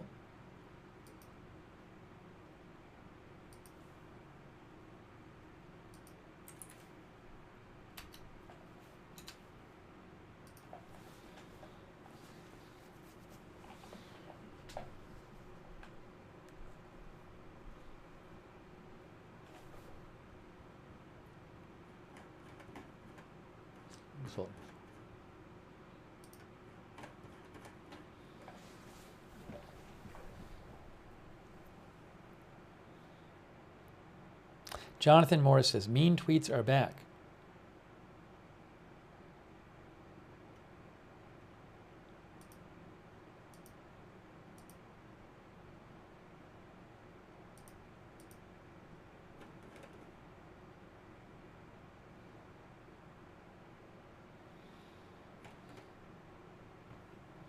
Okay, and then I think he posted again.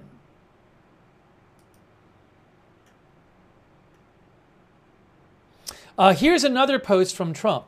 So we are forced to spend time and money on fighting crooked Joe Biden. He polls badly after having a terrible debate and quits the race. So now we have to start all over again. Shouldn't the Republican Party be reimbursed for fraud in that everybody around Joe, including his doctors and the fake news media, knew he was not capable of running for or being president, just asking? So Trump is lamenting that they spent all this money fighting crooked Joe Biden, he says. That they spent... Now, just to be clear, they could have spent the money how they wanted to. As I've said a couple times, and I said several days ago, I said it was risky for them to be focusing their whole convention on Biden when there was a decent chance he might not run. So they could have spent more time in their convention not focusing so much on Biden, but that was their choice.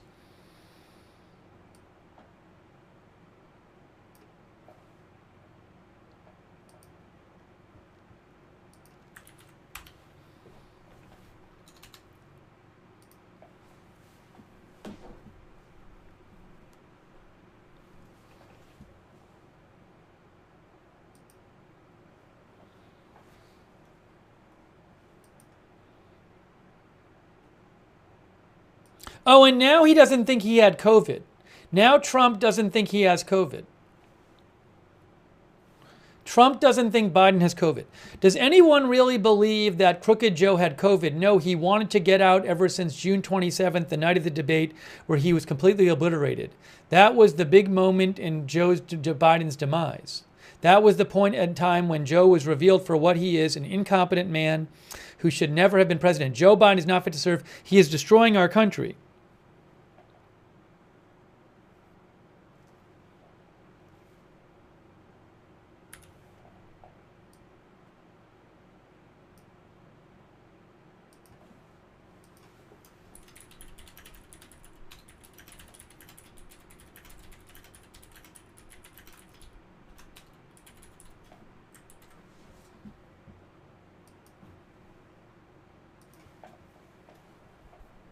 He's posting a lot today.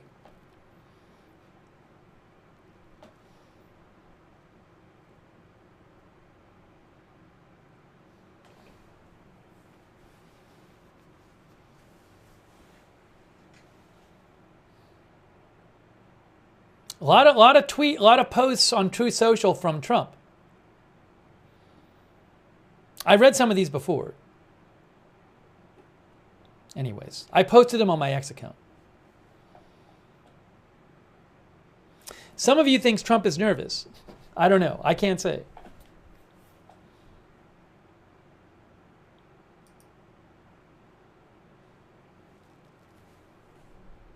But he's posting a lot. He is posting a lot about this. Hang on.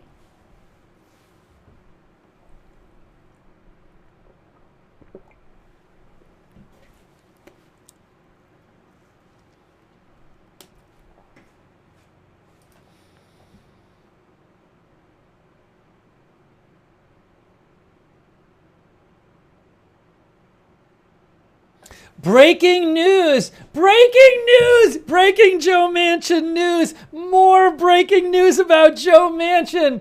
Oh, there's so much Joe Manchin news. You're going to be tired of all the breaking Joe Manchin news. Jake Tapper reports sources close to Joe Manchin, independent senator from West Virginia who is retiring, say he's considering re-registering as a Democrat and throwing his hat into the ring. Oh my gosh, so much Joe Manchin news. So much. It sounds like Joe Manchin's team is throwing this stuff out to get it to different reporters. It sounds like it's just coming from the Joe Manchin team. But more stories about Joe Manchin. Oh my gosh. Joe Manchin news.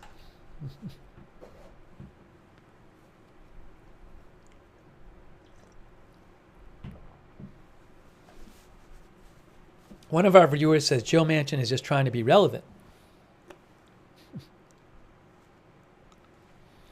He is a senator from West Virginia who is retiring, and he has been a Democrat, but he had been a Democrat, but he recently became an independent. But he was, a senator, a Democratic senator from a very Republican state. Well, there you go. How about more Joe Manchin news? Wow. Are we going to get any more Joe Manchin news? Getting a lot of Joe Manchin news.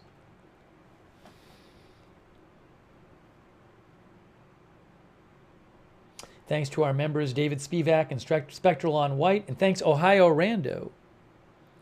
Thanks, Ohio Rando and Boomer Wow for your support. I really appreciate it. Thank you.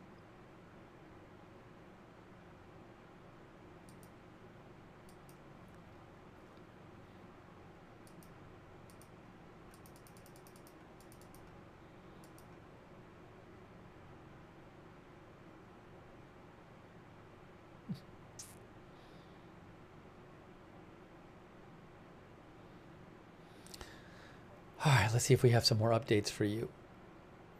Wow, so much going on. All right, here's what I'm going to do in a second.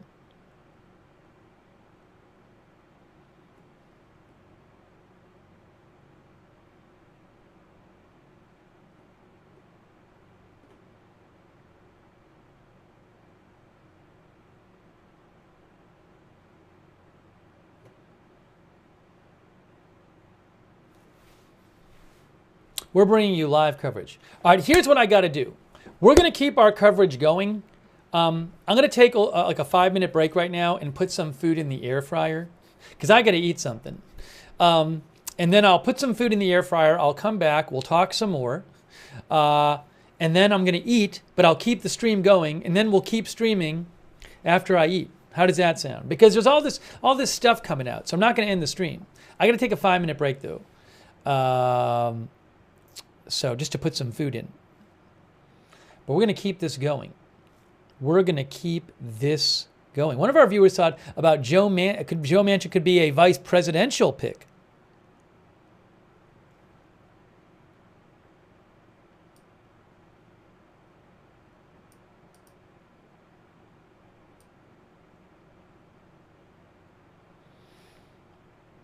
let me do this. Where is the, there.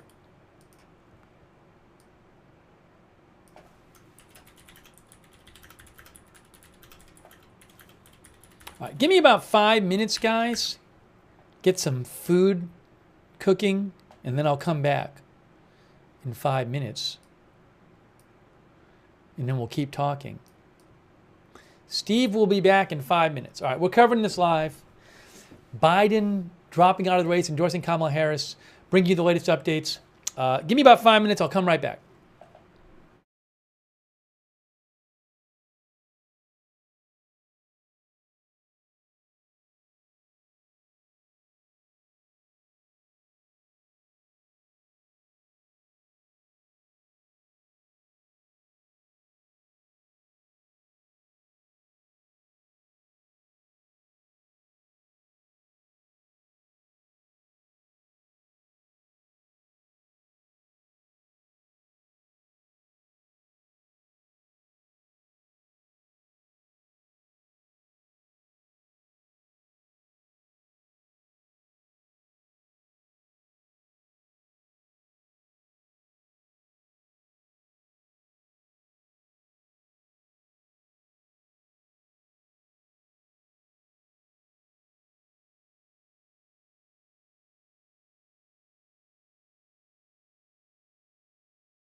All right, we're back. Thanks for your patience, everyone. Thank you for your patience. I am cooking some food as we bring you continued live coverage. Biden drops out of the race, endorses Kamala Harris. Will the Democratic Party coalesce around Kamala Harris, or will there be some kind of competitive process for this nomination? Let me see if I missed any updates in the last few minutes. But what a huge story this is. What a huge story. We are... Oh, thank you so much, Joseph Fiorentino. I appreciate that, Joseph. Thank you very much. Thank you. Let's see here. Do I have some more updates? Breaking news! Breaking news! More Joe Manchin news! We got more breaking Joe Manchin news for you right now. Breaking news. More Joe Manchin news, everyone. Check it out. Sam Stein reports confirmed. Oh no, it's not. It's not breaking. I thought he did re-register. I apologize. Oh no. I misread it. I thought it said he is re-registering. He is considering re-registering. Okay, so it is not big breaking news. It is breaking. It is more Joe Manchin news. It's Sam Stein is saying it's confirmed that Manchin is considering. I thought it said confirmed Manchin is re-registering as a Democrat to run against Kamala Harris. I apologize. It wasn't that big news anyway. I was having fun with it. But it's funny to see so much Joe Manchin news. So what's been confirmed is that he is considering re-registering. I read it and thought it said he is re-registering as a Democrat to run against Kamala Harris. Oh, that would have been bigger. That would have been bigger. Anyways. Well, I'll leave you with that. I'll leave you with that. Sam Stein, who is with, where is he with these days? He switched publications. Bulwark and MSNBC. He said it is confirmed that he is considering re-registering. Oh, I thought it said confirmed. My bad on that one. I misread it. I just didn't see the. Maybe I was just. Part of me wanted to see him register just because I just think it's like a funny story to have floating around. That all of a sudden we're hearing about Joe Manchin. But when I read it, I thought I read he is re-registering. Anyways. Joe Manchin has not been talked about. The last few weeks, as people have been talking about who would run if Biden stepped down, of course, Kamala Harris was the top candidate, but you've been hearing about the governors, Josh Shapiro, Gretchen Whitmer, Andy Beshear, Gavin Newsom, J.B. Pritzker, Roy Cooper. You haven't been hearing about Joe Manchin. So I find it funny that today there's all these Joe Manchin stories popping up, and it looks like it's just being put out there by his people. So I like bringing you the Joe Manchin news.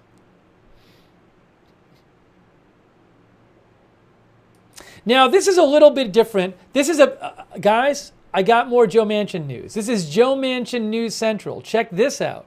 Politico's Meredith McGraw reports confirming that Senator Manchin, who is currently an independent, is being encouraged to re-register as a Democrat to seek the nomination by some donors and officials.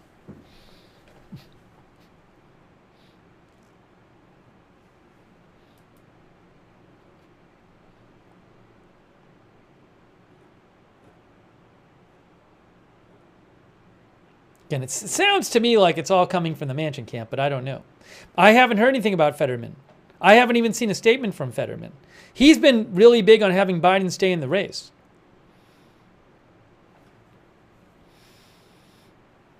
Hang on a moment here. Give me a moment. Give me a moment. I got to just check a bunch of things now.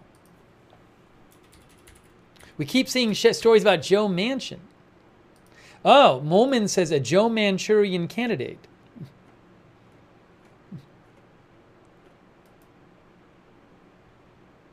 Trying to get you some more updates here. I got to check various outlets. Actually, give me about 20 seconds. I'm going to disappear for 20 seconds. I need 20 seconds. Steve will be back in 20 seconds.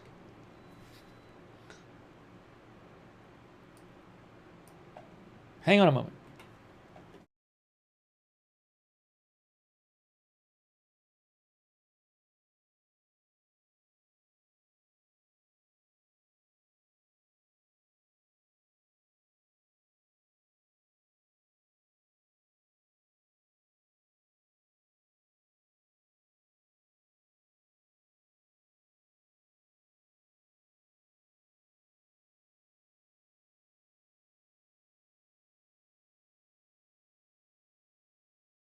All right, I'm back. I am back.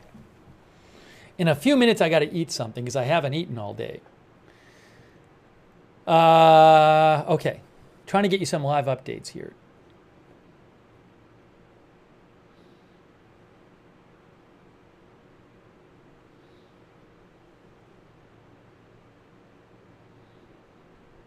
The Washington Post reports that the American Federation of Teachers is set to endorse Vice President Harris.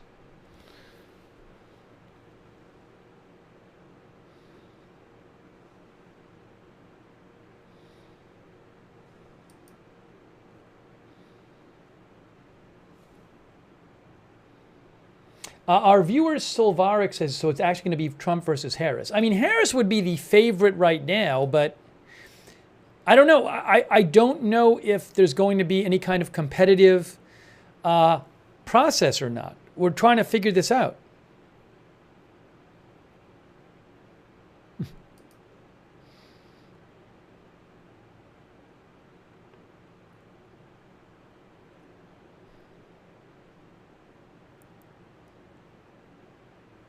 Oh, this is interesting, guys. Some more reporting from Jake Tapper, which this seems like, I mean, I'm glad he posted this.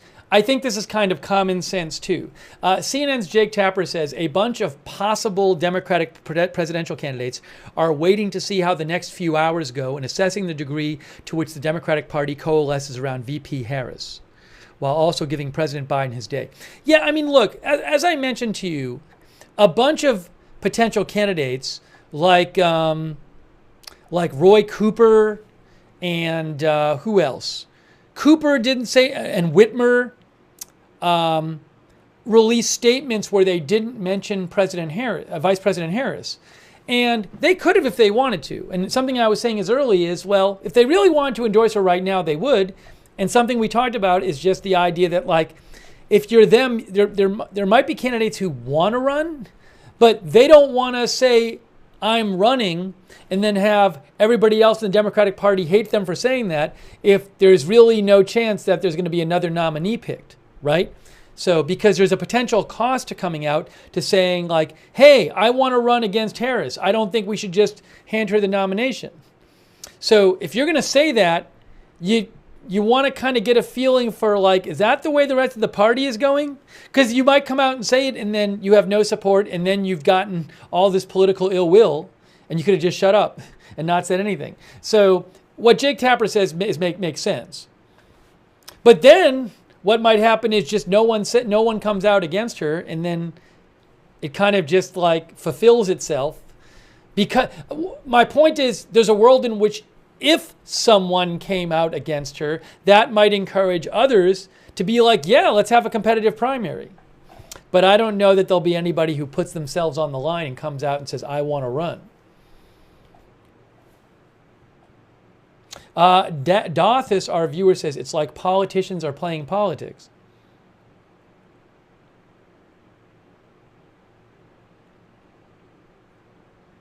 Don says, I'm not sure Kamala can beat Trump. Trigon, J. Mark, says they need to read the room. Jimmy says, I'm surprised Governor Phil Murphy doesn't want in on the action. You just take such a risk if you're a Democrat right now. There's great personal risk to you if you come out and say, like, I want to run for this thing. Because within a day it might be settled, and then you've, really upset a lot of other Democrats.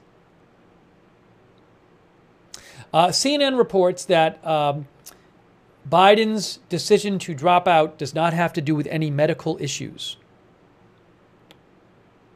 That's what CNN says. A senior White House official says that to CNN.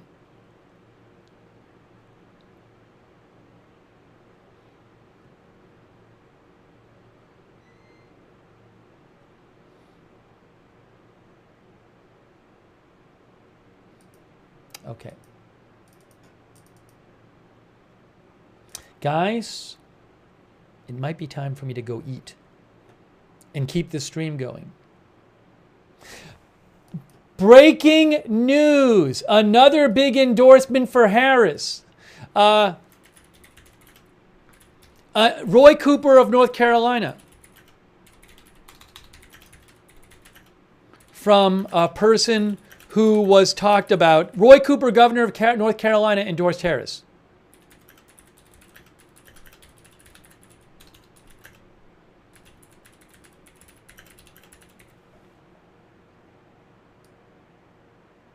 Wow. Roy Cooper, breaking news, big breaking news. Roy Cooper endorsed her. Look at this. Governor Roy Cooper of North Carolina. Kamala Harris should be the next president. I've known her going back to our days as attorney generals, and she has what it takes to defeat Donald Trump and lead our country thoughtfully and with integrity. I look forward to campaigning for her as we work to win North Carolina up and down the ticket. So Roy Cooper and Josh Shapiro, who were both seen as possible alternatives to Harris, have now both endorsed Harris.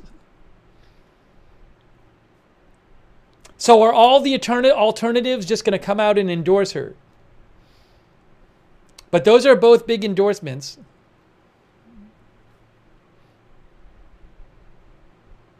Cooper and Shapiro. Shannon thinks they're looking for a VP.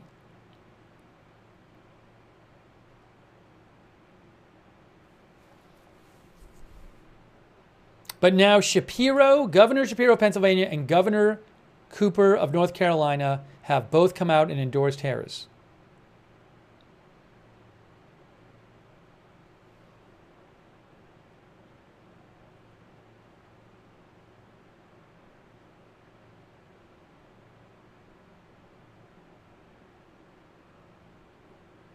So we're waiting to hear from Whitmer. Whitmer has not officially endorsed Harris yet. That would certainly be really important if she comes out. We'll see if Whitmer endorses Harris tonight, officially. That would be really big too. She has not yet.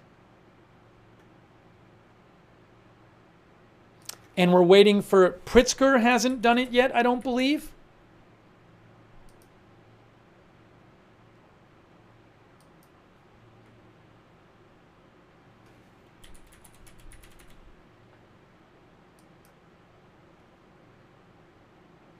So we're waiting for Whitmer, for Pritzker.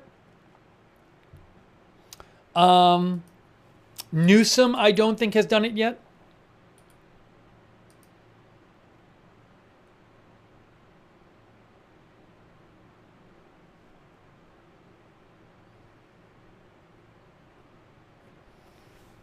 So those are three others I'm waiting for as well. Newsom, Pritzker, and Whitmer. Did Mark Kelly, Senator Mark Kelly, endorse her yet? I don't know that he did. Or maybe he did, actually. Hold on. Yes, Kelly already did endorse her. So Kelly was someone else who's talked about as a possible vice president, and maybe, maybe a possible alternative to her as presidential candidate. Mark Kelly also came out and endorsed her. So that's three alternatives. Kelly, Senator Kelly of Arizona, Josh Shapiro, governor of Pennsylvania, and Governor Roy Cooper of North Carolina have all come out and endorsed her.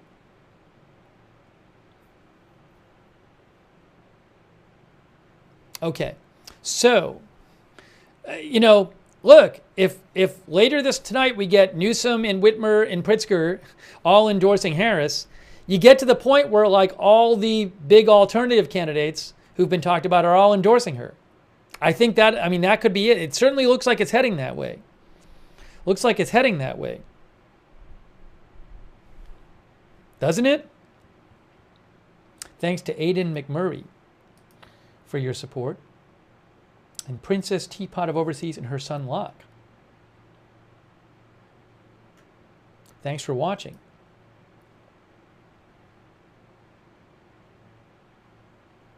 It does seem like the party's coalescing around her.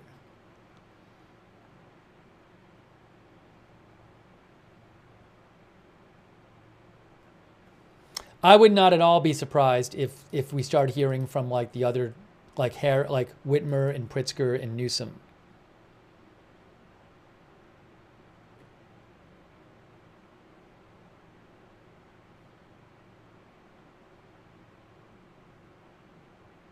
All right, here's what I got to do. What I need to do is this. I need to eat my food. So I'm going to take a little break. I'm going to eat my food. We're going to keep the stream going. If there's big news while I'm eating, I'll rush back in here and stop eating and update you, okay? So I'll be checking the updates. I really appreciate you being here for the stream, and a huge thanks to all of our moderators who have been here. And we're going to keep this going and bring you updates. But I must eat something. It'll not be a pretty scene if I don't eat anything soon.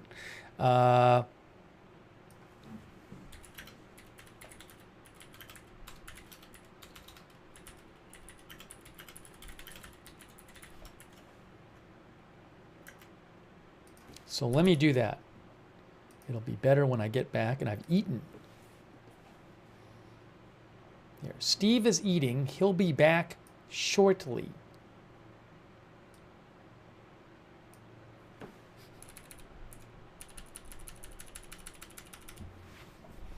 All right, so stay with us. If I see big updates while I'm not on the air, I will, while I'm eating, I will run back in here as soon as I can.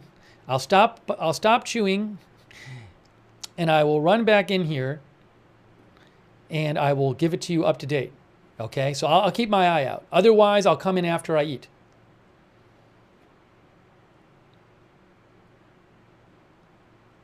So I'll see you guys in a little bit, and the stream will keep, and you can stay in the chat and chat. All right, I'll see you guys in a little bit.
Hey, I'm still finishing eating, but I have a breaking news update for you. Breaking news update. Excuse me. I ran in here. Uh-oh. I'm going to hear two of me for a second. Let me just give you this update real quick. Breaking news update. The breaking news update is that Gavin Newsom has endorsed Kamala Harris. Check it out, guys.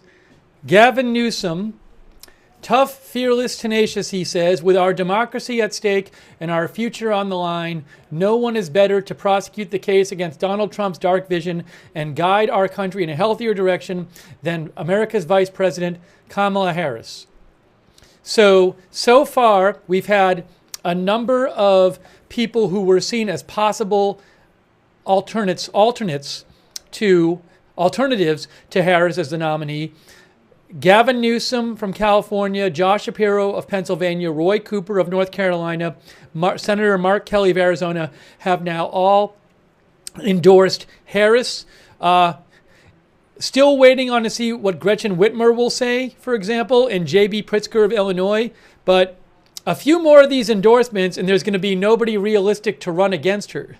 So, anyways, I'm going to go finish my food. I wanted to let you guys know about this. I got about 5-10 minutes of eating left to do. So I'll be back here shortly with more news, but I wanted to break in and give you that update about Gavin Newsom, all right? So I'm just going to go finish my food, and I'll be back in, and we'll do more coverage.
All right. Anyone still here? We're back.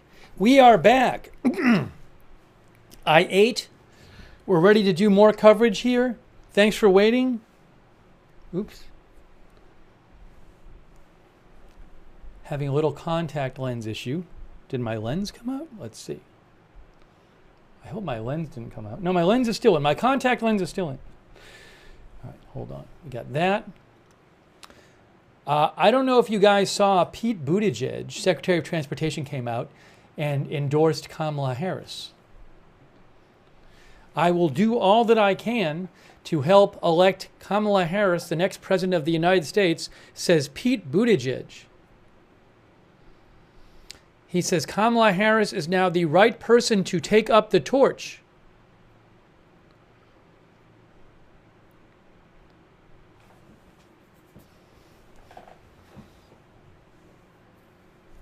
El Grafu thinks the Dems should have gone with Roy Cooper. Well, he already endorsed Harris. Thanks to Ooms World for your support. I really appreciate it. Ooms World, thank you. Hey, a quick reminder. In addition to this big news about Harris, about Biden, obviously enormous news, about as big as it gets, Biden saying he's not going to run and endorsing Harris. In addition to that, we have another broadcast scheduled for tomorrow morning, because tomorrow at 10 a.m., the director of the Secret Service is supposed to testify in front of the House Oversight Committee. That's tomorrow at 10 a.m. Eastern Time, and we will have video of that, and we'll be covering it live. And I will come on before 10 a.m., maybe like at 9 or something, or 9:30.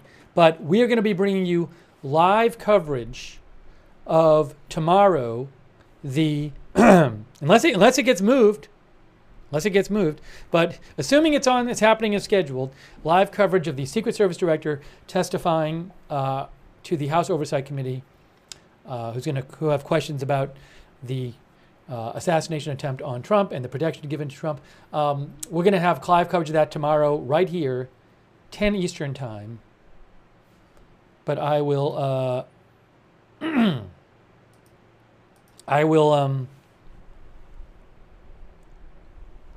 be coming on before 10.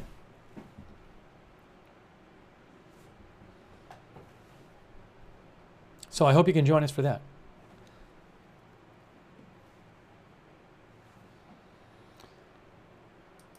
All right, now let me catch up here. As I mentioned when I took a temporary break from my eating, Governor Gavin Newsom also endorsed. Governor Gavin Newsom, California, also endorsed Harris.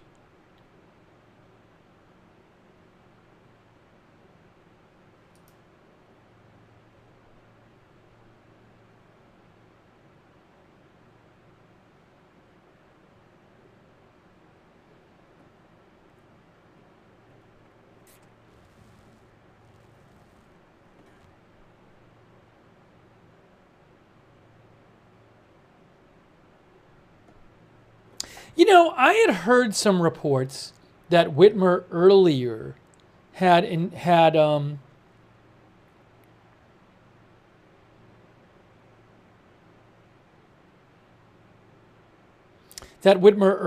before today had endorsed Harris. But I don't believe Whitmer has said that today. Governor Whitmer of Michigan. I mean, this is her statement today, and she didn't specifically mention Harris in this statement. So I do wonder if she will come out with a specific statement today and say she's endorsing Harris. Yeah, nothing on her accounts from today about it. So, and also J.B. Pritzker, governor of Illinois, he has been talked about as a possible alternate to Harris, but he has not come out with a statement about Harris today, endorsing Harris or saying he's going to run or anything. So that's a second person to keep an eye on.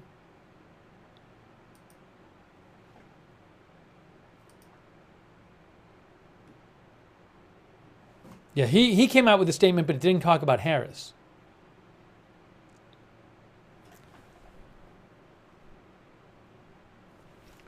Is there some food on my mouth or something?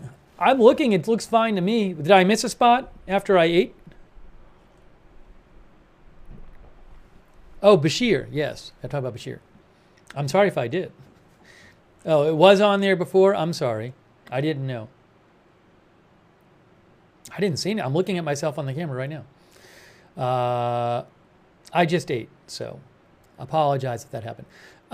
Yes, somebody else who waiting to hear more from is Governor Bashir of Kentucky, who I don't believe he has said anything about Harris today.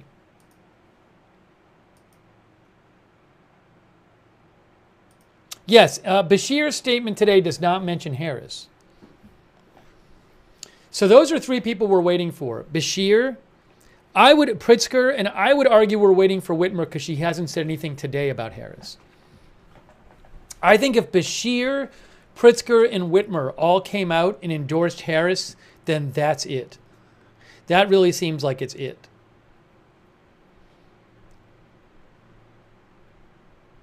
Yes, as Sir Chexalot says, not many prominent contenders left who haven't thrown their support behind Harris. Those are the three. Andy Bashir, governor of Kentucky, J.B. Pritzker, governor of Illinois, and I would argue Gretchen Whitmer of Michigan because she hasn't posted about it today. Thanks, Camus. Camus thinks some Democrats are holding back endorsements in order to make it not appear to be a coronation. That's what Camus thinks.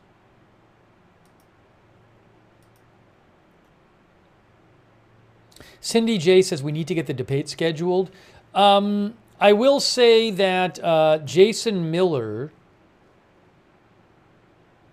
Vaughn Hilliard of NBC News reported that Jason Miller, senior Trump campaign advisor, said there is definitely going to be another debate. So Trump had posted today on his social media, True Social, saying he thought the next debate should be on Fox News.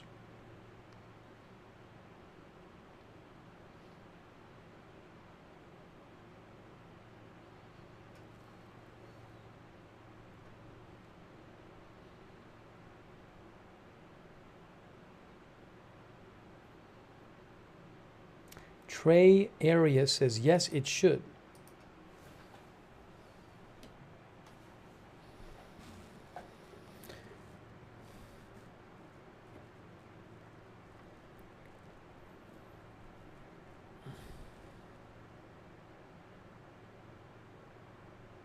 Oh, Kristen Coughlin sent me this. The Hill is reporting that an advisor to Governor Pritzker of Illinois strongly pushed back on a report suggesting the governor would announce tomorrow he's running for something. Pritzker advisor pushes back on report suggesting possible presidential run. That is from... Oh, I can show you this. I can show you the post from Mike Olin.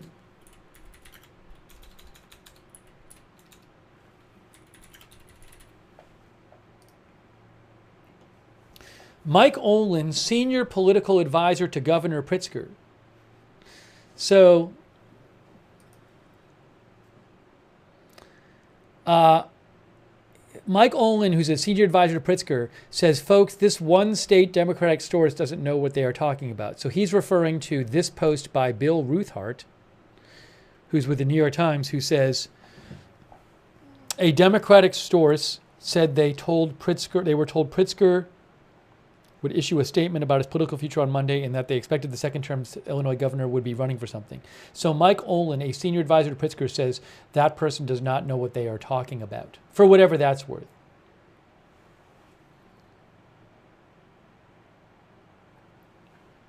Thanks, Kristen, for messaging me about that.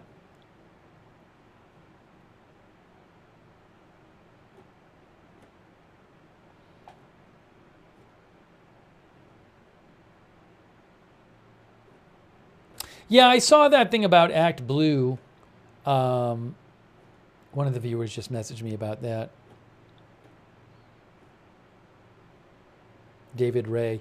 Yeah, Act Blue, which is the Democratic fundraising platform, they said small dollar donors raised over $27.5 million on Act Blue in the first 5 hours of Vice-President Kamala Harris's presidential campaign. Now, in the big scheme of things, I guess it's, from what I understand, a very good amount to raise in a day. But in the big scheme of things, I mean, what does that bode for the future? I don't know. So much money being spent on this race. But they posted that.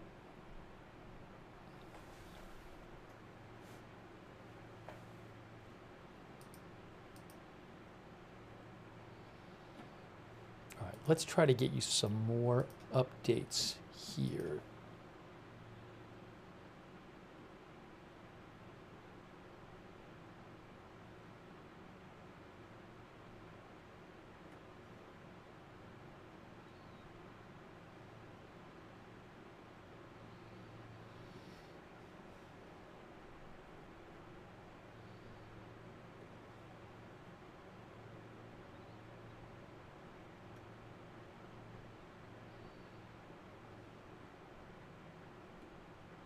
So, I mean, the big question right now, again, is will there be some kind of process? Will there be some kind of competition in the Democratic Party for this nomination? Or is the party just going to unite behind Harris? Will anyone, that has a realistic chance run against her? And no one with a realistic chance has said they would run. And several people who were seen as the biggest alternatives have said they have endorsed her. Like Gavin Newsom and Josh Shapiro and Roy Cooper.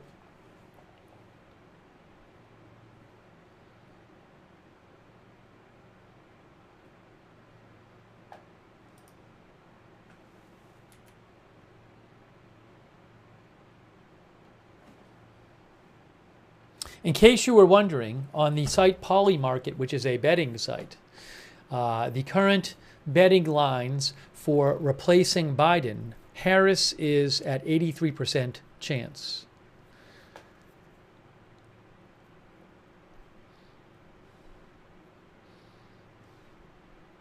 Then Obama, Whitmer, Newsom, Kelly, and Shapiro. But like Buttigieg, Shapiro, Kelly, and Newsom have all endorsed Harris at this point. Michelle Obama has not said anything about running.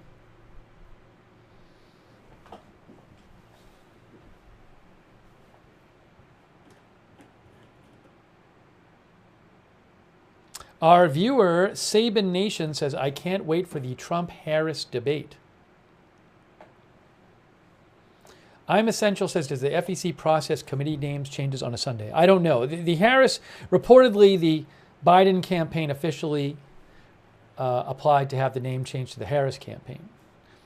I don't know if that gets processed today or not.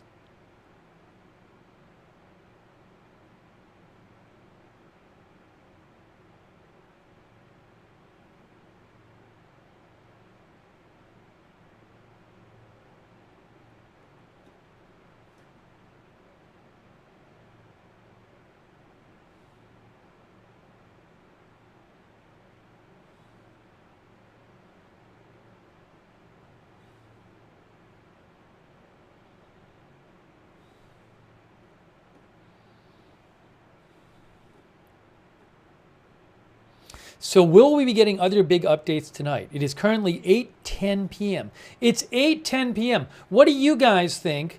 I'm going to ask you again. We asked this question earlier, but I want to ask you again. I'm going to ask a different version. Will anyone prominent run against Harris for the nomination? Yeah, I already mentioned that Gavin Newsom endorsed her. We already talked about that a couple times. It's poll time. We're going to do a poll here. All right, I posted it on X. Let me post it over on Twitch. See what you guys say. You know, earlier I asked, like at the start of the broadcast, around the start, close to the start of the broadcast, I asked, will Harris be the nominee? And like roughly half of you said no. And I certainly understand where that came from. I'm assuming that number would be a lot lower now.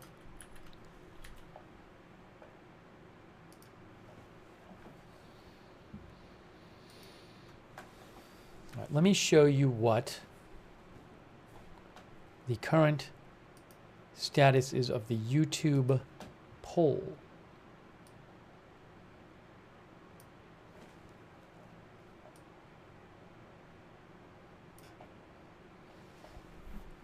"59% thinks no, no one prominent will run against Harris for the nomination. 42% say yes." I mean, that'd be a huge deal. Like, what would need to happen is it seems like what would need to happen is somebody like J.B. Pritzker or Gretchen Whitmer or Governor Beshear of Kentucky would need to like come out soon and say, "I'm running," and risk Democrats hating them for saying that. But I think that's what it's going to take. I think if that doesn't happen soon, no one's going to run against her.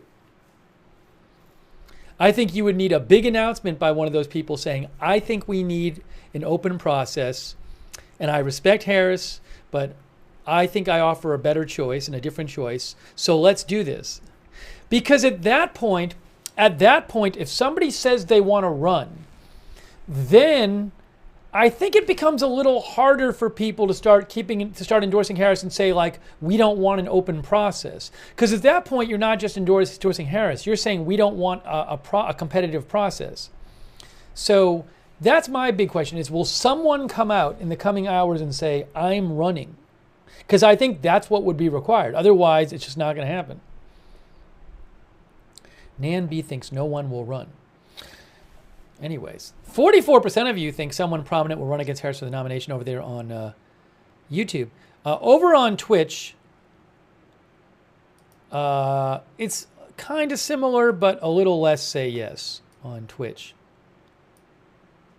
Oops, why is that now? Oh, it disappeared. It disappeared on me. This keeps happening. On Twitch was like, hang on a second here. Ugh, what is going on now? Hang on, folks. Hang on. I don't even know what I just did. I don't even know what I just did. I know what I just did. I got to fix it now. On Twitch, it was like 2-1. 2-1 no. Like 33% of people on Twitch thought somebody prominent would run against Harris. All right, give me a second. Let me just fix something here. I know what I did. I know what I did. Sorry. Give me a moment. Just got to fix this. Just got to fix this.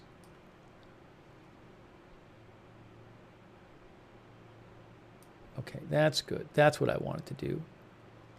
Put that there. Put that here. This.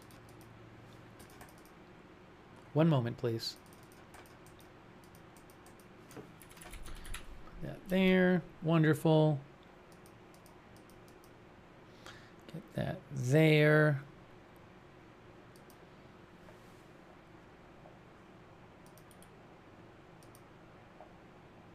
Good. We're back. We're back with our live shot of the White House.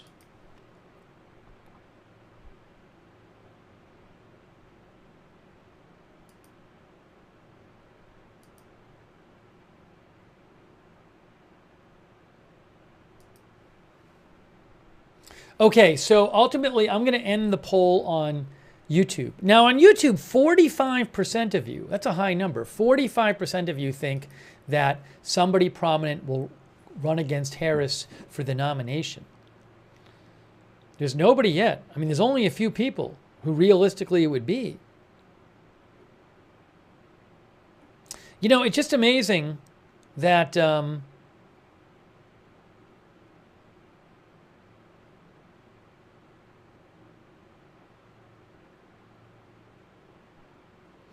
I mean, think about this. When was the debate? The debate was August what? What day was the debate in? No, not August. June. June 27th or something? When was that debate? June 27th. So the debate was about 3.5 weeks ago. 3.5 weeks ago. And remember, like, the day before the debate, this would have been unthinkable. The debate just changed everything. It just changed everything. We were watching that too. It just changed everything. Joseph Gladkowski says, feels like a year elapsed in a month.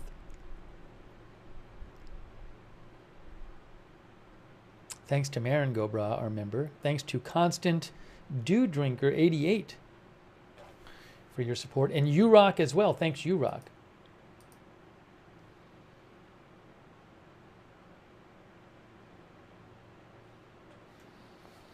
I mean, it just totally changed everything. Mark Kelly from Arizona already endorsed Harris today.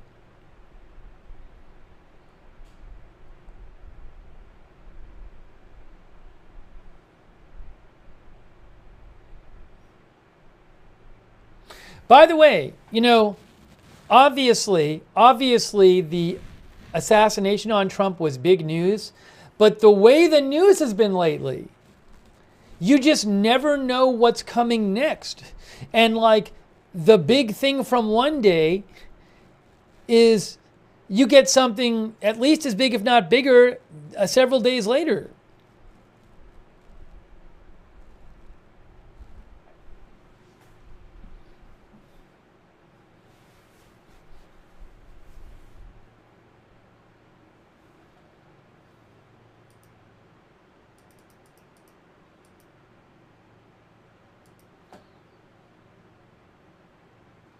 Kelly Smith says, all the news has been big lately. It's Looney Tunes. AOC, and I'm not surprised about this because she wanted Biden to keep running. She was against the movement to replace Biden. And she has also said that she thought if Biden stepped aside, it could be a really messy process. So I'm not surprised at this, but Alexandria Ocasio-Cortez endorsed her Harris. Again, it's not a surprise, but she just posted that.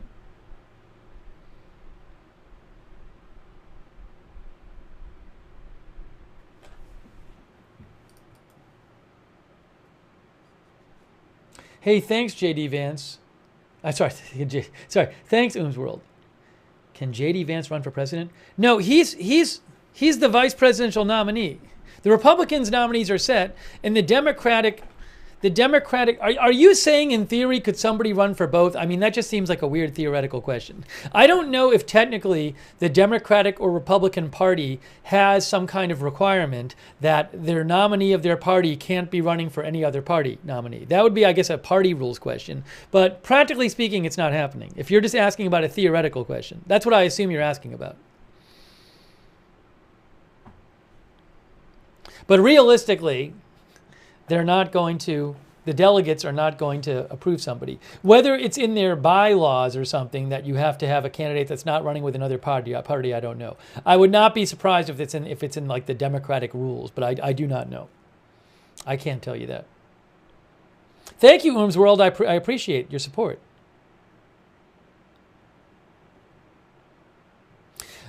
And hey, let's think about, I certainly think at this point, Harris is the odds-on favorite to be the nominee. But who would be Harris's vice president? Who will be Harris's vice president if she's the candidate? Well, I direct your attention to Polymarket betting site. Here are their current odds on who will be the Democratic vice presidential nominee. Currently, Josh Shapiro of the battleground state of Pennsylvania is at 30%. Roy Cooper of North Carolina, a Republican state that leans Republican, I would say, but he's a Democratic governor, he is 25%. Yeah, Whitmer seems low there, although I don't know, is the thinking that the Democrats would not want to have an all-female ticket, maybe? Maybe that's the thinking on why she's so low? Buttigieg is up there.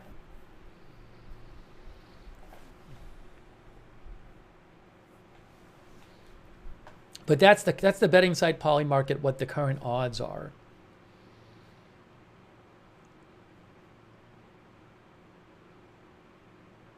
Terry thinks it'll be Buttigieg.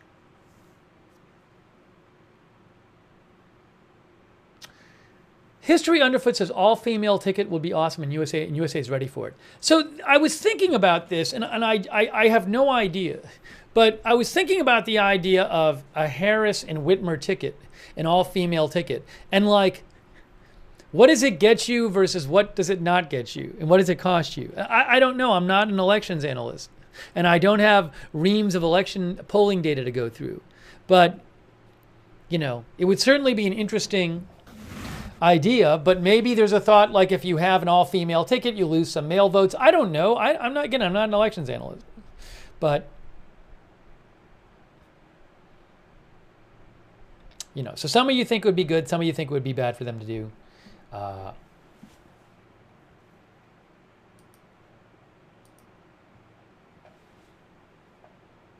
Pazzi Musica thinks she will choose a white man.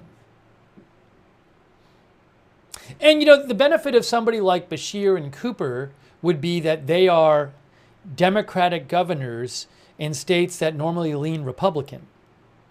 So maybe they have some crossover appeal. But, again, she's not the nominee yet.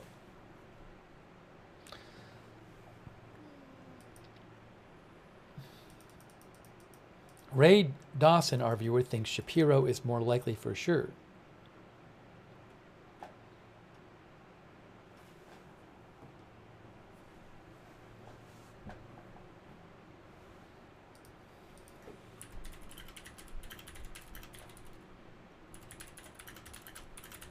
McAnderson says Manchin has the crossover appeal they need. I guess I don't really feel like there's been these reports today that Manchin is considering re-registering as a Democrat to run. I don't think a lot of Democrats like Manchin. I don't think he has a great. They like, for example, you know, he by the way, he left the Democratic Party recently and became an independent. But I think a lot of Democrats feel that he wasn't significantly Democratic voting. Maybe I'm wrong. I just don't think he has a great reputation among a lot of, you know, the kind of Democrats who are going to be voting at the Democratic delegates who might be voting at the DNC.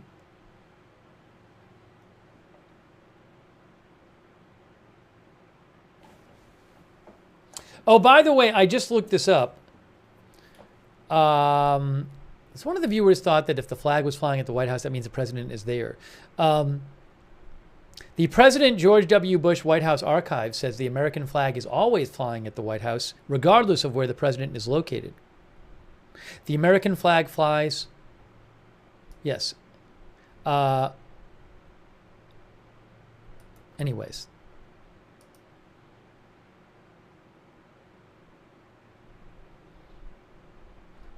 Yes, the Wikipedia also says, contrary to popular misconception, the flag above the White House is not lowered or removed from the flagpole when the U.S. president departs from the building's premises, but remains flying. This has been the case since 1970.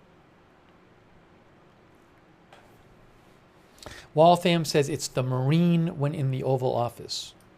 Yeah, there's like somebody standing guard outside the Oval Office, right? Is that what it is?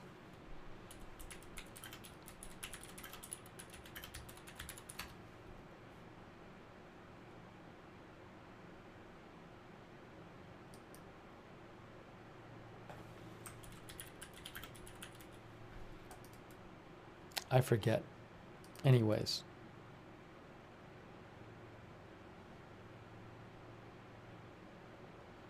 I'm not going to worry about it right now.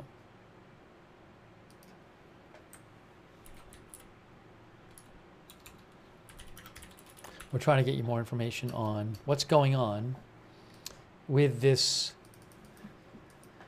choosing a candidate to replace Biden. Biden has endorsed Harris.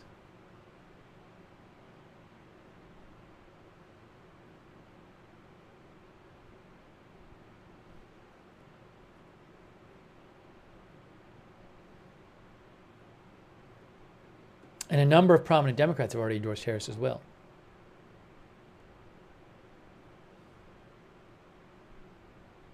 Oh, hang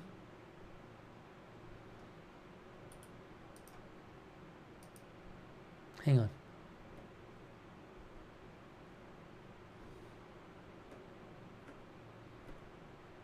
Hold on a moment. Hey guys, I have an update. There's somebody I forgot about, Wes Moore. Update here. I got an update for you. Wes Moore update. So Governor Wes Moore of Maryland is also somebody who's been seen as a possible alternative to Harris. And he had posted a statement today where he didn't endorse Harris, didn't say anything about it. But look at this. CBS News Politics says an advisor to Governor Moore tells CBS News the governor will endorse VP Harris on Monday and plans to campaign for her as hard as he did for President Biden. So that actually is somebody else I should have mentioned as someone seen as a possible alternate to Harris. But if that story is true, he's not going to run against her either.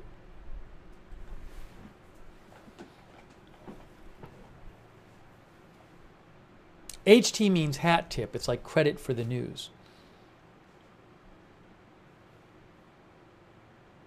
Is there going to be a press briefing tomorrow, said Stonky, with Karine Jean-Pierre, if I'm pronouncing that right? I don't know if there's going to be a White House press briefing tomorrow. I do not know. And I don't know when Biden will be speaking. Maybe when his COVID is better. He said later this week.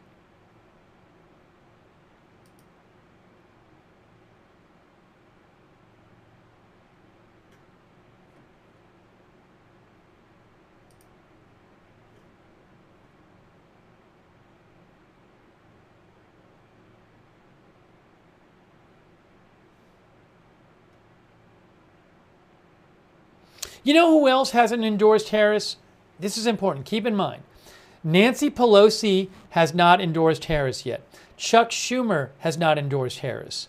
Hakeem Jeffries has not endorsed Harris. So that is something else to keep in mind. I forgot. We were talking about that earlier and I forgot about it. That's important too. That's Democratic leadership has not come out and endorsed Harris. So, you know, look, if Schumer, Pelosi, and Hakeem Jeffries were to issue some joint statement saying, we think Harris is great, but we also think there should be some process here, what would that do? I'm not holding my breath waiting for such a statement. But just to be clear, they have not come out and said we endorse Harris yet. Sir Checks-A-Lot thinks when Pelosi comes on board, it's over.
Give me a shout. You can reach me on X at Lookner.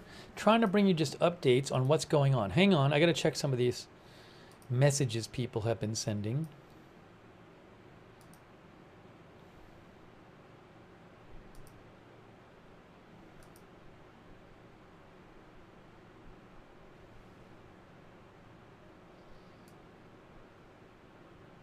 Justin Woodward says our viewer Justin Woodward thinks the importance of the debate this election cycle was as significant as the advent of TV for Kennedy versus Nixon. Saying people who watched that debate. I've heard that before, the idea that people who watched the Nixon-Kennedy debate thought Kennedy won, whereas people who listened on the radio thought Nixon won. I've heard that said before about that debate. But yeah, that was a big debate, and this was certainly huge. I mean, this one, arguably the debate is what got Biden out of the race. I think it's certainly a very good argument can be made that if Biden just had a regular debate performance, he would not have gotten out of the race. I think there's a very good argument for that.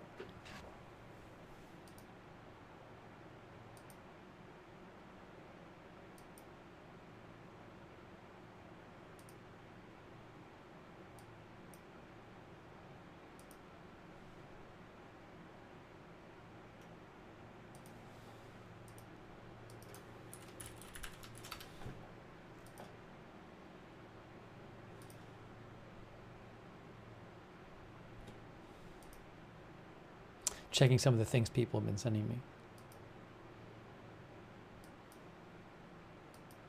Somebody just sent me polls about how candidates fare against Trump, and I'll just repeat what I've said a bunch of times. I don't put a lot of stock into polls, including polls with Kamala Harris against Trump, because those other potential candidates or even Harris have not had a chance to be the candidate and to be exposed to the American people as a candidate. So I don't put a lot of weight on polls about Trump versus this person or Trump versus that person. As I mentioned, Nate Silver, who does a lot of polling stuff and is known for it, he said, and he has like a lot of people look at his election forecast model. He said it's going to take like 7 to 10 days of polling now that Harris is actually the candidate to update the model. So, and look, Americans are going to see, if it's Harris, Americans are going to see a lot more of Harris in the coming weeks and months. Maybe they'll like her more than now. Maybe they'll like her less. But I just don't put, and obviously beyond her, when you get to like Josh Shapiro and Bashir and stuff, a lot of people don't even know who those people are. And they would know if they were candidates. But I would argue that a lot of people aren't that familiar with Harris. I don't think many people sit at home and watch, White House YouTube videos of Harris's, appearance at the some union or something speaking. So I just don't really put that much stock in that kind of polling. Let's wait. My view is let's wait until we have a candidate, and let's wait till they get some publicity and America really gets to see them, and then see how America feels about it. I don't know what they'll feel. But I don't think you'll know until you have a candidate and they've been out there.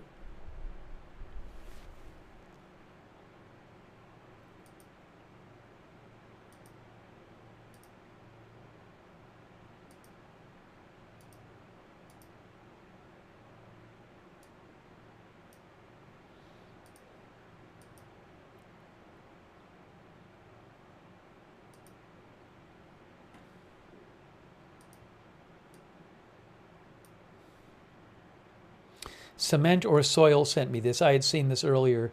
Ben Jones had posted, somebody named Ben Jones had posted on X that this will be the first presidential election since 1976 to not have a Biden, Bush, or Clinton on the ticket.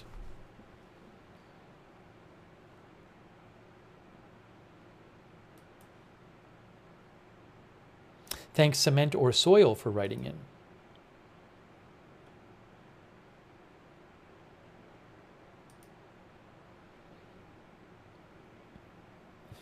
This is interesting, too. One of our viewers, Jay Sinrod, mentioned that David Axelrod, who's a well-known Democratic political operative and commentator, he just posted a few minutes ago saying the vice president's political shock and awe campaign over the past few hours since the president's announcement has been impressive. A lot of big dominoes have fallen, including almost all of the major potential contenders who might have challenged her. Yeah, we've been talking about that. Hard to see any other outcome here than her nomination. Yeah, I do agree. I mean, like I said, it would take somebody like J.B. Pritzker or Gretchen Whitmer, who hasn't come out today, or Andy Bashir. One of those three, I think, would have to come out and say, I'm running against her. I think if those three all come out and say, I'm not running, and say, I endorse her, I think that's it. I think that's the only way you're going to have a competitive process is if somebody very soon comes out and says, I'm running against her.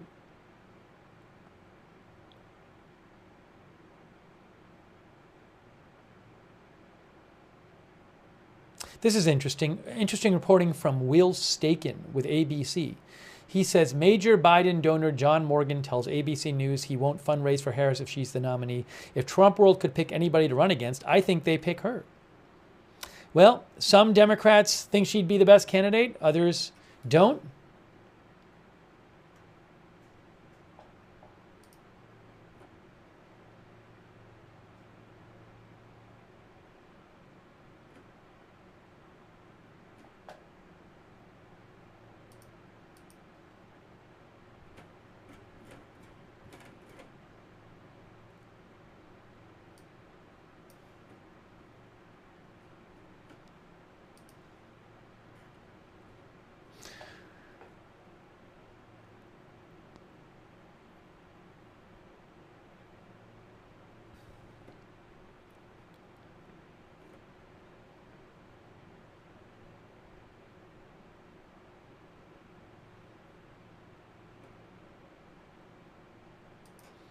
The New York Times reports that Democratic Senator Tammy Baldwin has also endorsed Kamala Harris.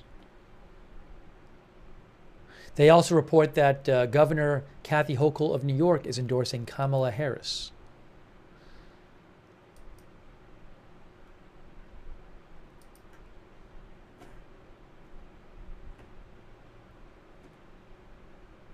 It might get to the point if Democrats feel like she's going to be the candidate, then there might be this big flood of Democrats endorsing her because they don't want to have it be said later that they were late.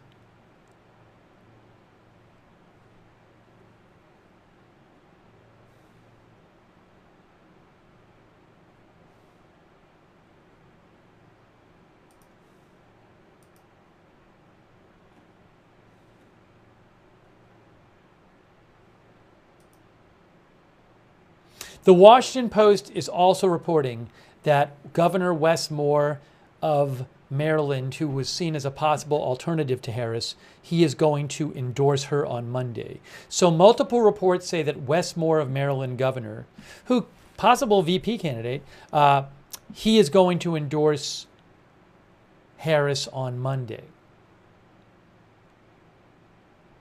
The three I'm looking for right now are Beshear and Pritzker, and also Whitmer, because she hasn't said anything about Harris today.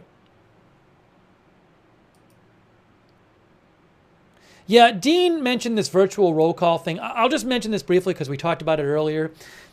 The Democratic Party establishment, some of them wanted to have a virtual roll call where they would have delegates vote on the candidate, on the nominee, early, before the convention. I believe it might have been August 7th, but the convention is not till August 19th.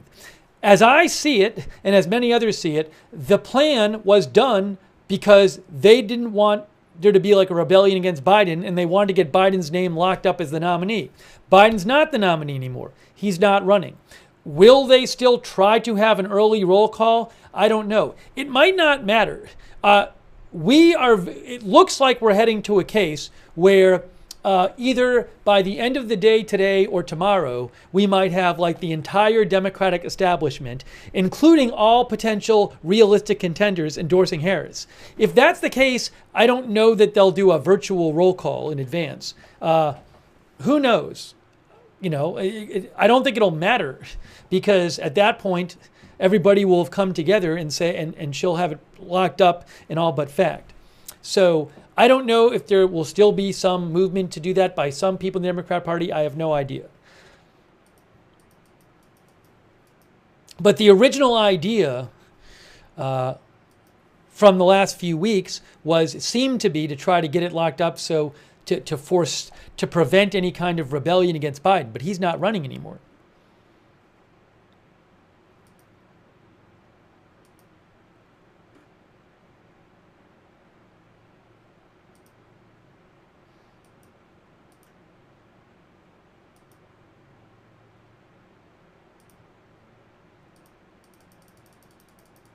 No, Biden is going to speak. He said he's speaking later this week. He's not speaking tonight. He's going to speak later this week. He is sick with COVID, so maybe that's not what. Maybe why that's why he's not speaking tonight.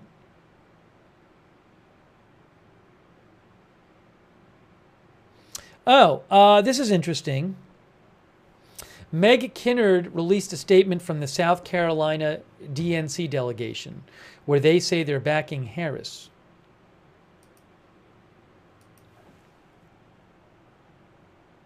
So you can see here, Meg Kinnard from AP says South Carolina delegation adds its voice to states showing their backing behind Harris. So this is a statement from the South Carolina DNC delegation. Remember, the delegates are the ones who choose the candidate. So the various delegates will vote from the different states. The South Carolina delegation to the convention met virtually and voted to endorse Harris.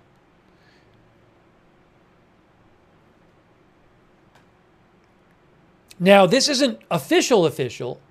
That's not, they still have to vote in whatever process is used, by the convention. Maybe at the convention, if not before. But they're saying right now they support Harris.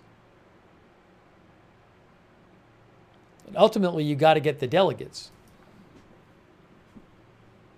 Yeah, I know the virtual roll call was originally there because Ohio originally had a deadline before the convention to get the nominee on the ballot, but Ohio changed that.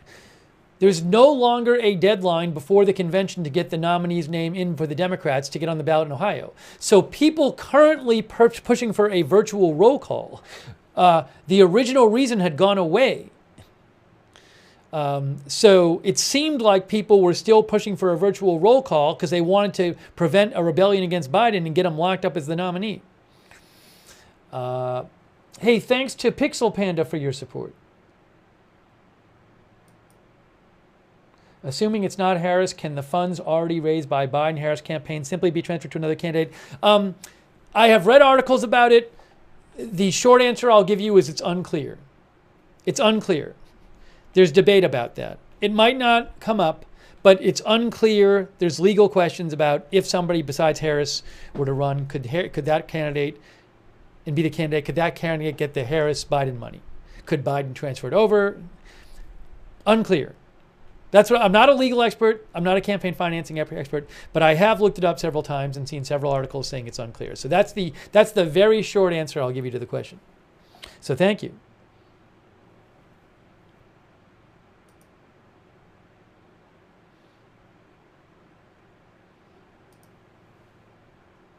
Thank you, Pixel Panda. Thank you, Sunflower. And thank you, Crazy Yoda, for your support. Crazy Yoda says, can this year get any crazier? Don't answer that.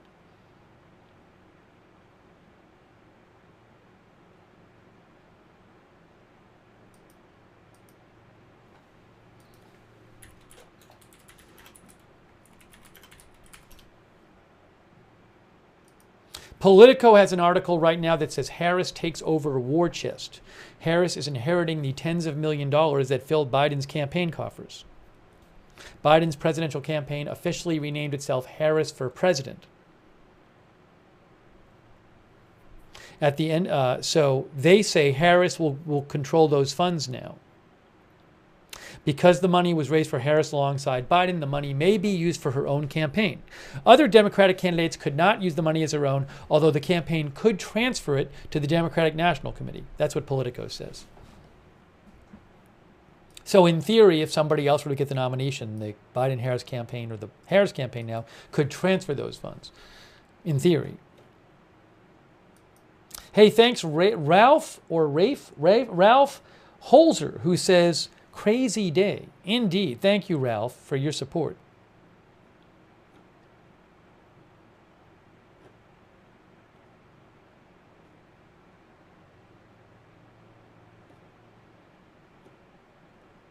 One of our viewers, Scott here, mentioned Adam Schiff. Did Schiff say anything today? I'm not seeing it on his social media. Let's see if I can find it.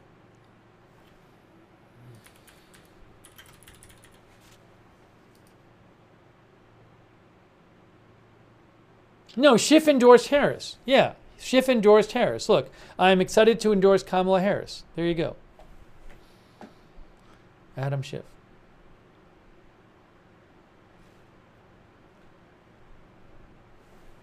Who probably will end up winning his Senate election in California in the fall, in November.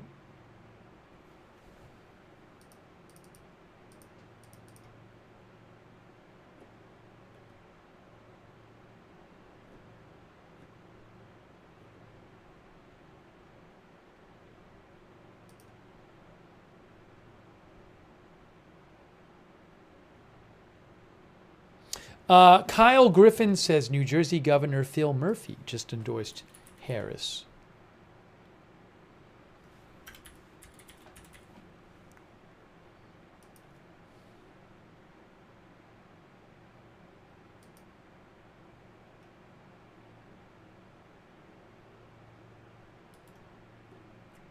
I'm trying to find that endorsement myself, but that's what Kyle Griffin of MSNBC reported.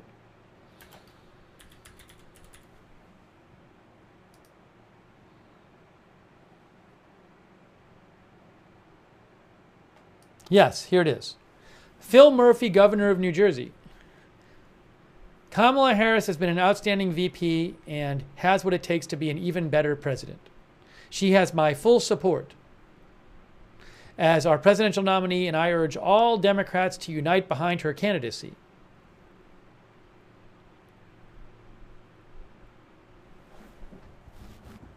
So we're seeing more endorsements for Harris.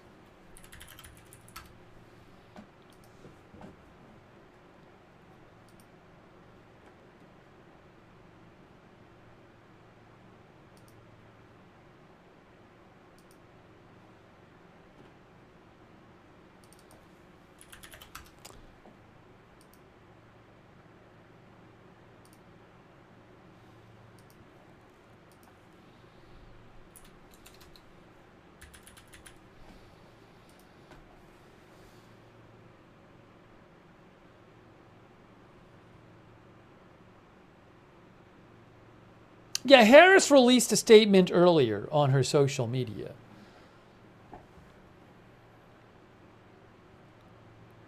She said, I am honored to have the president's endorsement, and my intention is to earn and win this nomination.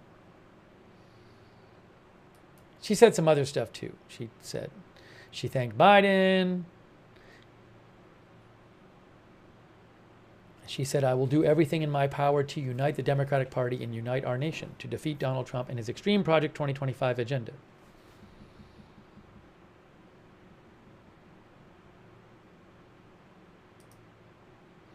Justin Blair says, would Biden have dropped out if Trump had died? You know, I have no idea. I'm glad we didn't have I'm glad we didn't have a situation where someone was assassinated. I'll tell you that. You know, we can play hypothetical. I'm not going to spend a lot of time playing hypotheticals, but I don't know what would have happened in that situation, or if he'd been seriously injured and couldn't run. I don't know what would have happened in that situation because it was so close. You know, it was 2 days before their convention and so close to the election. So I honestly don't know what would have happened if that had happened. That would have not. I mean, that would have been such a horrible situation for so many reasons. So I don't know. I don't even know if the election would have been held at the normal time, honestly. I can't say. I can't say.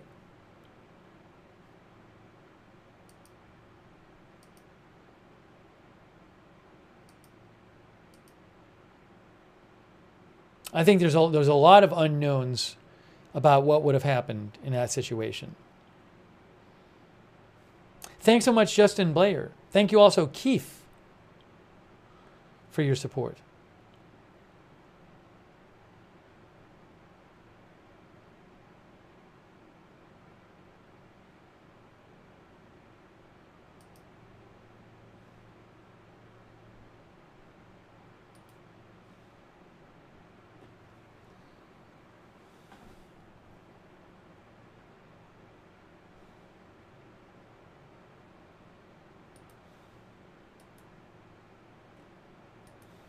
This is sort of interesting. So So it's interesting to see this. I mean, I don't know how much this ends up mattering and something, but Charlie XCX is a pop music star. And she recently released an album called Brat, which is actually pretty good. It's actually pretty good. It's a good, I mean, I've listened to it. So, but she is a popular pop music star. And she posted on her social media, Kamala is Brat, which I'm guessing means that she's her album is called Brat. So I take this to mean that she is a fan of Kamala Harris. But it's, put it this way, I don't know that a lot of pop musicians were posting things about President Biden. So, does it make a difference? I don't know, but it's interesting to see.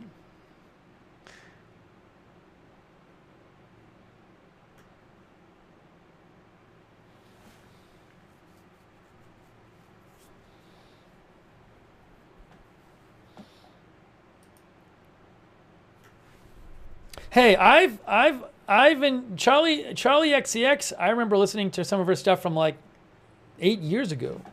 It's good. Check it out. Charlie XCX Brat. Check it out.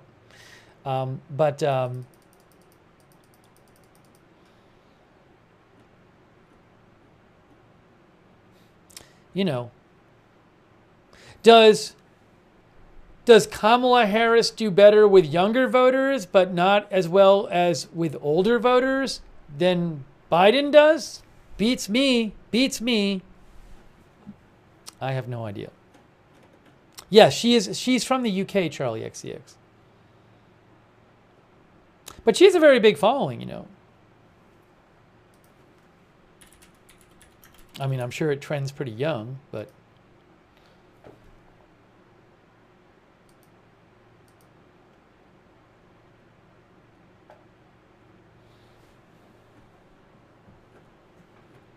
I wonder when we'll hear some more from like Pelosi and Schumer and Hakeem Jeffries about whether they're supporting Harris or whether they want there to be some other process. It's 8:53 right now, 8:53 p.m.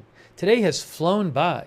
I feel like an hour ago, it was the middle of the day and Biden was announcing he wasn't running. And now it's 8:53 p.m.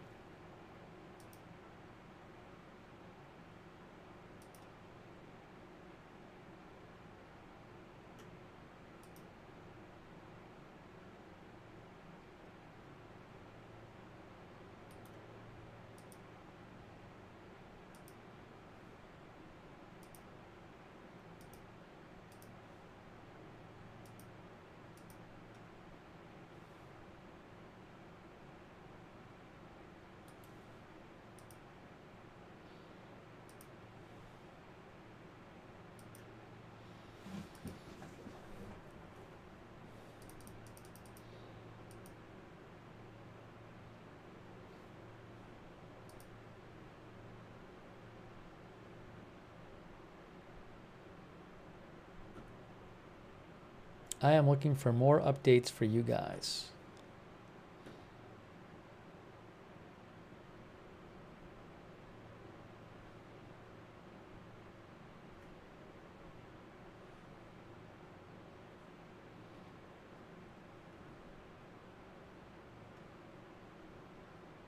I told you that Governor Phil Murphy of New Jersey, we showed you he endorsed Harris. Alex Thompson of Axios said that is another person who has presidential ambitions, Phil Murphy. But he is not challenging Harris. He has endorsed Harris. One of our viewers just mentioned Wes Moore. Multiple reports say Wes Moore from Maryland, the governor, will endorse Harris tomorrow.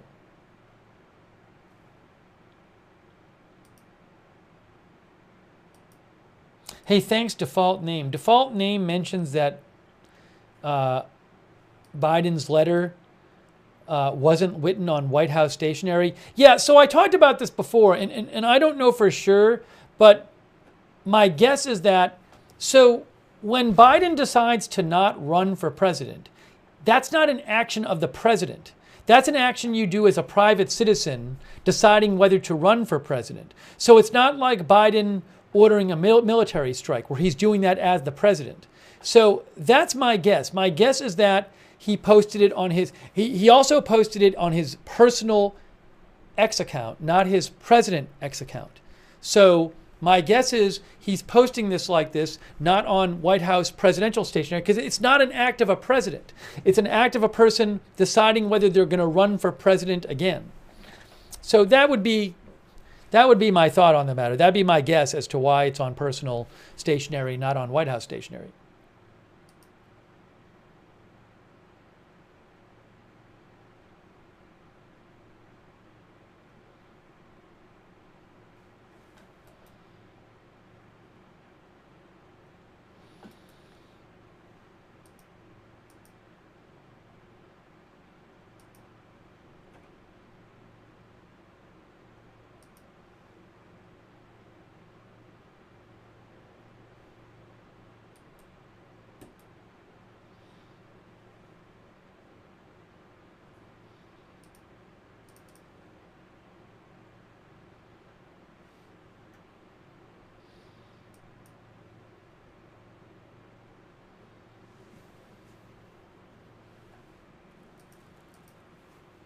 Did Governor Hochul post about Harris?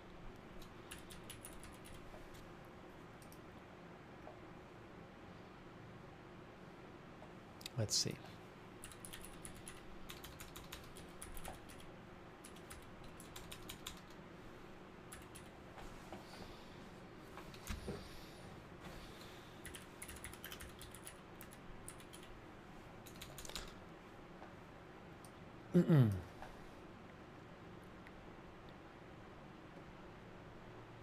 Yeah, so she posted a little while ago about Harris. Governor Hochul of New York. I'm proud to stand by Kamala Harris.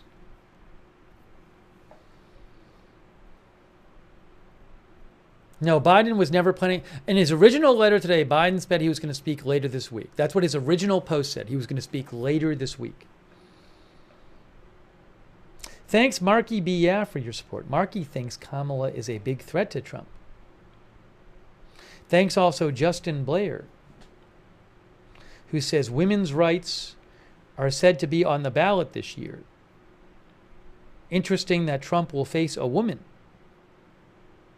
Well, it looks like at this point he'll face Harris, unless somebody else comes out soon and says they're running against her.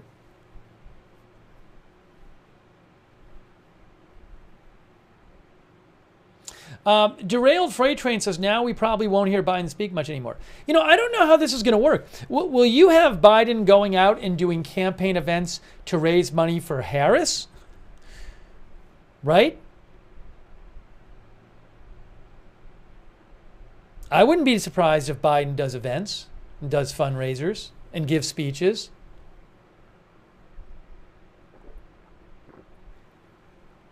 I mean, he endorsed her.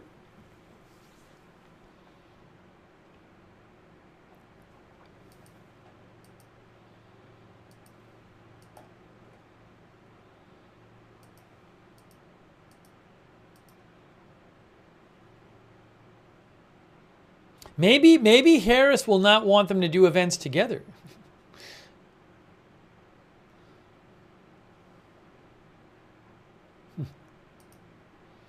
Pop Crave reports that Kamala Harris has followed Charlie XCX on Instagram, following her support.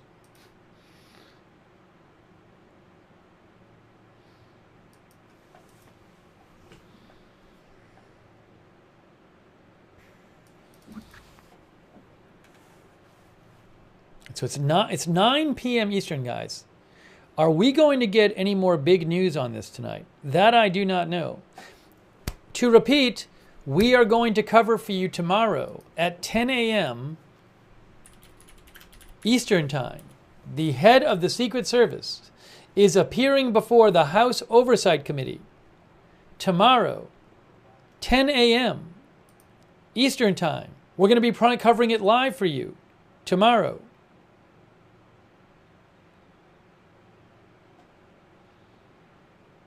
They are doing a hearing on the attempted assassination of former President Trump. I will be here covering it live. I'll come on before 10 a.m. at some point. So I hope you can join us. The news does not stop.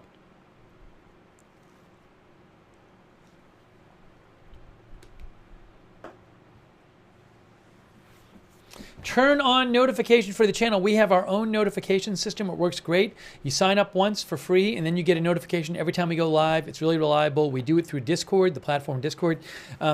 If you want to sign up for the notifications, the mods will post the link in the chat right now. You can find the notifications link also on our YouTube and our Facebook descriptions for this broadcast. But sign up for the notifications. Hey, thanks, a sun-loving mom. I really appreciate it, a sun-loving mom. Thank you. Thanks very much. So, to repeat, I think the big people we're waiting for are Governor Andy Beshear of Kentucky. Is he going to endorse Harris? J.B. Pritzker of Illinois, governor. Is he going to endorse Harris? Both of them could run against her, in theory, say they're running against her. Governor Whitmer of Michigan has not mentioned Harris today specifically. I think she might have endorsed her earlier, but not today specifically, as I'm aware. So certainly her. And then Nancy Pelosi, Chuck Schumer, and Hakeem Jeffries, all in the Democratic leadership. None of them has endorsed Harris yet. Those are like the 6 people I'm looking for right now. Those 6. If they all endorse Harris, then I can't see a world in which there's any kind of competition for her.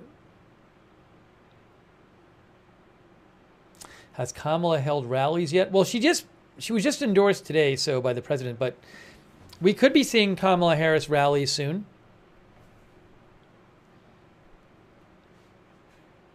Nan B thinks they all will endorse Harris.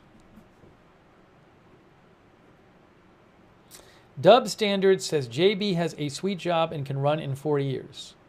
No one's giving up a governor's seat for a losing ticket.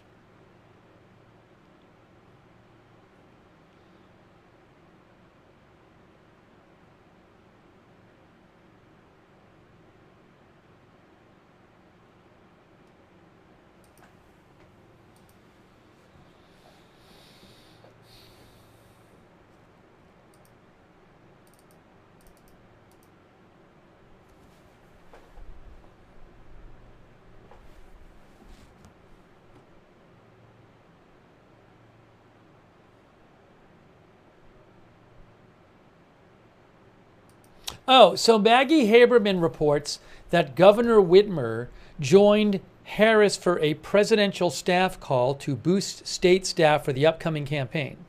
If that's true, then obviously Whitmer is not running against her. Again, Maggie Haberman reports Governor Whitmer is said to have joined Harris for a presidential staff call to boost state staff for the coming campaign.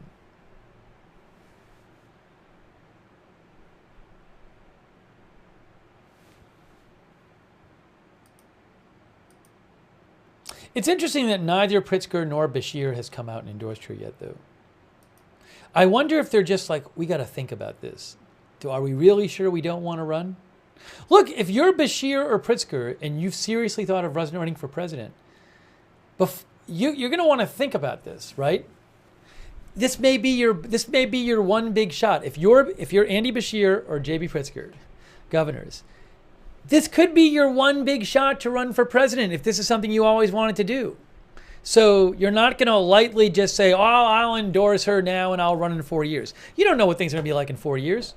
So I would assume if that's something either of them seriously thought of doing, you're going to really want to think about it before just saying you don't do it. You don't want to look back later and say, oh, I should have run.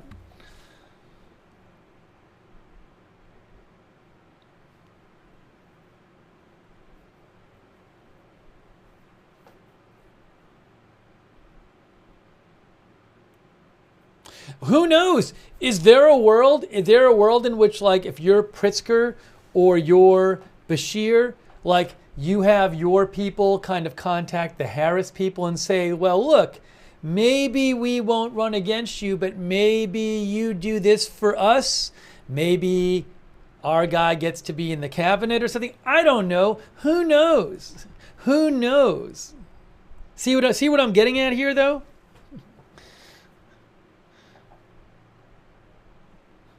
Seems like you have a little leverage.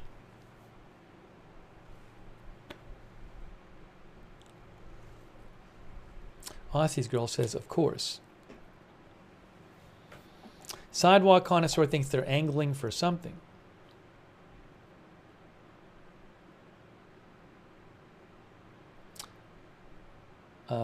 Artful Nothing says, that is going on. It's politics.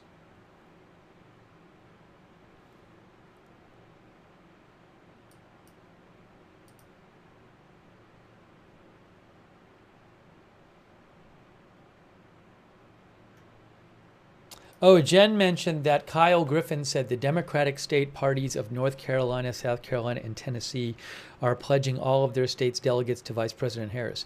Now, again, that's not official yet. They haven't voted. Because I read a statement from the South Carolina delegation that said that they're supporting Harris. But they haven't officially voted. So, fine, they say that now. But what if somebody else runs? It's not the way it works. It's not the way it works. You don't get the delegates because they come out and say we support. There's got to be some official process. Oh, hey, look, another delegation endorses Harris. New Hampshire has come out. New Hampshire pledged delegates endorse Harris. Look, Jonathan Carl posted this. New Hampshire Democratic pledge delegates unanimously endorse Harris. So the 25 delegates from New Hampshire, they got a vote at the convention. They say they're all voting for Harris. Well, so look, if they all say they're voting for her and they don't change their mind, then she's got those delegates. That doesn't make it official, but they're saying now they'll vote for her. So I guess 4 states have said they'll do it. They haven't done it. That's not official, but they're saying they'll do it. They said they met today. They met virtually.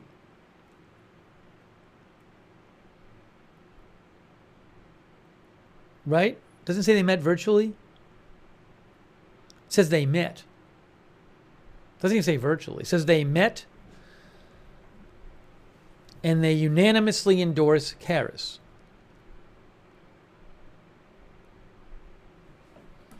So I guess that's happened with 4 states so far. 4 states' delegations have come out and said they support Harris. But again, that doesn't make it official. You know, if somebody else runs against Harris, they could change their mind.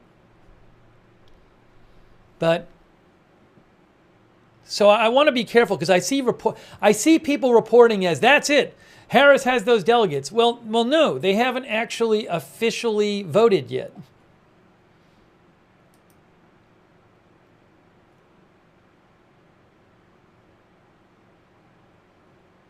But that would certainly strongly suggest that when they do vote, they're voting for Harris.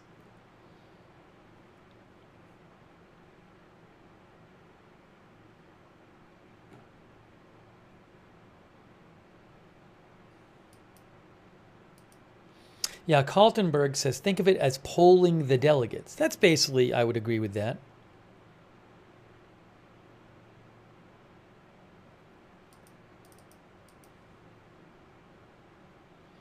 Martin Gingrich says, I don't understand how a small group of people can speak for the people on who wins the primary without having a primary. That's not democracy. Look, we've talked about this. Thanks, Martin. We've talked about this before. My guess is that it's just not practical to have a nationwide primary at this point, at this stage of the game. I can't tell you exactly why, but my guess is that if we knew enough about it, we'd say, oh, here are the reasons A, B, and C, and D, and E, and F, and G, why it's just not, there's not enough time, and it's just impractical to have a whole other national primary. So I think in a perfect world that would happen, but my guess is that it's not a realistic option at this point with the timing of everything. That would be my guess, especially with the convention coming up in less than a month. That would be my guess. Now, maybe somebody could argue they could do it. I don't know. I just don't know. But, you know, I'm not aware that that was a realistic option that was just thrown aside. So it may be just the best, making the best of what you can do with the limited amount of time.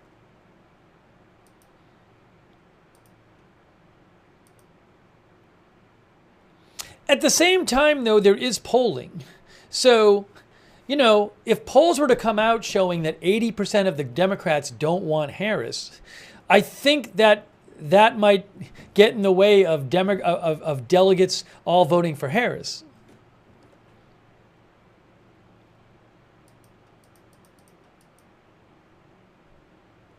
That made people reconsider. But I think ideally there would be a primary, but you know, there's the ideal world, and then there's the actual world in which we're living, in which the convention is in 28 days.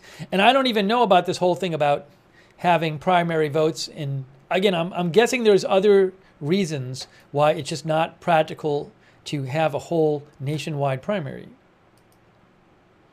That's my guess.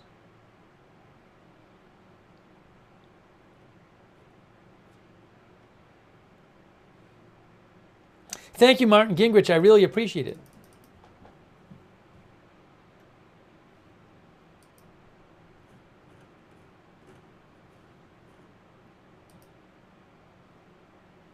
You know, I think in a perfect world, you just have people all vote in the Democratic Party.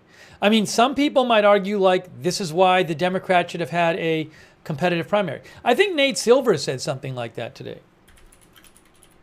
Well, he was sort of arguing in terms of strategy, but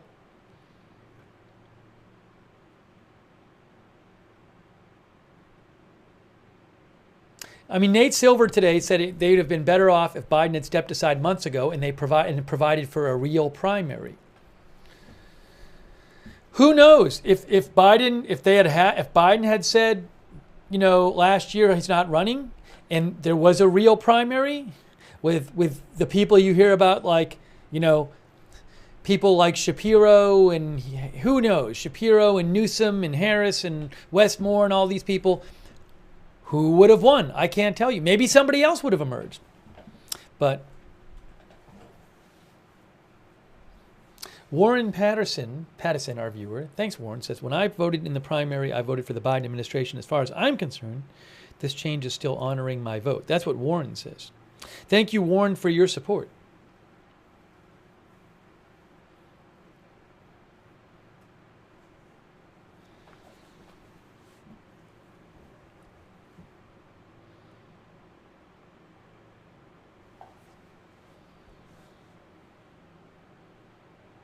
April Coco thinks Kamala would win any primary anyways. That's what April thinks.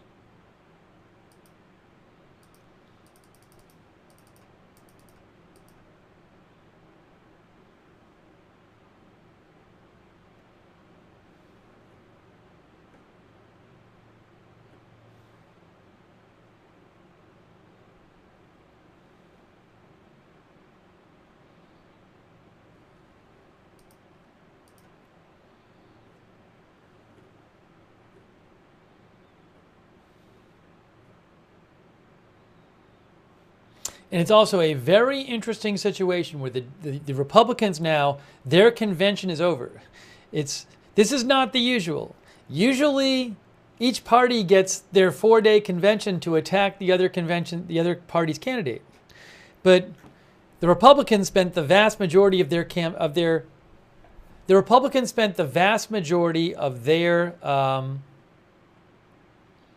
convention attacking Biden, who's not running anymore. What happened here? Sorry, I just have to fix something here. I got to do a little fix here. Why did this happen? It's so annoying. Hang on, give me a second here. Got to do something real quick.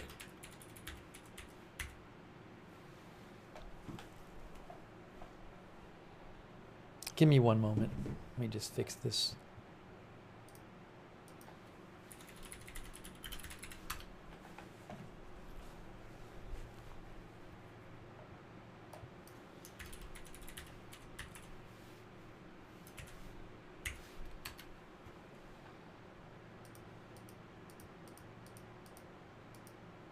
I'm going to do this later. Let me just get this fixed.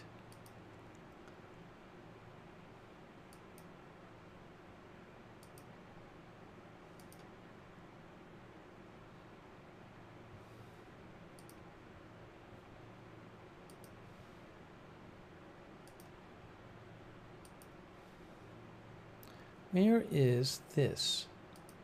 Sorry, I just have to do something so I can see your chat. I got to get the White House shot back up. Let me get the White House shot back up. Why am I not showing the White House, guys? There we go. We got the White House shot live.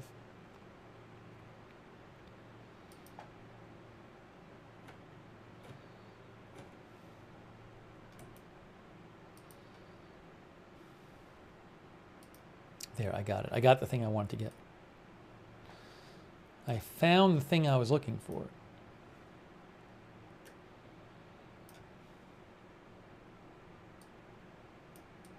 I found it.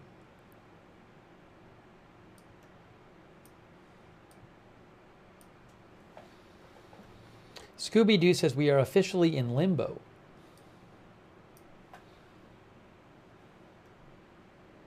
Are protests expected? I haven't heard about any protests.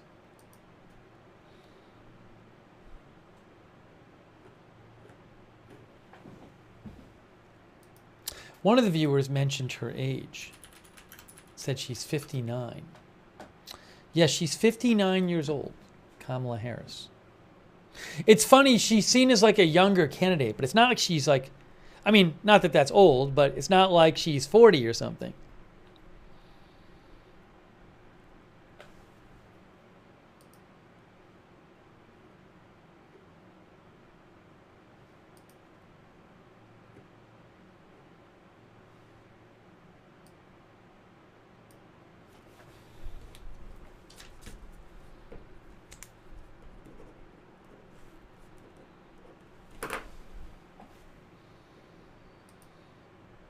War Machine says it's not like she's 80.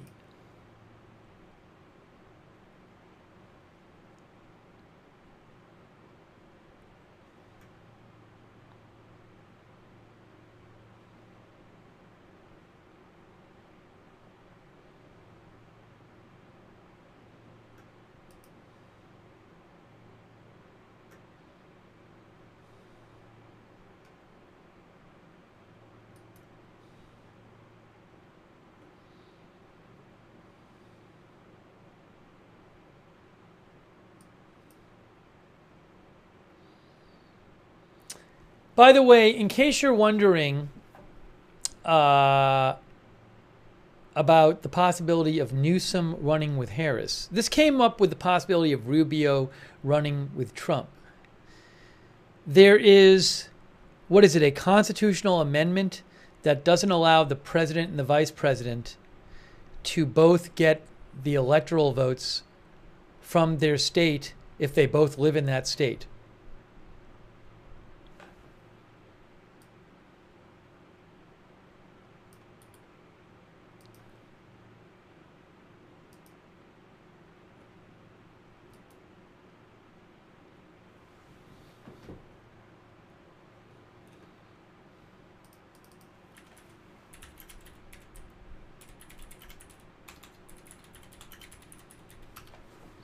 So, for example, there's an article that ABC News had about Trump and Rubio about a month ago, or a few weeks ago.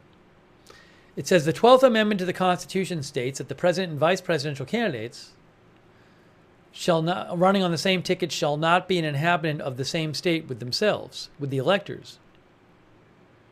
So, if the ticket were Harris and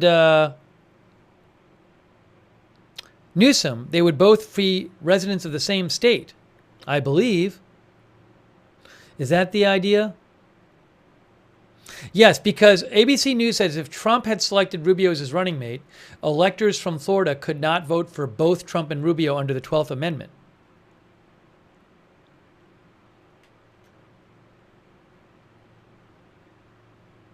But could they just not vote for Rubio? Anyways,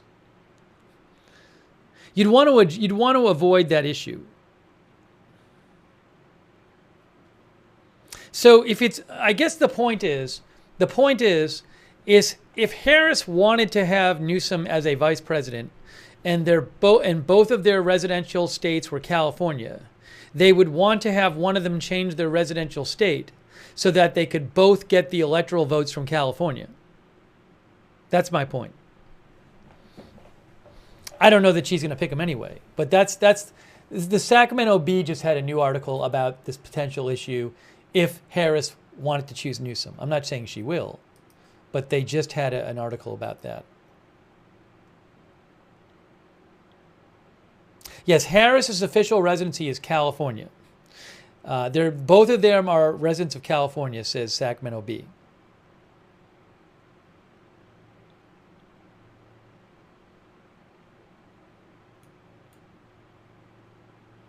If you have two people from the same state as vice president and president, then the electors from that state in the electoral college can't vote for both of them. So something to keep in mind.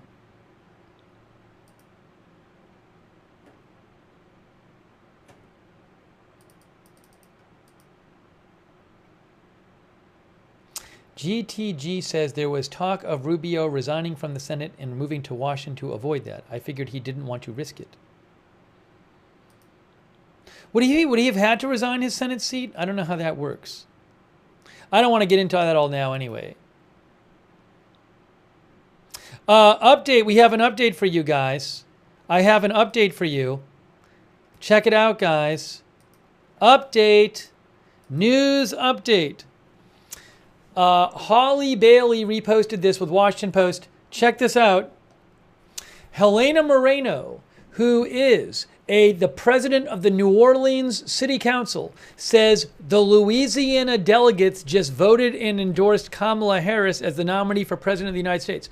So what's happening is a bunch of states, I think 5 different states have come out and said our state's delegates support Harris. Now, that's not official. That doesn't mean they're definitely committed to Harris because they haven't officially voted, but they're saying we support her. So 5 different states have come out and said our delegates support Harris. Again, not official, but I think if enough of them come out, then you will know that Harris has the support of enough delegates. Corey says some states can do that, some can't. I don't know if some states are under have some kind of restriction in the state party that they can't issue a statement like that.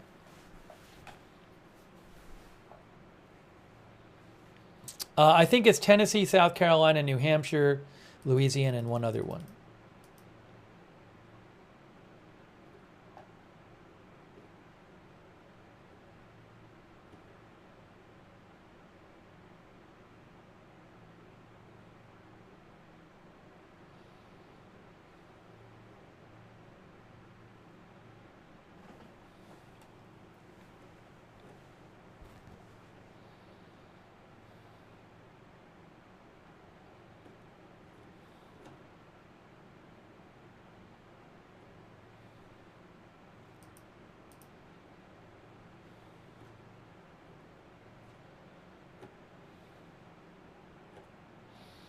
But I think some people think they're actually voting. They're not voting yet. They're just saying, this is who we support.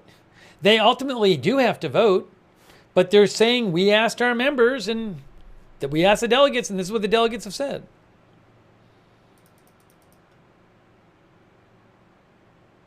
Right, as Mark Playton says, they didn't vote for anything. They're just saying they would. It's North Carolina, South Carolina, Tennessee, New Hampshire, and Louisiana.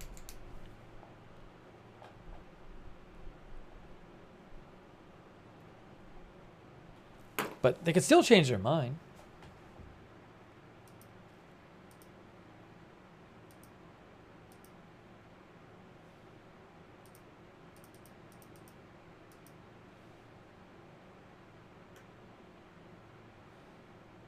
Jonathan Herzog says, everyone hates Kamala. Well, that seems like a bit of an excessive statement, doesn't it, Jonathan? I mean, really? Everyone hates her? Everyone hates her? Everyone? Everyone hates her?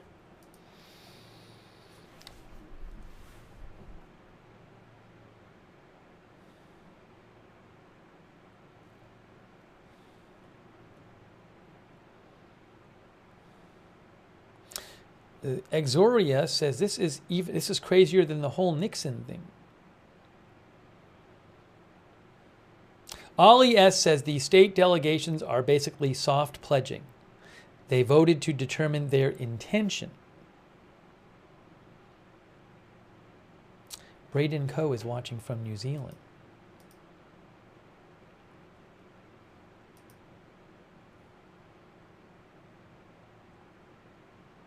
Oh, this is interesting.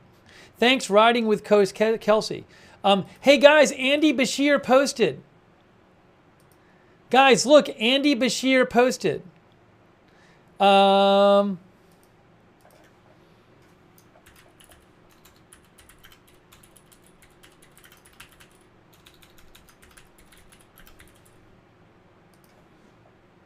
at this. I posted, hasn't endorsed Harris yet.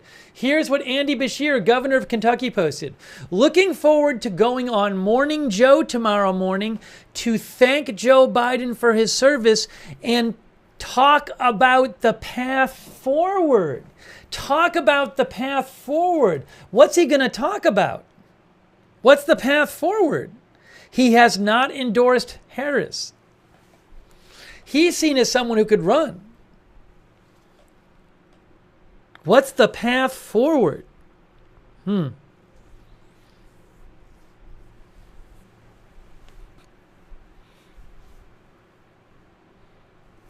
Guys.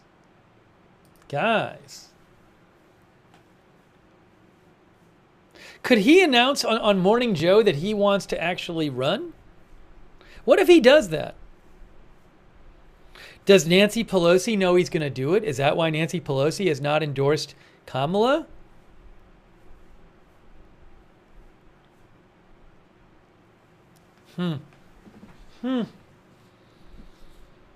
The path forward. Some people in his comments think he's going to be the vice presidential nominee. Maybe Harris has already talked to him about being a VP. What do you think about that? What do you think about that? Jesse's girl says, or he's her VP pick. TY Sticks, Morning Joe was off the air, I think, for one episode the day after the Monday after the Trump assassination attempt, I believe. There was this whole thing where NBC said we're going to just have our network cover it, but then they didn't have the network coverage for all the shows. So it wasn't pulled off the air for an extended amount of time. It was one day that they didn't run it, as I understand it. Andy Bashir is the very popular Democratic governor of Kentucky, which is a state that normally goes red. But he is the Democratic popular governor of Kentucky. Certainly, he has been seen as A, possible presidential candidate, and B, if Biden doesn't run, and B, a possible vice presidential candidate. What's he going to say on Morning Joe? Why hasn't he come out yet for Harris? B. Resin says, Pritzker from Illinois has a huge amount of money. He does have a lot of money, and he has not come out either for Harris. He's the governor of Illinois, and he is a member of the wealthy Pritzker family that owns the Hyde Hotel chain, says Wikipedia. All right, well, I don't know what's going to happen at 8:10 a.m. tomorrow with Andy Bashir. Maybe there's some reporting on it. Pickup Stick says someone didn't get the memo.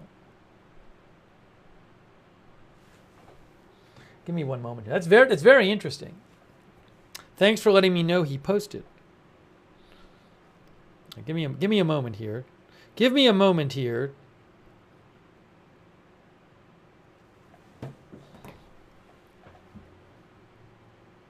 I'll let you look at that for a second. I got to do something real quick.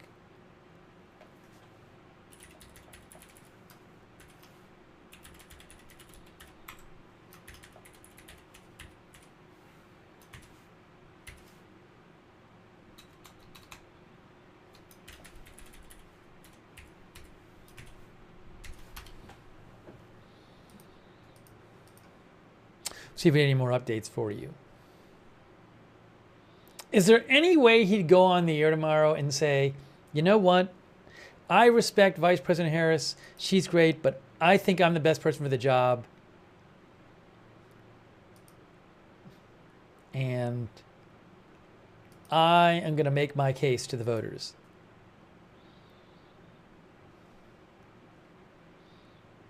We might do a poll. We might do a poll on this in a moment. Nick Capron thinks Beshear wants to run.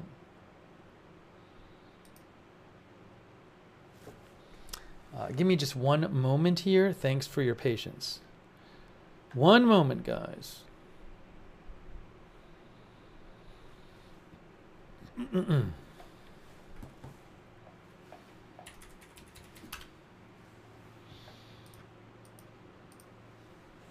Yeah, I think we're going to do a poll.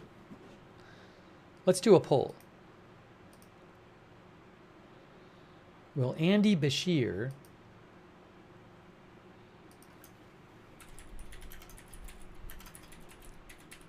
challenge Kamala Harris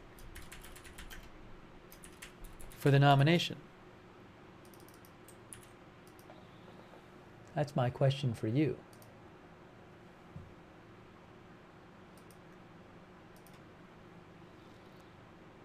I'm going to ask Twitch as well. That's very interesting news.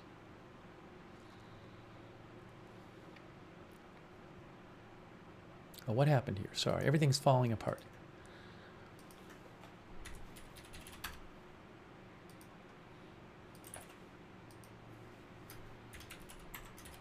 Okay, hold on. Let me show you what the YouTube viewers are saying. I asked, will Andy Beshear, governor of Kentucky, challenge Kamala for the nomination? And you guys say 58% say no and 43% say yes. Over there on Twitch, 68% say no and 31% say yes. So more say no than yes, but a fair amount of you say yes. Thanks, by the way, to King Wicked Lee over there on Twitch. And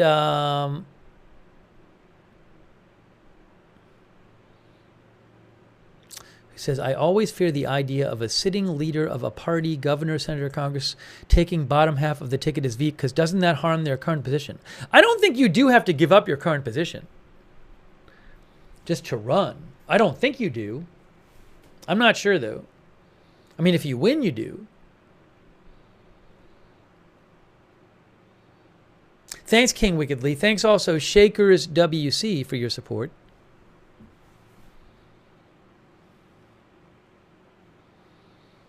And Deb N. Thanks, Deb N. All right, so 60% say no over there on, and 40% say yes about Andy Beshear challenging Harris. And on Twitch, it's 74% no, 26% yes. Thank you for voting. Let me see if I can get any updates on this. Update from Act Blue.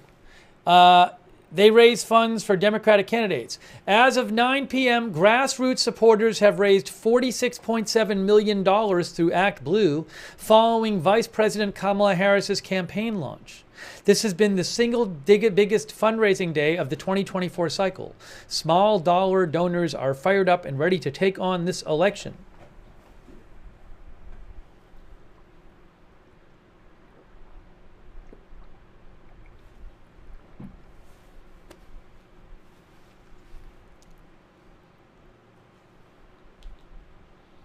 So just letting you know about that.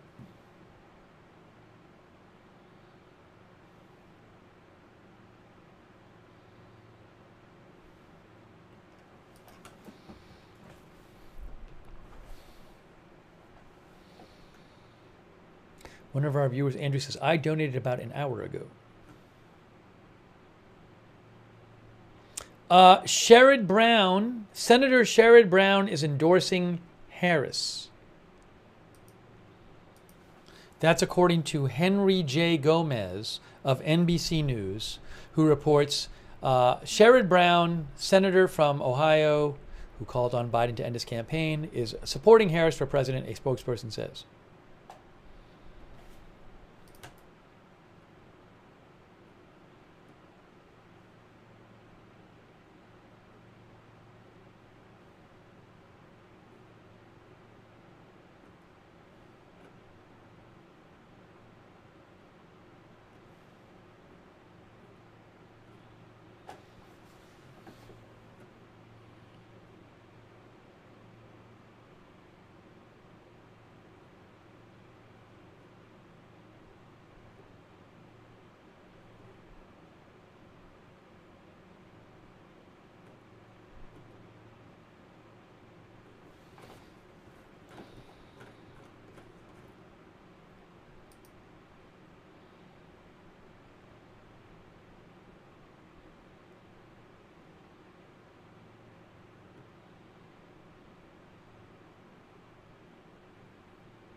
You know, there's no reporting yet on Bashir. Bashir says he's going on Morning Joe tomorrow to talk about the future.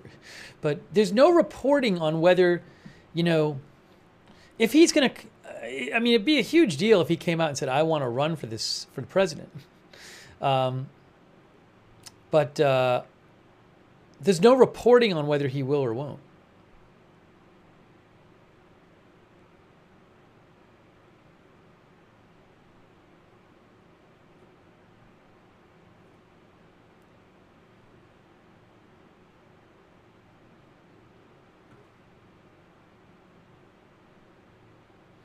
Ryan Portsline says, curious as to how much time Kamala has to pick her running mate. Ryan's one of our viewers. So it's got to be decided by the convention, because at the convention, that's when the delegates will officially vote, if not sooner, on you know, like we just saw at the Republican convention. The delegates voted on Trump as the nominee and then on Vance as the vice presidential nominee. So she would have to endorse somebody by the convention because they would vote on it at the convention. So, you know, I assume, first of all, we got to figure out if she's the nominee. We don't even know that yet. If she, you know, so you know, how does this all play out? It's very different if in the next 2 days the entire Democratic Party comes around her and she's the clear nominee, well, fine. But if there's like some kind of contest going on, I don't know that she'd be in a rush to pick somebody if she didn't know if she was going to be the nominee. You know, if you went into the convention and 3 different people were running, then it might just get decided after the nomination was decided.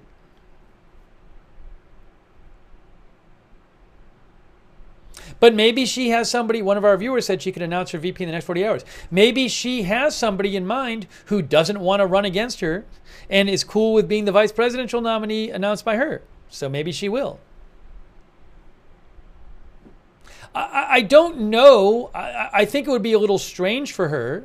I think it might look weird to announce a vice presidential nominee when you're not the official nominee of your party yet, and the party hasn't even like unofficially all coalesced around you. I think that might look a little strange. So my guess is that she'd want to wait a little bit. If she even has one in mind, I don't know that she does.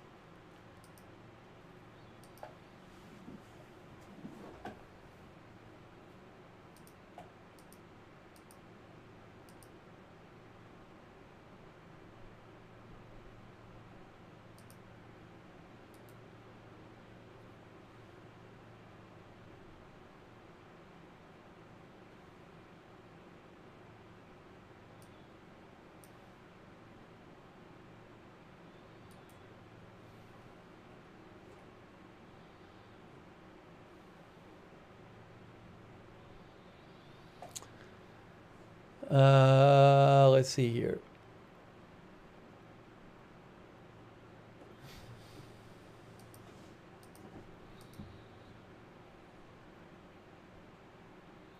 Shinobi Business thinks the only fair thing to do is have an open convention with several candidates.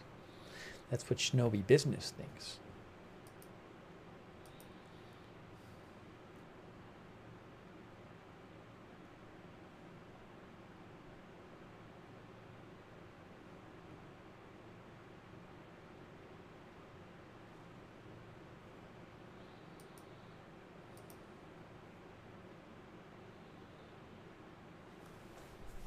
Fascinating. So much news.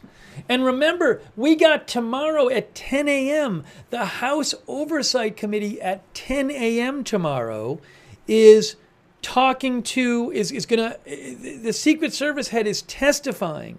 What do I do tomorrow? I got to cover that. The Secret Service head is testifying in front of the House Oversight Committee tomorrow at 10 a.m. Eastern Time. We're covering that live. But what happens if that's happening and then this news is happening? Well, we'll figure it out. But I'm definitely covering that. I got to post that event tonight. I'll post it tonight. Drink Red Bull, bro, someone said. Well, we're covering that. No question. I'm going to be watching that. Split screen coverage. We'll cover that. I mean, probably cover this after that tomorrow. It's 9:42 right now.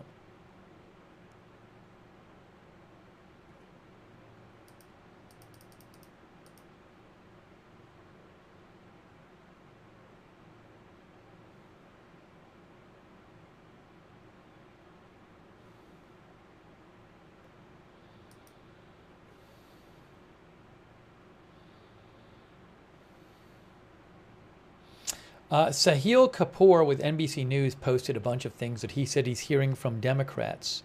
One of the things he said he's hearing is Democrats are relieved to no longer hold their breath watching a Biden event.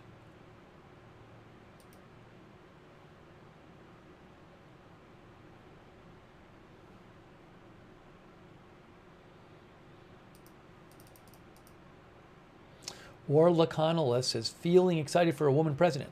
Look, I don't know what'll happen in the election.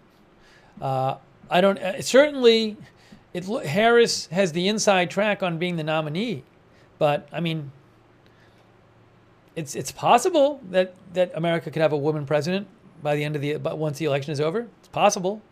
We'll see.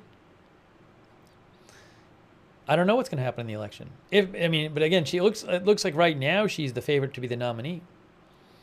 Thanks, Legion54 over there on Twitch for your support.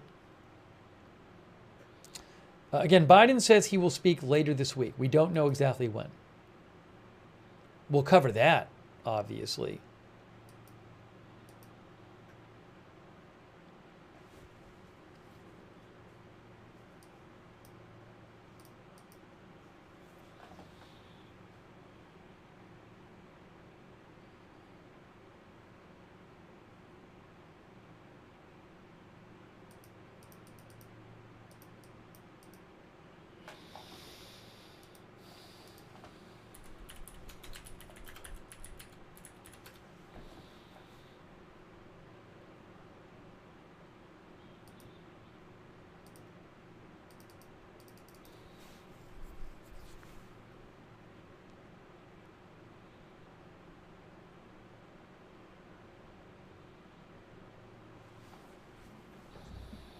We'll do a little more coverage here and see if we have any updates.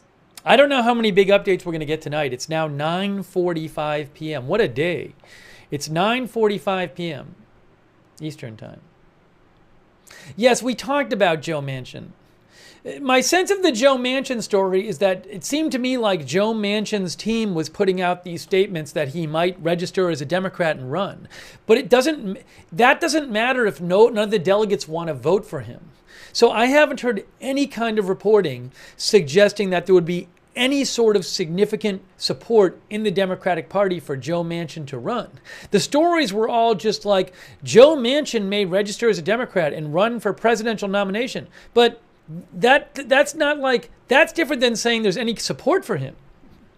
I don't get the sense that there's any decent degree of support for him among the Democratic delegates.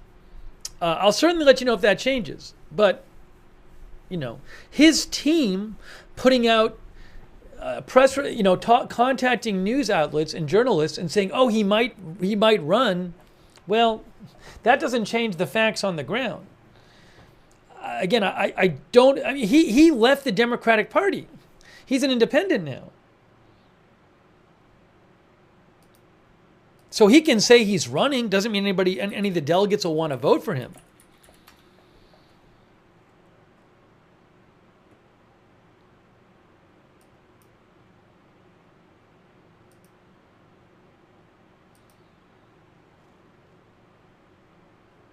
He, when did he become an independent? It was sometime in 2024.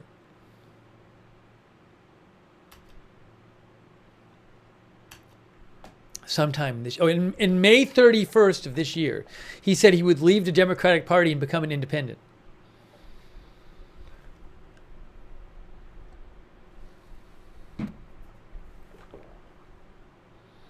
So yeah, I just don't see the Manchin stuff as that big a deal right now, because until I hear that there's a significant amount of support for him.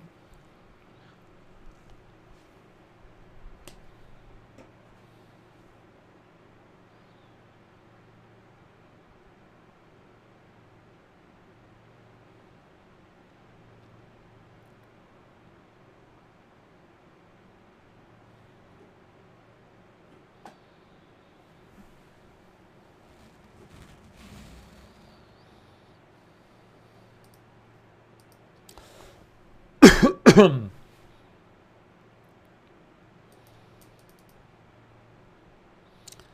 going to be a lot of news coming out.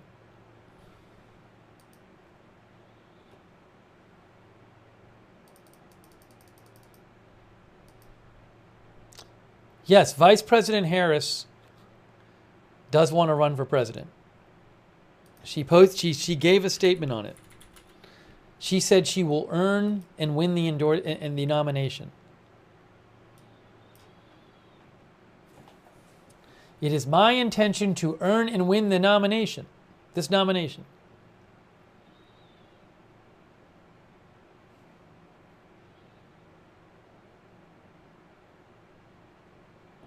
April Coco, our viewer, says Canada, England, Germany, Israel all have had women heads of state. It's time for the USA as well.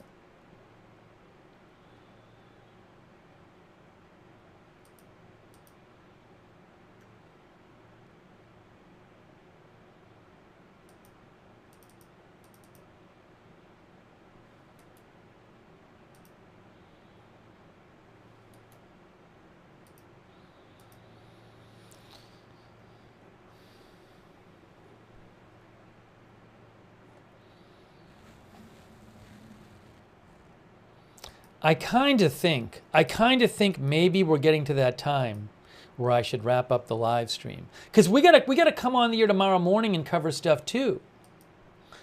I think I should wrap this up, and we'll continue coverage tomorrow morning.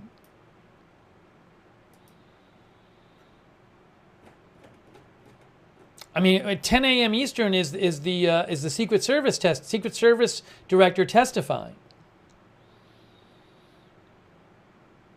That's 10 a.m. 10 a.m. Eastern Time. Secret Service Director testifying in front of the House Committee.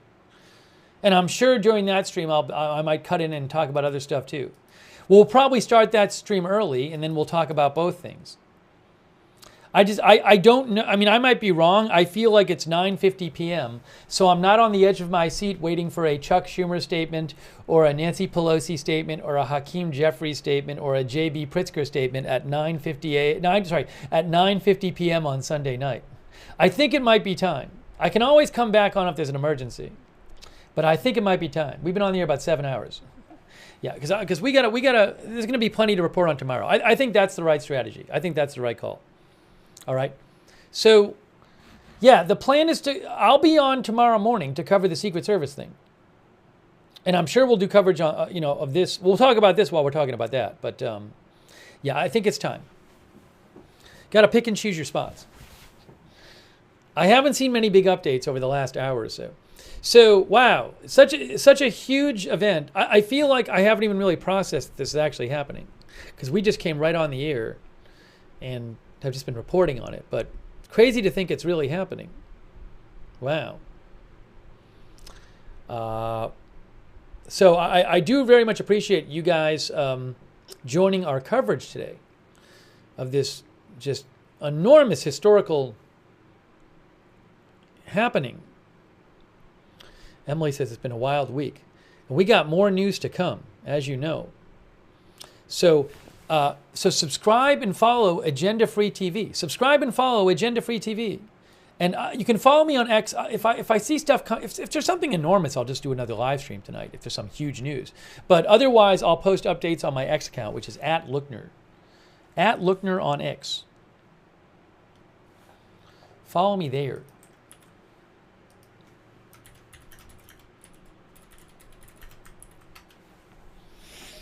But come tomorrow morning, we'll be here to cover the Secret Service director testimony. And yeah, we cover all kinds of live breaking news here without an agenda. Agenda-free TV. I also appreciate you guys letting me read your comments on the air. And a lot of you have been sending me updates during the day and everything. So thanks for helping out with the coverage.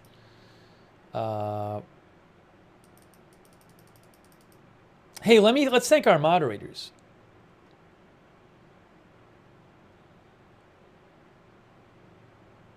Let's thank our moderators. Oh, hold on a second. The New York Times reports that the Connecticut Democratic Party is going to have its delegates meet on Monday to vote on whether to award its delegates to Harris. Again, that's not a binding vote, but the Connecticut delegation is meeting tomorrow, according to the New York Times. Anyways, hey, let's thank our moderators.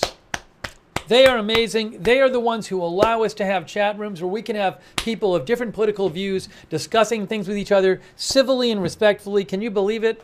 We can do it here thanks to our moderators. So I really appreciate all of our moderators. Thank you. One Way Street, Kinetic, thank you so much for being there. And all of our other YouTube mods who've been there.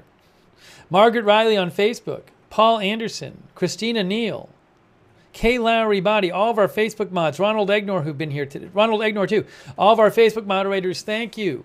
Linda Belk and Larry on X, over there on Twitch, all of our moderators there like Bastion Girl, Big Ball of Yarn, Idaho Star, Mick Britches, Papa Bear, Surly Dev, I Got That Fire, all of our other moderators too, thank you so much. Oh, and big thanks to Blatt1982 for your support on Twitch and Legion54. And thanks to everybody who donated to the channel. That is super nice of you. You guys are the ones who support this channel and keep it on the air and allow it to exist. So I really, really, really appreciate your support for the channel. Thank you. I think I thanked everybody who donated. If you ever want to donate, you go to agendafree.tv, agendafree.tv. But huge thanks, huge thanks to you for your support. And we're gonna have a lot more coverage as things develop.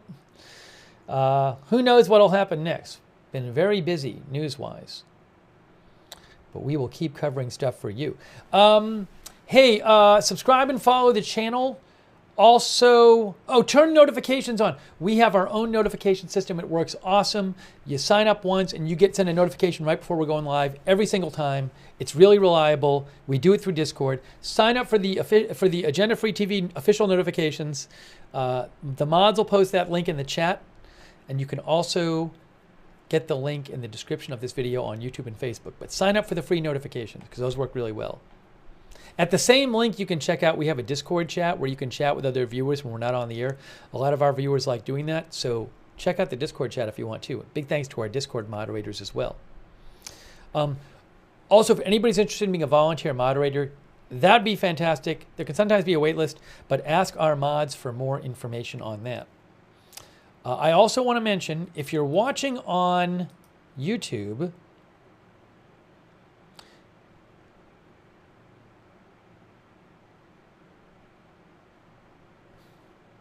by the way, CNN reports many Democratic leaders, we told you like Pelosi and Jeffries and Schumer, are currently not weighing in on whether Harris should be the party's nominee, as to not appear they are forcing her candidacy onto voters too quickly.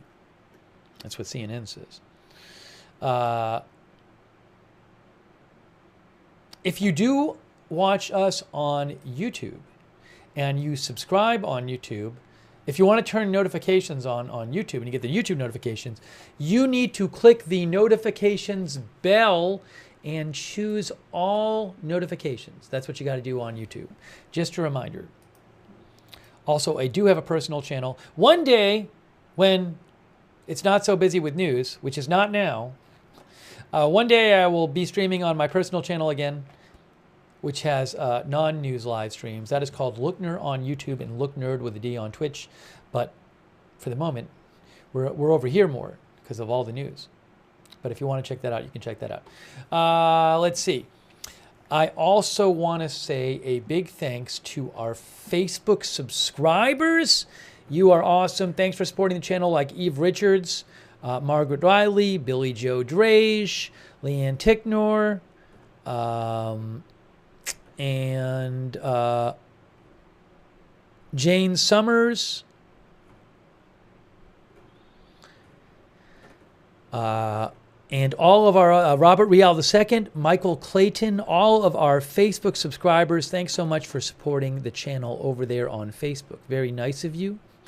Also, our Twitch subscribers like Wall Street and Shaggy and Congler and Smelly Cat and Sir Chexalot and Sarah, and Aaron Weirdo and Gonzalez and Chi-Town Bear.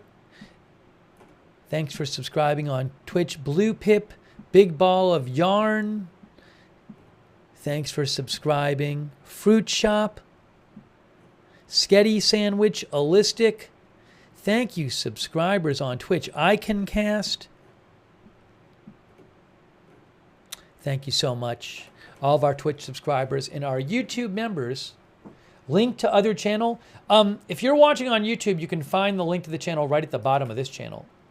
So look, you see Agenda Free TV? If you go to the bottom, you can't see the bottom. At the bottom of the channel, hold on, you can see it. Now you still can't see it. Hold on. At the bottom of the channel, you see the other channel, Lookner, right there.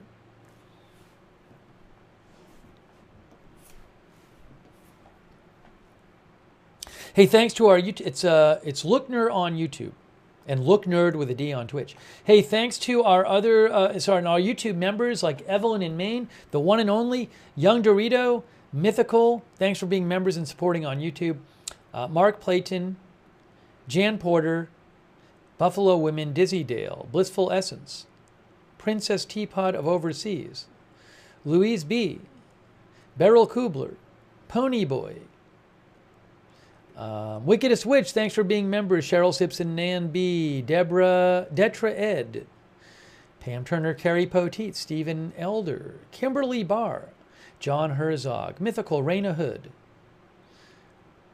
History Underfoot, Callie Voltaire, Waltham, Secret Squirrel Flips, Donna Smith, Harper Ann, Just Me, John Flick, Becky Vetters, Onslaught MP, Ronald Kane, Blissful Essence, Just Conscious Stardust, Scary B.O., Dr. McRib, Def, Anthony, all of our YouTube members, thank you so much, Mr. Kitty, Tootsie, and others. All right, I'm going to do a last check and see if there's any big news coming out.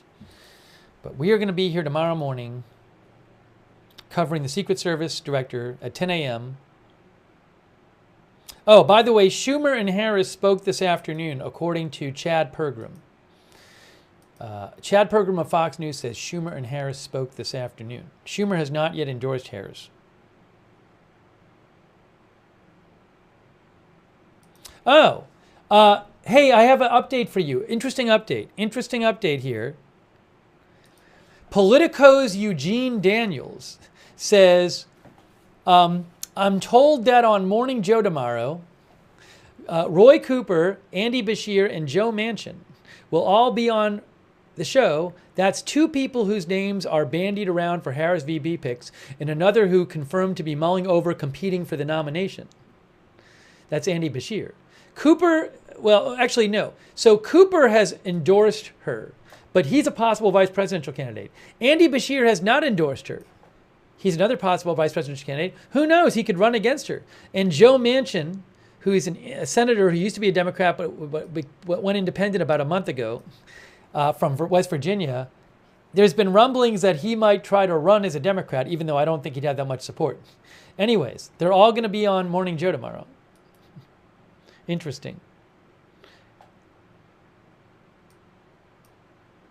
That's from Eugene Daniels.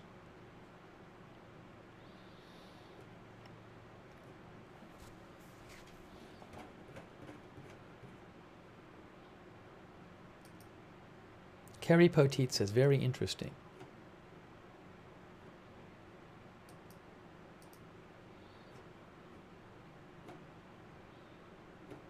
All right. I think it's time, guys. We're gonna be back tomorrow. We're gonna be back tomorrow.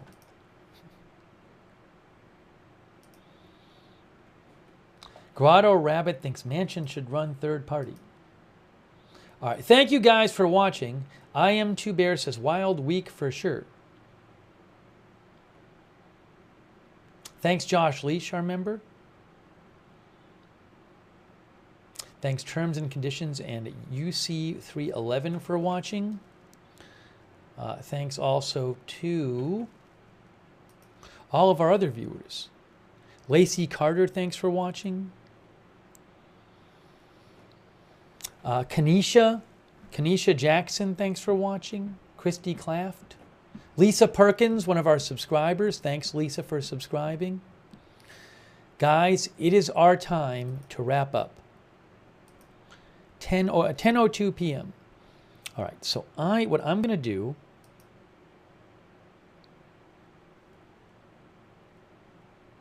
is... Oh, Tander. Thanks, Tander62, for the support on Twitch as well. All right, guys, I'm wrapping it up. I am wrapping it up. All right, guys, that is it for now. I really appreciate you guys tuning in.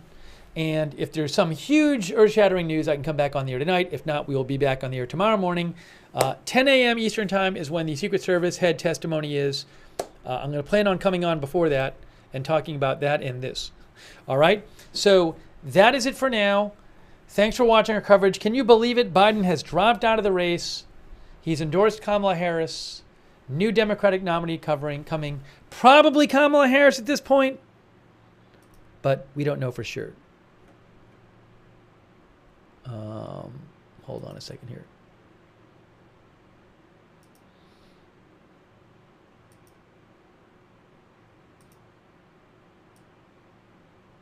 Yep, it's time. Oh, Penelope Purple Pants mentioned that Senator Raphael Warnock also endorsed Harris as well. All right, that's it, guys. Thanks so much for watching. And we will see you soon with more live breaking news coverage right here at Agenda Free TV.